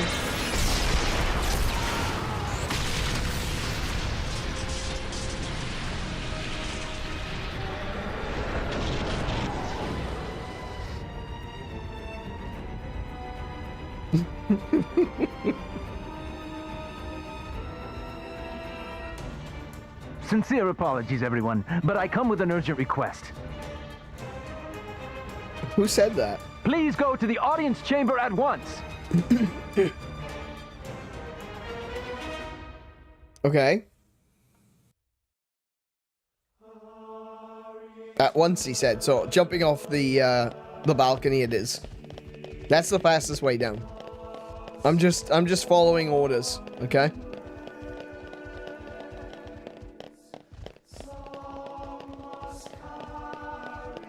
You know, this episode's been pretty good. I've just had to, like, run back and forth a couple of times. Went from one village to another. Cutscene. Bunch of other cutscenes. Did a boss fight with 𝗦𝘄𝗶𝘁𝗰𝗵. And then bunch of other cutscenes. Then running back and forth. It's been pretty good. Pretty good so far. As you may know, I understand the mechanics in this one. Between 𝗏𝗏𝗏 and Uriah. Temperantia. Think of it as a buffer between the two nations. We've received word of fighting in the area. 𝗏𝗏𝗏 are in possession of a Titan weapon. They're advancing as we speak towards the Urian garrison. Nah, it's 𝗦𝘄𝗶𝗁. Well, the two countries' Titans are at their closest right now. You're saying we were waiting for a chance to strike? Unthinkable. Our people would never go to war against His Majesty's will. At any rate, we must investigate. Yes, you're right. Praetor, I beg your leave. We need to find out what's going on. Your Eminence. Thank you. Your Eminence, we... Might I ask you to assist Special Inquisitor Morag in her investigation? We have no reason to refuse, and you needn't worry about me. I am quite grateful to hear that. Let's go after them. Hurry. Okay.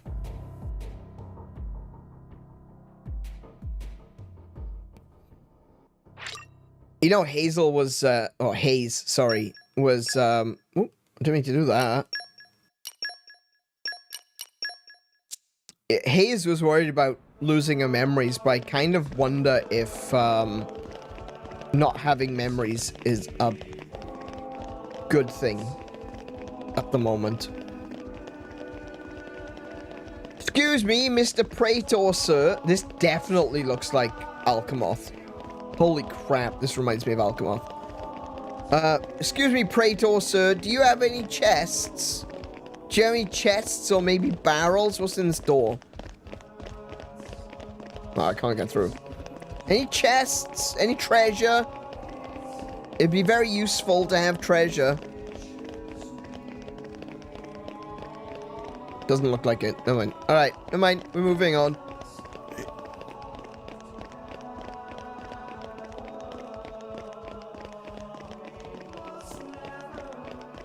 I didn't say this last stream, but I think you know how to play this game more than you give yourself credit for. I agree with CJ.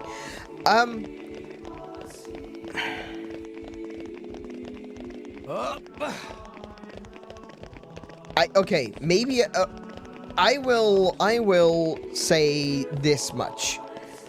Maybe you're right, but I don't feel like I do. Maybe it's not so much that I'm not giving myself credit, as I genuinely don't feel like I understand what I'm doing.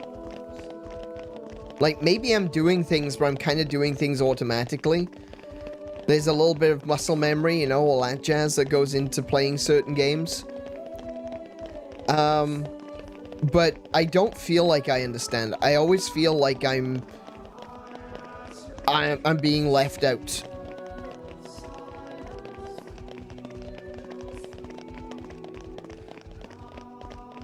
Man, this place is gorgeous. I do want to talk to everyone. Look, I'm an RPG player, right? I desperately want to talk to... Why is there an easel here? What the f... Why is this here? The heck was that?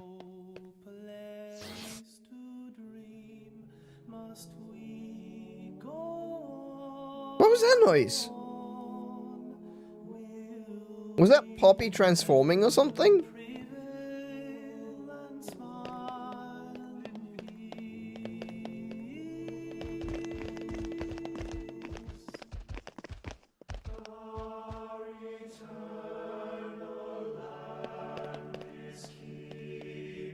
Interesting. It was just a strange noise. It sounded like machines whirring. Yeah, anyway, as an RPG player, I want to talk to everyone, but I know if I talk to everyone, it's gonna take forever. So obviously a UFO? Oh yeah, of course. My mistake. Wait, I'm going further... Hang on, I'm going further away. Now I'm getting closer. Wait, did I miss something? I must have missed something. Hang on. I went too far. I went too far. I maintain that this game is just bullshit. I mean... it definitely... Look, like I said in the last stream, I don't want to keep going on about it. I don't want to have to, you know, reiterate it over and over again. But I feel like... Wait, what did I miss?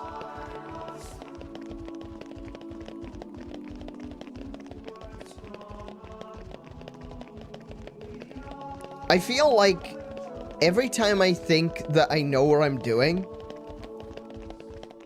Oh, there. Every time I feel like I think I know what I'm doing, something happens that makes me go, oh, no, I'm an idiot. Who's responsible for this? Preparations are still ongoing. If we attack now, we could... What have you done, Senator Roderick? Special Inquisitor, what are you doing here? The Emperor ordered that the dig be halted. He was very specific, Senator. If you've restarted it, you have violated His Majesty's will. The Emperor doesn't understand Moradein's urgent lack of resources. This is for the Empire. Your patriotism is touching. But that doesn't explain why you're waging war with Uriah! It wasn't me. I did not give that order. Even I would never dream of declaring war without His Majesty's express consent. So who in the... Morag! Who are these people busting in here? This is the driver of the Aegis. You are to afford him the same respect as me. This is him? I heard the rumors, but this boy? There are rumors now? Wow. Am I really that famous? Do you have any idea how much it costs to repair a water tower? It's a lot. So less famous, more infamous. Morag? I knew that was going to come back to bite us. Is Moradane really attacking? They are, as much as I hate to admit it. I knew that was going to come back. What's going on?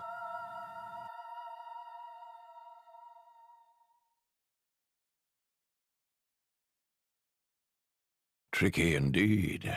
If this escalates into all-out war... The timing is all wrong. We can't win this fight, not now. Sounds like you were planning to start this sooner or later, sly rat. Maybe save the accusations for now.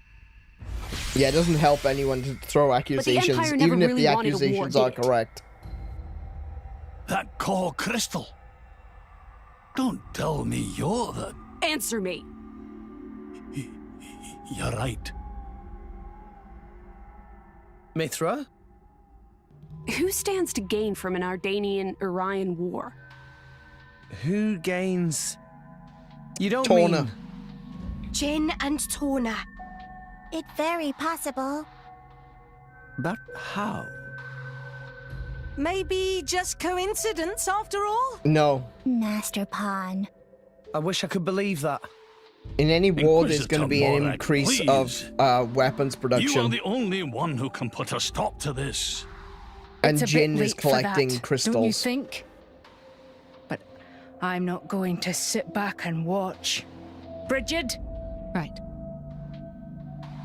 Morag. Rex, this is an Imperial matter.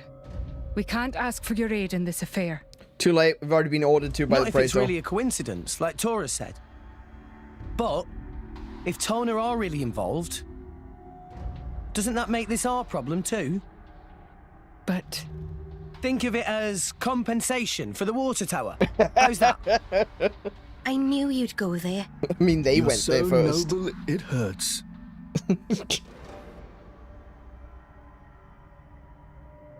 Very well. Can I ask you to help me again? Yep, we're on the case. Yes, of course. I'll accompany you. Fam? What's happening in Temperantia right now? It's being led by a weaponized Titan, correct? My power doesn't only affect blades. Oh, it also brilliant. works against Titans.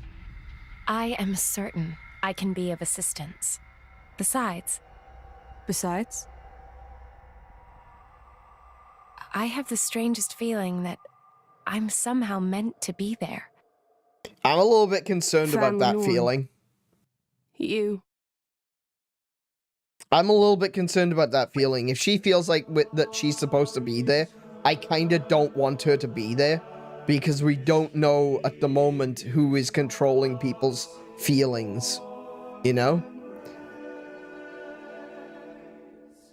There's clearly some sort of influence that's being imposed by Malus.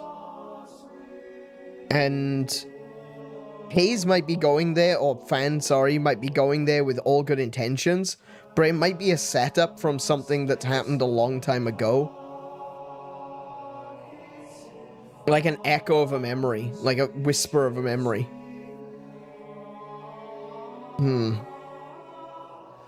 And she's right, though. She can, of course, disable Titans and Blades, so she'd be very useful against a Titan weapon, but at the same time, like,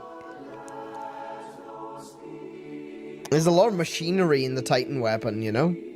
I don't know if that's gonna be something that she can override.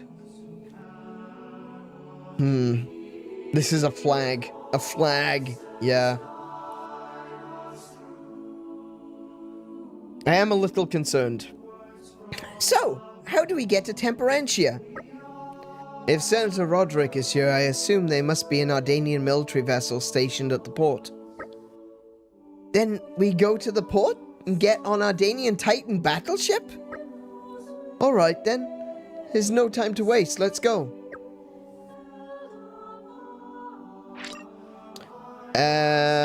No party formation's not changed, thank you. We're gonna stick with that one, there we go, brilliant. Thank you. Tora's gonna be completely underleveled by the time that we actually, It's a new day, everyone! by the time I actually need him, like, I should probably use, Tora now. He's not gonna be viable. I'll just stick with Morag, thank you.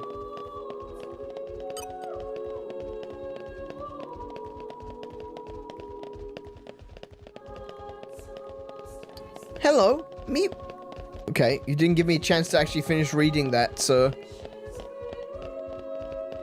Ah! Okay. Hey, this looks like a place that I would hide a chest. Damn it.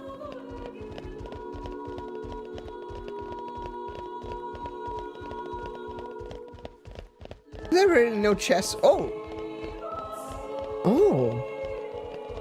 Listen, children, understanding the system of notations required for employment. Oh. So they're teaching the refugees. Look, they're trying to integrate some of the refugees. Oh, I see. The easels are out here because there's artists out here during the day. Okay.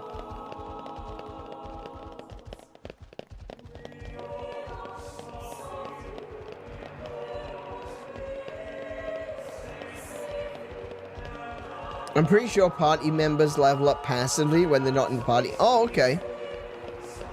Oh, when I went into rest, I noticed that Tora had a lot of levels to go up as well. So maybe it's levels that are required through resting.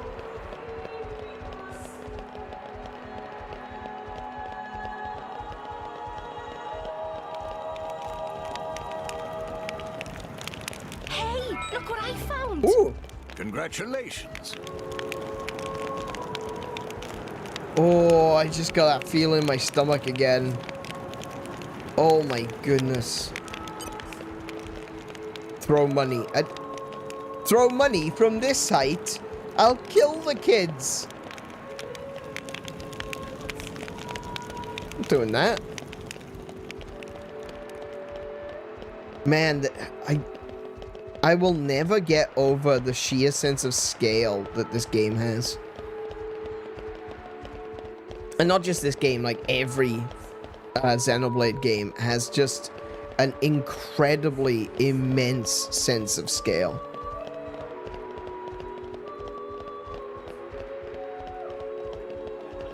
Though it does mean that in some instances the detail suffers a little bit. In some instances. Not all the time. Quite a lot of the time this game is incredibly detailed as well, but I think an example of this is like going around the corner here. And like going around the corner, look, there's no doors, there's no windows. Everything is just wooden boards. It doesn't feel real. So there are some things that that suffer when you go to this kind of scale, but when you're looking at the bigger picture, you don't necessarily notice the little details. Like that's all the way around the corner. Like when you look at this, when you look at what we're looking at right now, this just amazing scene. You don't notice the fact that there's no doors and windows and stuff like that. You just see this incredible archway. You see this fin. You see Mythra's butt. And that's what matters. Mythra's butt.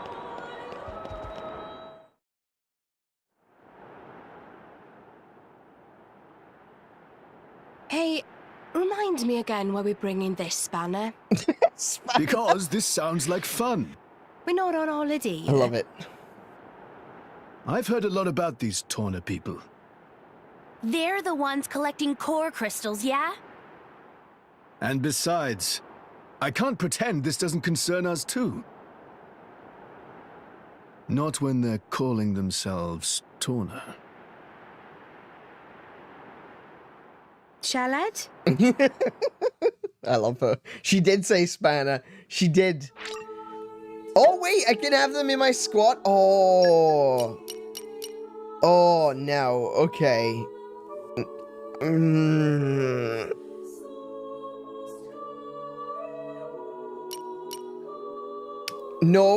No, I'm gonna stick with my crew here, okay? I'm gonna stick with the crew that I've got. Actually, do you know what? We're gonna go over to that rest and see if we can add any additional levels for some of the areas that we found. If we can go up like another level or something, every little helps. Short rest. Yes, we can level up. We can level up by 1. Yeah, I'm feeling stronger than before. 1 is better than none. Really? I'm still getting stronger. Morag will probably be able to go up by like 3.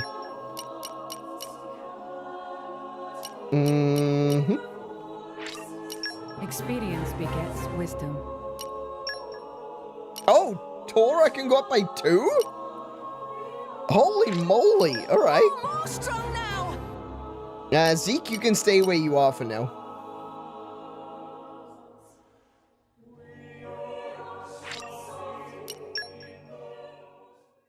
You know what that means? Blade summoning? We might be able to, yeah. I guess we have to for Zekinator, don't we? For the Zekinator! Good morning. I hope I didn't snore or anything. Ugh, I slept like a baby. Alright. You want to do some gacha? Let's see what we got. How many blades can we gacha? I've only got 8. I'm not going to be using Zeke anytime soon. I think I need to gamba with Morag to see if I can get some more rares.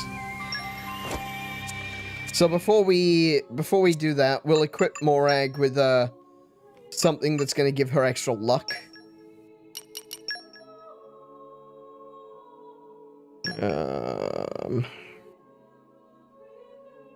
There was a...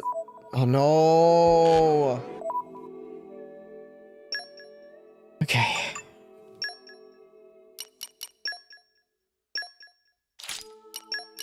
There was a gold choker, I think it was. A gold bolt or something like that. Bolt hat? No. Classic medal? Absorbs 12% of critical damage dealt as HP.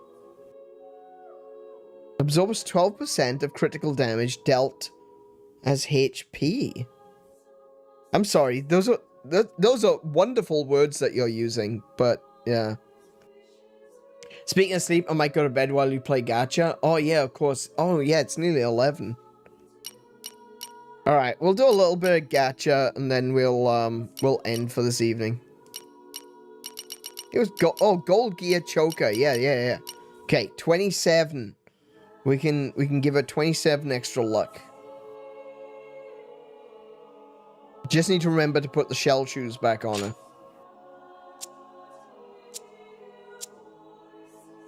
Okay.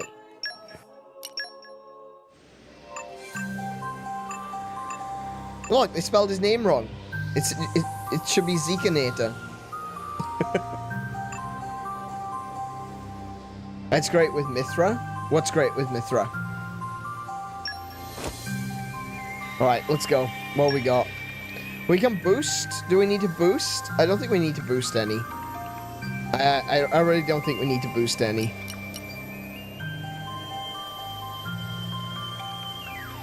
That said, she does have a bias towards fire and water? Fire and water, fire and ice? Oh no, there's your ice. So yeah, she's... I mean, if we did want a different element, we would definitely have to use one of these. Alright. Critical into HP accessory? Oh, okay. Interesting. Alright. I'll take a look at that.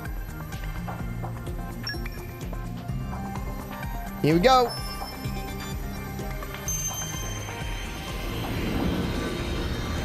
I don't remember what we're going for, but we're going for something that isn't what we've got. That's just a regular big guy, isn't it? Yeah, it's just a regular big guy. All right. Oh, he's a gun. He's a fire gun. Okay. I think we can create a great bond between us. Texan with a gun. Yep. Checks out.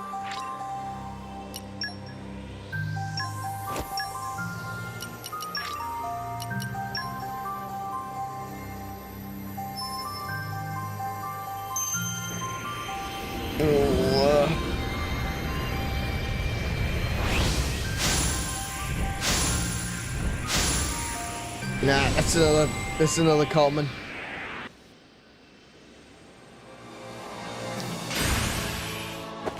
With balls! A common with balls!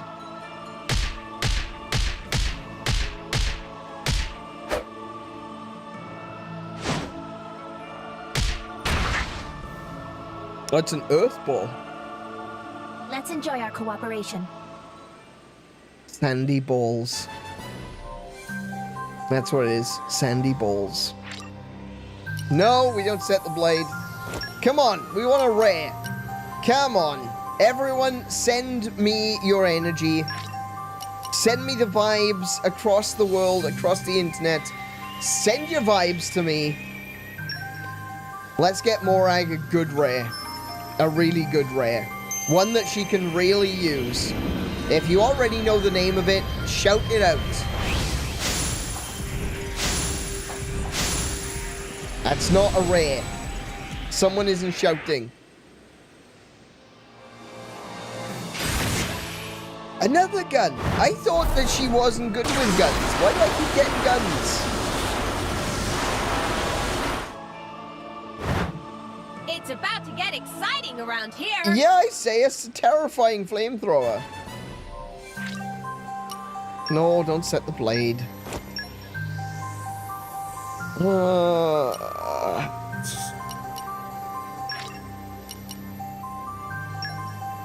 Shouldn't be using it on Zeke. No, I don't intend to use him.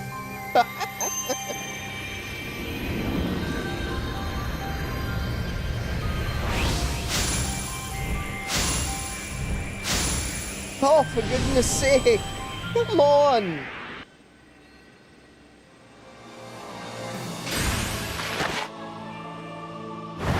I need someone to sacrifice a D20 to RNGesus. Your safety is now assured. Karen. Okay. More like carrying on, am I right?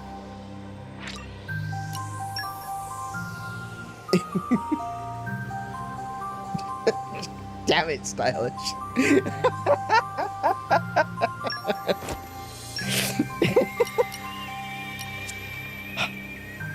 See, the problem is, if I was to actually give one to Zeke, you'd get a rare straight away.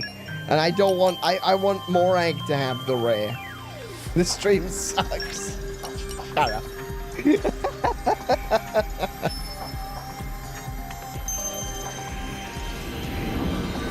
Come on! Come on! Go big or go home. Oh, that's big, but it's also common. Goodness. Come on. Alright, I'm bored of this. Skip.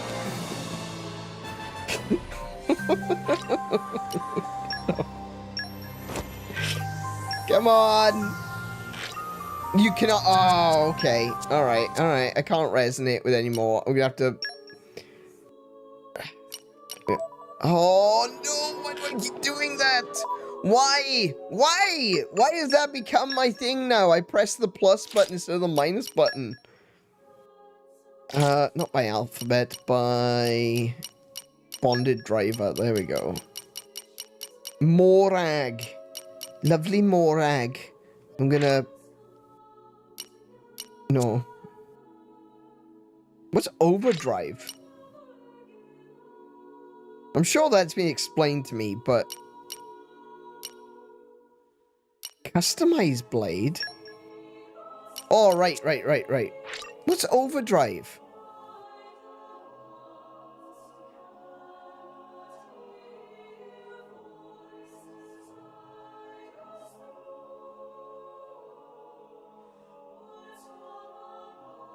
I don't know what that is. It never explains overdrive. Oh, fantastic. Allows you to move a blade from one driver to another. Oh. Yeah, there was actually an explanation for it when I first found one.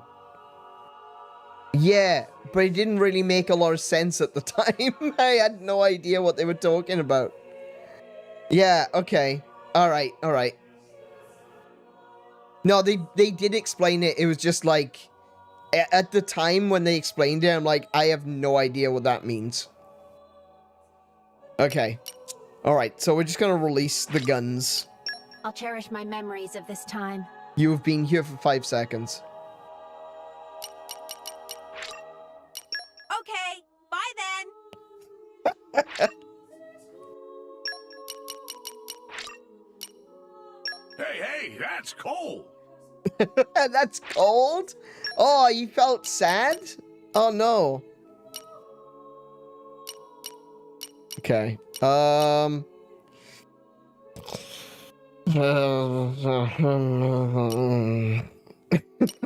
don't know about that one.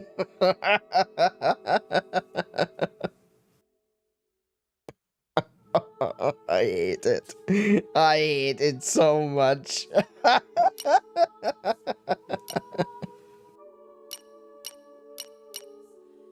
Alright, I'm gonna...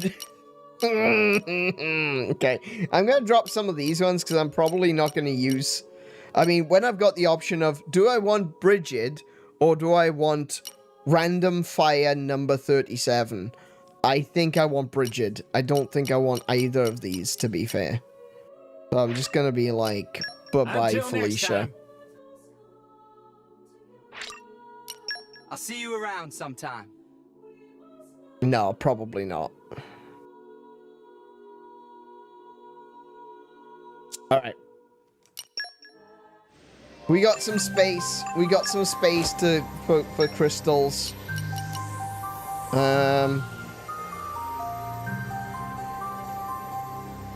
Yeah, we'll just...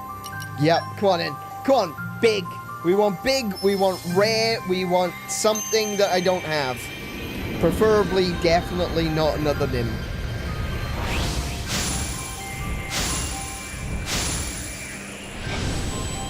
I need to stop using the word big. Because I keep getting the big ones, but they're never the good big ones.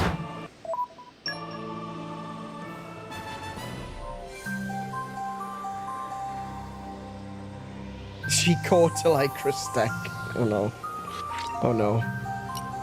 Set this blade? No.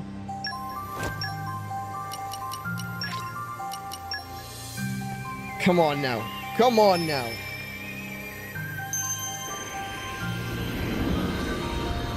I'm thinking rare, I'm thinking katana. I'm thinking let's do this. Oh. I swear, if he's a katana, I'm gonna be mad. Oh, he's a gun. Okay, I can just sell him. Alright, yeah, gun, no, not set. Last one. Come on now. Maybe, let's chuck a justice in there. One, just the one. There we go. Just balances off the elements a little bit.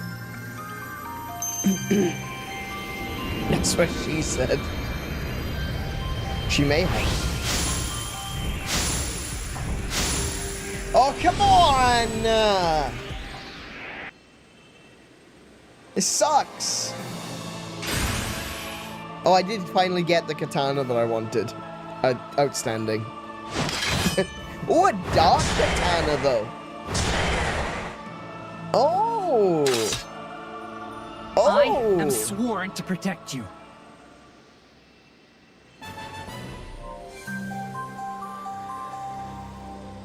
Interesting.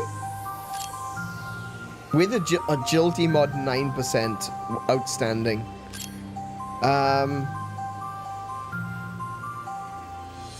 Okay. I mean...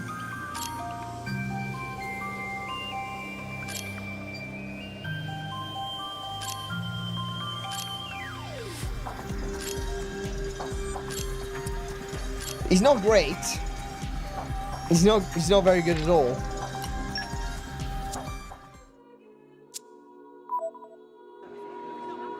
Well, I didn't get anything. I didn't get anything that I liked out of that. That was terrible.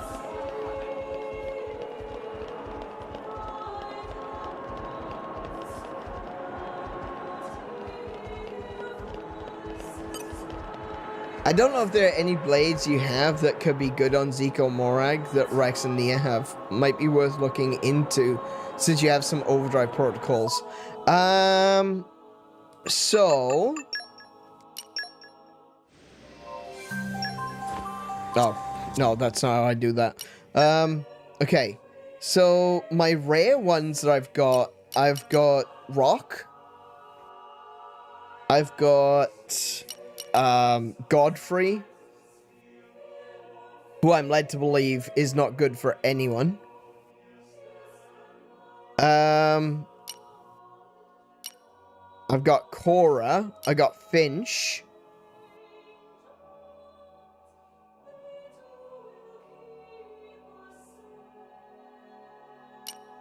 I've got Nim. Not gonna lie, a part of me does just want to, just delete her.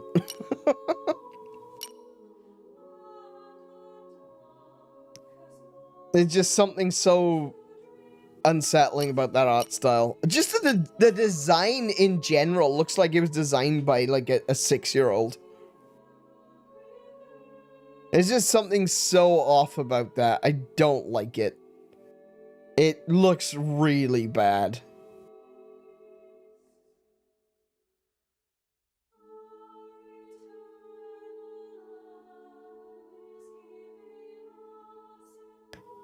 Yeah, I don't even know what... It doesn't even make sense to me. It's just such a weird design. I don't like that at all. I love Adenine's design. Her design is incredible. I love that. I love that she's belts. I love that she's paper. She's so cool.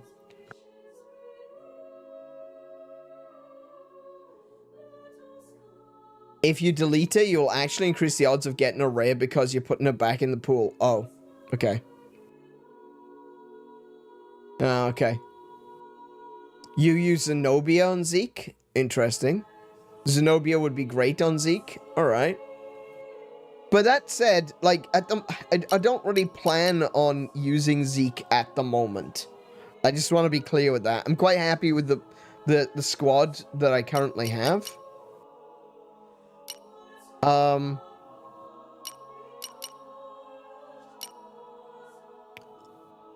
So it's more about getting stuff onto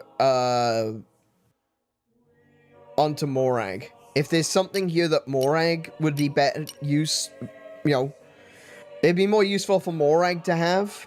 I would like her to have one, but it doesn't look like I have something that would be particularly useful for Morag. Maybe Rock?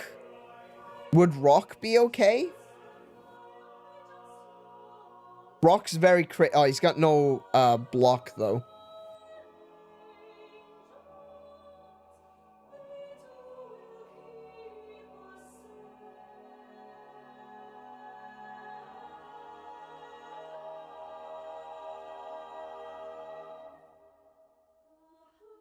Rock is exclusive to Rex? Oh, okay.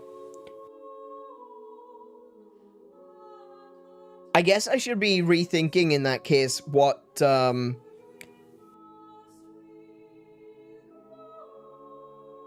got equipped to Rex.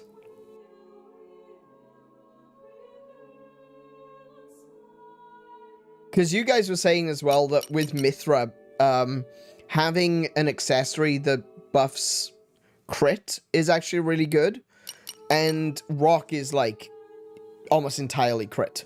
His build is crit based. So if I was gonna go down that line, I would want Mithra, rock, and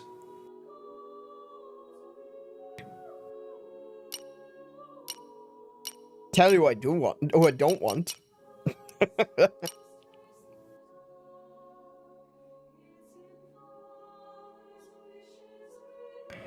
I'm just very cautious about having too many of the same element in the squad, because if I've got too many of the same element, it means that obviously I'm going to be limited in my combos.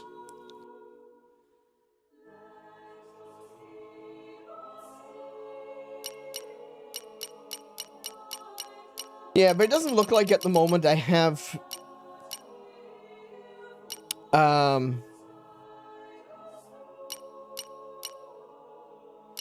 maybe Wulfric. Wulfric would work with Morag, I think.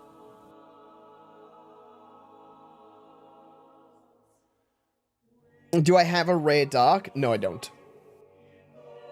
I don't. Which is why I've got a non-rare dark on one of my characters.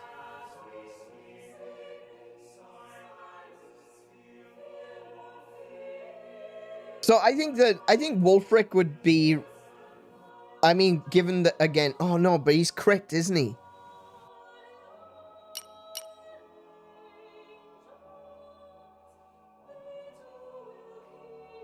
I tell you what, I'm not going to waste time now, right?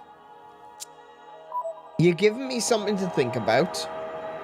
I will, after this stream, I will take my Switch, I'll go sit on the couch, watch something on the TV, and I will go through literally every single menu and try to rebalance everyone for what I think is best for them. For Rex, it's crit.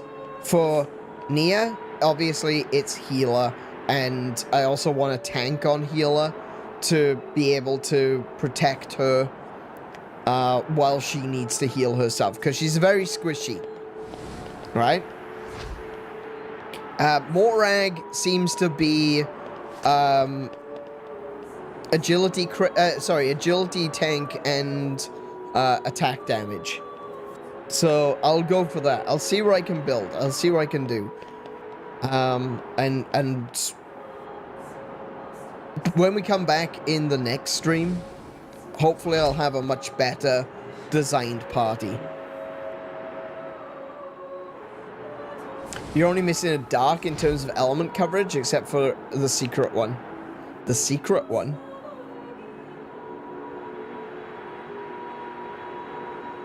You get it late in the game, it's a secret element of the... I'm not even gonna... I'm not falling for that.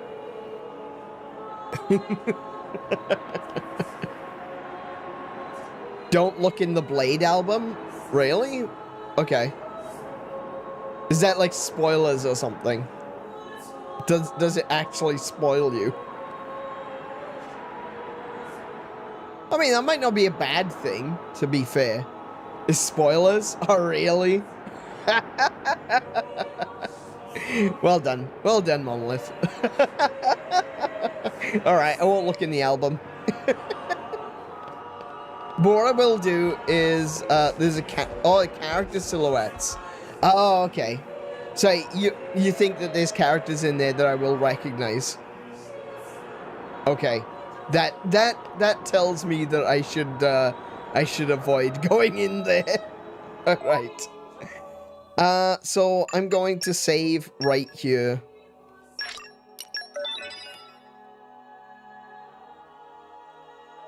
Like LeBron James. Ah, well, you know, there's a bunch of the secret, bunch of secret rare blades in this game. We got LeBron James, SpongeBob, Steve from Minecraft, Shaggy from Scooby-Doo. He goes Super Saiyan though, so it's okay. He's like Ultra Instinct Shaggy. He's actually the best blade in the game.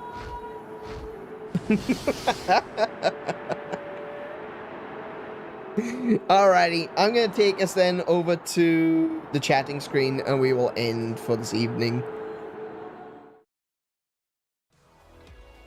Hi guys. I'm having the time of my life, I know, right? It's the best. Do you know what? After everything that was said in the last stream, I gotta be honest, I really have enjoyed this stream. I think it's good to get, you know, those concerns off your chest, and it, you know, Stylish asked me at the end of the last stream, what's it feel like, you know, do I feel okay, am I okay with the fact that I've been vulnerable as I was, as open as I was on a stream that is visible for everyone to see, and the answer is yes, because ultimately, you know, I don't like to hide things from people.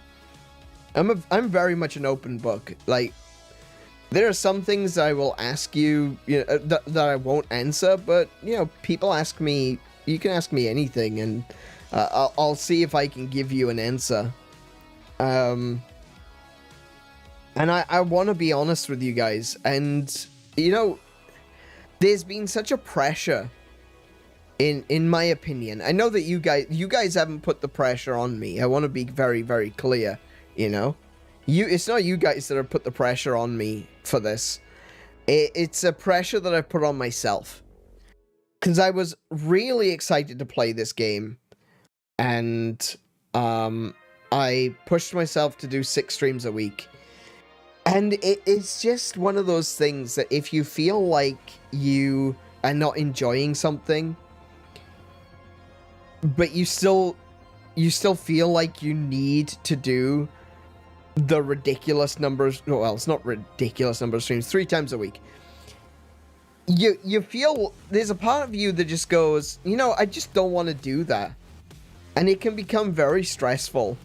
So just being able to say, you know what, I'm not happy with that. I don't like where we're at right now. And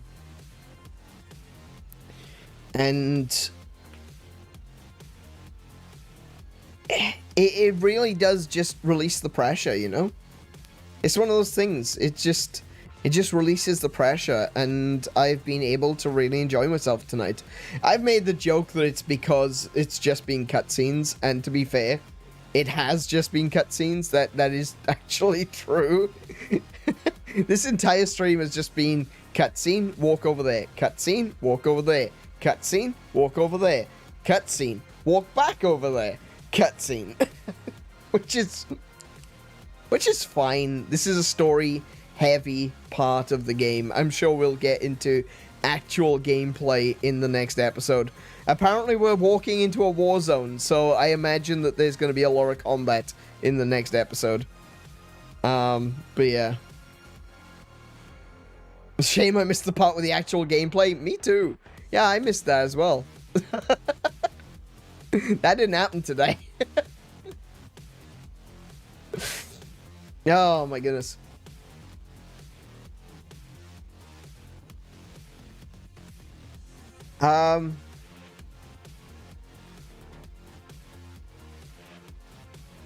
See, pressure on yourself, classic blunderism. Exactly. Yeah, exactly. That's it. Just this old man yapping and cutscenes. Yeah, yeah. Pretty much. Pretty much. But, yeah, no, it's been fun tonight. And you know what? This is the thing, is like, even if I wasn't, even if I'm not having a great time, it is still good to be able to hang out with you guys and play this. And I hope you guys are enjoying it. I mean, I really do hope that you are enjoying the streams, because if not, like, what are you doing with your lives? Come on, seriously. Oh, man. Alright, let's pull up the schedule. I'm pretty sure the schedule's wrong, though, so I'm gonna have to rewrite it. Hang on.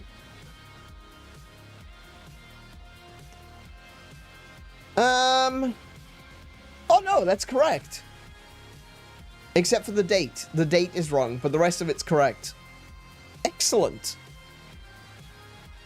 That's, perfect. Alright, cool. Apparently I did that. Go me. Let me change the date, though. Definitely need to change the date. So it's the 9th of February to the 5th, not the 9th. The 9th? The 9th to the 15th. There you go.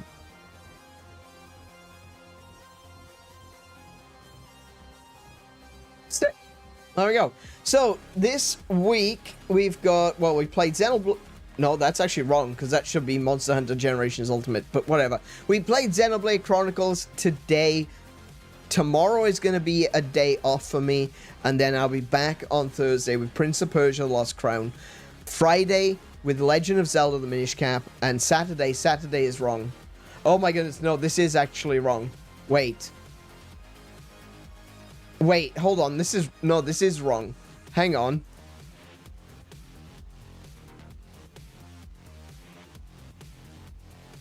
Let me double check that. Yeah, this is wrong. This is completely wrong. Hold on. This is the schedule from last week. Wait. Please hold.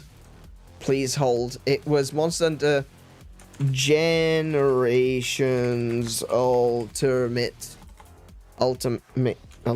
There we go. Ultimate. There we go. Xenoblade Chronicles 2. Wednesday is going to be Prince of Persia: The Lost Crown. That needs to be white. Okay. Thursday is going to be no stream. Okay. Friday is going to be Legend of Zelda: Minish Cap. Okay, and Saturday is going to be Community Hangout Valentine's Special. There we go. That's almost off the screen, but it fits.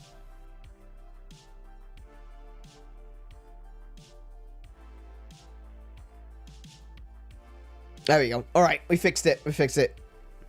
Schedule. Yeah, schedule. How do you say it? I bet you pronounce the C, don't you? So what waifus are we allowed to add to the Discord? All right, yeah. So I'll explain that. Righty. So, I am looking to get maybe about 50 in total. I've already got a bunch which I've got planned, but I'm not going to tell you what those are because I don't want you to be like, oh, well, I can't choose those ones because Anarin's already named them. I just want you guys to put whatever names you can think of into the list. And, you know, it is what it is, right? If I've got a few that I want to put onto the list, I will make space for my ones, and I will choose from the ones that you've selected. So, don't feel like there is, like, any, that there's any kind of limitation. I will figure out the limitations as I'm going, but I just want you guys to throw popular waifus at me. For anyone who has absolutely no idea what I'm talking about with throwing waifus at me, just do that in general. Waifus, throw them at me, please.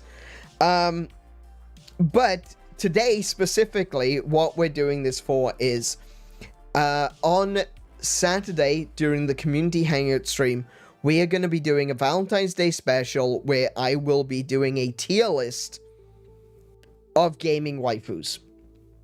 That's what we're doing. That's the goal. That's the aim. And I think mostly, you know, the whole idea of it being a tier list, that's kind of besides the point, really. It's just an opportunity to sit down and have a conversation about some of the really amazing female characters in gaming. And the characters that have won our hearts in various games throughout our lives. You know, from the Zeldas to the Samuses to the Lara Crofts to the Nims, if you're that way inclined. But you know what? You do you, I'll do me, we won't do each other, okay? That's the way it's gonna be. Hang on, that sounded terrible. No, I don't care. Anyway, so, yes, for the Valentine's Day special, we are gonna be doing a tier list. But like I said, it's just basically an excuse to be able to talk about our favorite female characters. And, yeah, so what I'm doing right now is, if you are already on our Discord, you can go to the announcements section, which is right at the top of the channel list.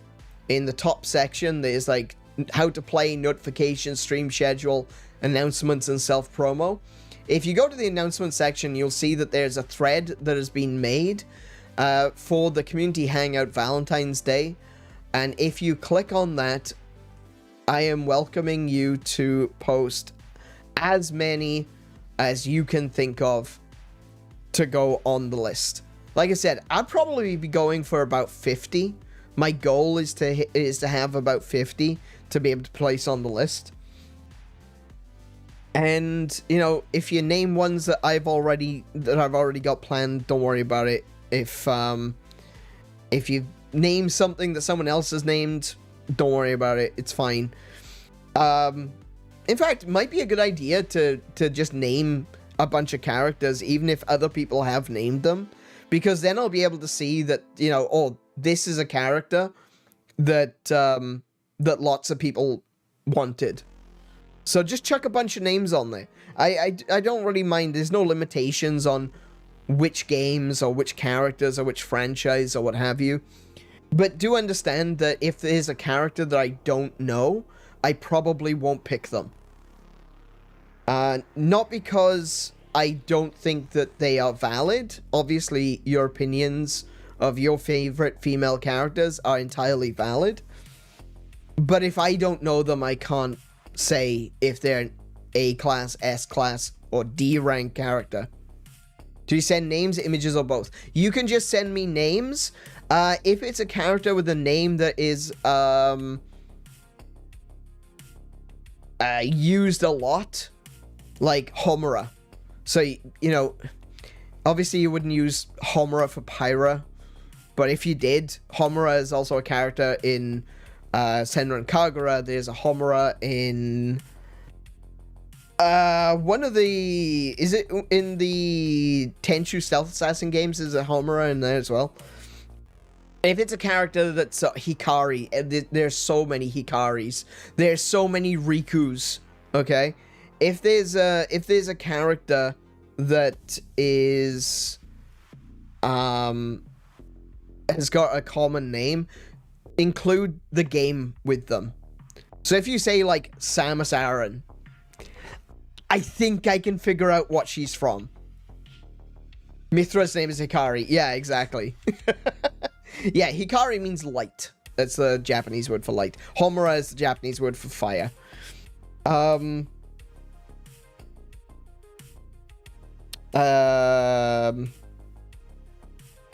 was going to say something. There's a lot of Hikaris, right? There's a lot of Hikaris. There's a lot of Rikus. There's a lot of there's a few Homuras. But like, if it's going to be a name that is very Sonya, there's actually a fair few Sonyas. Either use their full name or say Sonya from Star Ocean or from Mortal Kombat or something like that. I guess Star Ocean Sonya was in. Might be wrong about that. But yeah, just tell me what game they're from. So name and game. Whatever format you wish. There's no need to post images. I can find images. And, yeah. Nim sweep. Oh my goodness. No. No.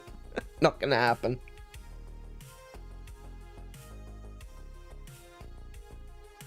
I will ask. Actually, there is one thing. I didn't mention it because I'm not into the furry stuff, okay? Can we not do that? And let's not pick characters that are underage. Use your better judgment, right? Use your better judgment on stuff like that, okay? If someone puts in little Noah, I'm gonna be so annoyed. But yeah, I think that goes without saying. So yeah, sorry to all the furries out there. I'm just not one of you, okay? Except for Crystal. Except for Crystal. Crystal doesn't count. Everyone's furry for Crystal. Everyone.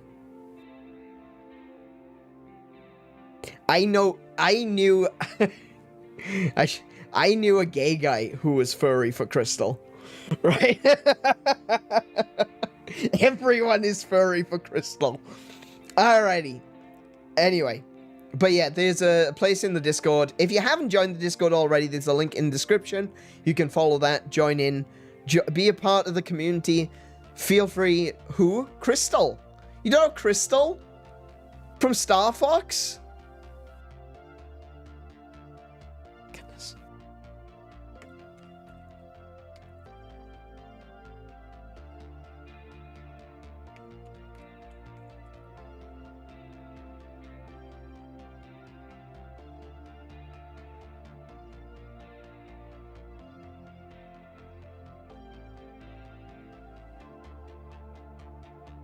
Hang on, let's see what I got here.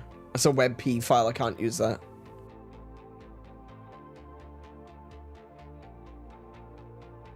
They're all bloody WebP files. I can't use WebP files. Leave me. Come on now. Why are they all WebP files? More like WebPP, am I right?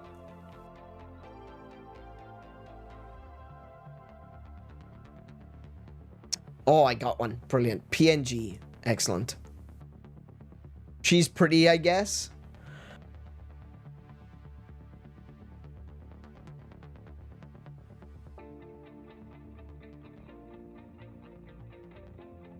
Hang on.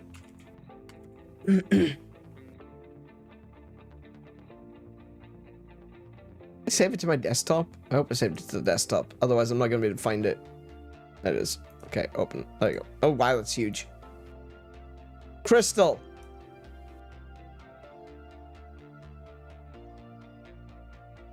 Because the P stands for pain. It does. It does. Yeah, so this is Crystal. This is Crystal from Star Fox. She doesn't count because... yeah. It's an old meme, okay? I'm an old man. I'm allowed to enjoy my old memes. The old meme is everyone is furry for Crystal, okay? That's just the way it is. And it's true though. I did actually know a gay guy. He used to be on our forum and he was like, I am completely, entirely gay. And he would go into long diatribes about how much he loved penis and then say, but even I am furry for Crystal. And it's like, damn. Not my type of woman. Not my type of woman either. Too furry. Generally speaking. I was gonna make a PDF file joke. Yourself lucky. Oh dear, no.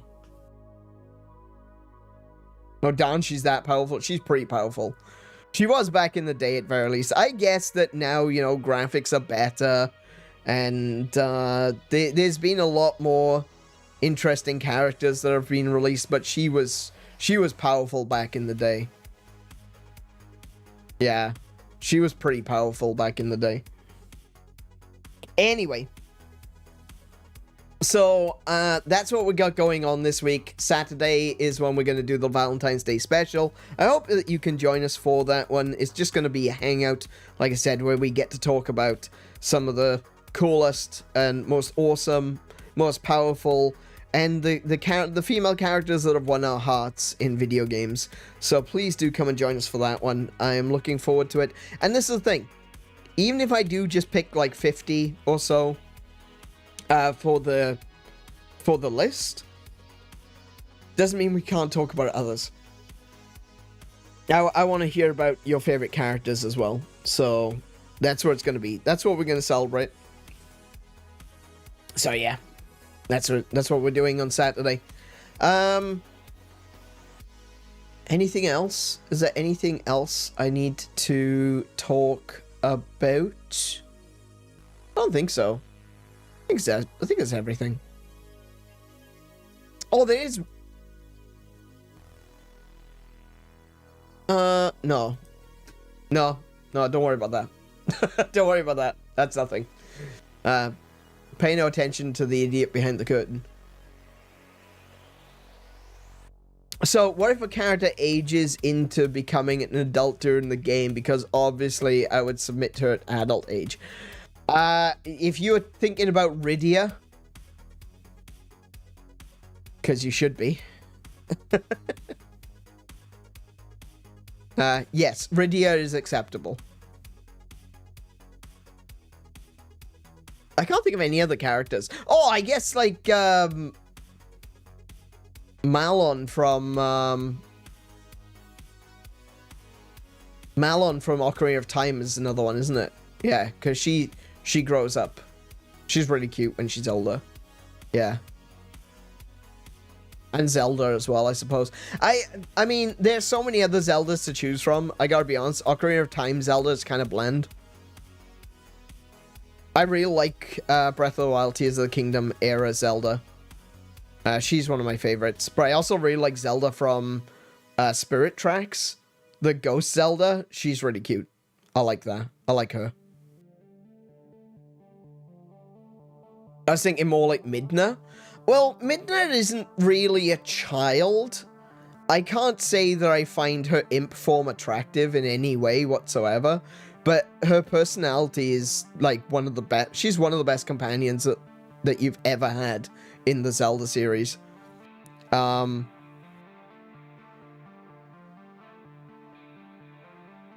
So, like, we're not just going to be judging them on looks or anything like that. We're going to be talking about the characters as a whole. So, I would say, you know, regardless of whether you picked Imp Midna or fully human Midna, I'd be looking at them as a whole. So, it wouldn't just be, you know, Imp Midna and then we put humanoid Midna on the list somewhere else. It would just be Midna, you know?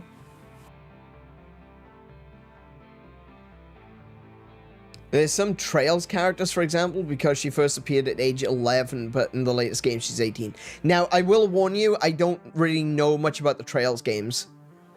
So, maybe wouldn't choose those characters. I haven't been able to delve into the Trails games as much as I wanted to. I looked into them at one point, but there was just so many other games that I wanted to play. I just never got around to playing them. I do have a few, which I want to play. I think I've got Trails to Azure, and I've got Trails into the Sky or something like that. But yeah, no. With a character that starts off as a young character, then, you know, becomes like 18 later on, or 18 in the most recent game, I think that's fine. Because, like I said, we're going to be talking about the characters as a whole, not just at any one specific moment in time. So, yeah, if a character is young, if a character is underage at one point in the game, we can talk about how cool she is. And, you know, provided that she grows up, that she is an adult at some point in the game or the series, we could talk about her being attractive. But like I said, it's not just about physical or sexual attraction. The only reason that I would argue don't include a child character, because child characters can be pretty bloody awesome too. There's some amazing child characters in games. Like in the Final Fantasy series, there's a lot of characters which are children, and they are amazing. And there's some really annoying characters even, but they turn out to be incredible at the end of the day. Like what happens with them ends up being just something that I don't want to talk about it because, you know, there might be some spoilers, because I do want to continue playing through the Final Fantasy series on this channel. And if people haven't played the older Final Fantasy games, I want you to experience that with me. And yeah, there are some characters which are basically kids, and they are amazing characters, but the only reason that I would say not to include them is because I don't want someone else to come in and then be like, oh, you're putting children on a sexy waifu's tier list. And it's like, no, it's not really what we're doing, but I can see where you're coming from. So, yeah. I think one of the other things,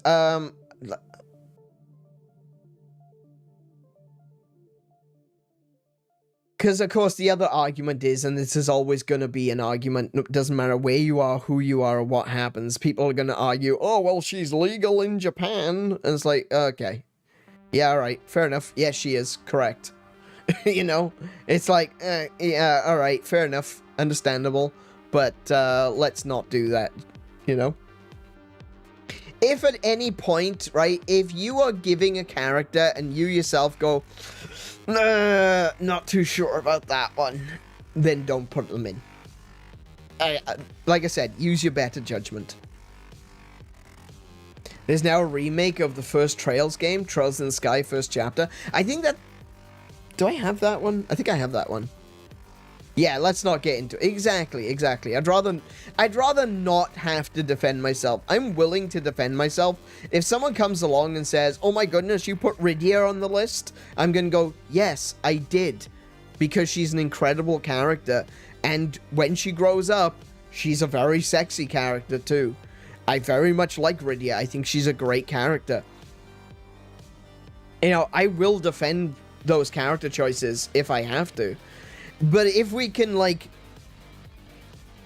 not include, like, actual children, it would just make it easier for me. Do you know what? I will defend till my dying breath putting every character from Senran Kagura on the list. I will. Because I love those girls so much.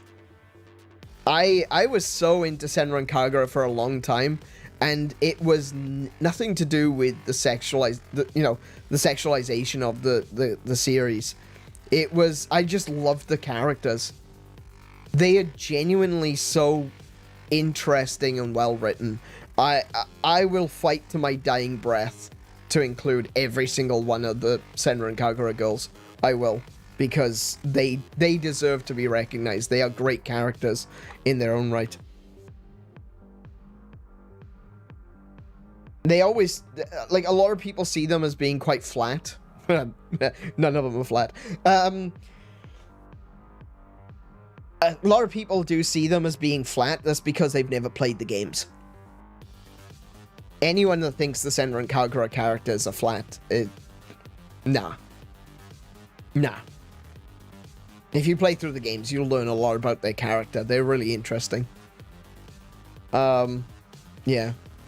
But yeah, it's just, like I said, there's no rules, but, like, generally speaking, use your better judgment. That's all I really have to say on that regard. Otherwise, feel free to add whatever characters you feel you want to add to the list. Feel free to post more than once. Feel free to post a list of characters in your post. at the end of the day, I will take a look and see what characters I recognize, and I will try to get a diverse list of about 50 of them for Saturday's stream. In fact, I'll probably be doing most of the work on Thursday. So if you can get lists up before Thursday, yeah, then I'll go through it. I'll probably add some more, like I can spend some time on Friday and spend a little bit of time on Saturday adding more characters. But yeah, just chuck a list of characters and I'll pick from there. And like I said, I've already got a list of other characters that I want to add myself as well. So yeah. I think that's fine. I think that makes sense. I think you guys know. I think you guys are smart enough to be like, okay, that character probably shouldn't be on there.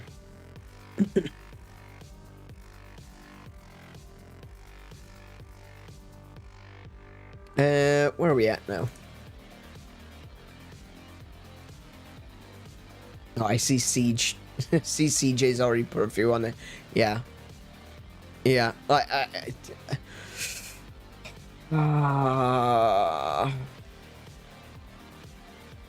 Siege, really with all them Nims, you really want me to put Nim on the list? All right, no Pokemon, even Pokemon trainers is a bit iffy, but no Pokemon. I absolutely will not tolerate Gardevoir or Lopunny. Alright?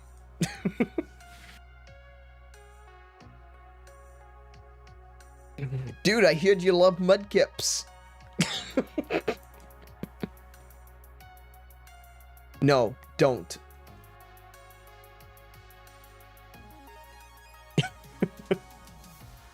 Alrighty, but with that, I think we're going to bring this stream to a close right there. Really, seriously, thank you, everyone, all you guys. Thanks for hanging out with me tonight. And to everyone in the VOD crew watching this later, thank you so much for putting up with the long introduction and the rambling conversation. It kind of got away from me, I gotta be honest. It did get away from me. I wasn't feeling good at the start of this stream, but you know what? You guys made me feel good. You really did. You really improved my mood almost immediately, and you know that means a lot. So a big thank you to everyone for being here, and big thank you to everyone who watches later. You guys are the reason I do this. You give me so much life. Thank you. For real. For realsies. But if you have enjoyed today's stream, please do consider leaving a thumbs up to let YouTube know that you liked it, and maybe consider leaving a comment at the end to let me know that you liked it, because I do love to see your comments, even if all you're doing is quoting a song from a Persona anime. I do love to see your comments. It really does help us to get seen in the algorithm and get pushed in front of other people. So every comment means the most. It really does. If you'd like to join us over on Discord, we have a link in the description that you can come over and you can hang out and we can have conversations. Please don't be afraid to just start a conversation and jump into another conversation. Let's blow up the Discord. I mean that figuratively. YouTube, take your hand away from the ban button. Let's blow up the Discord, shall we?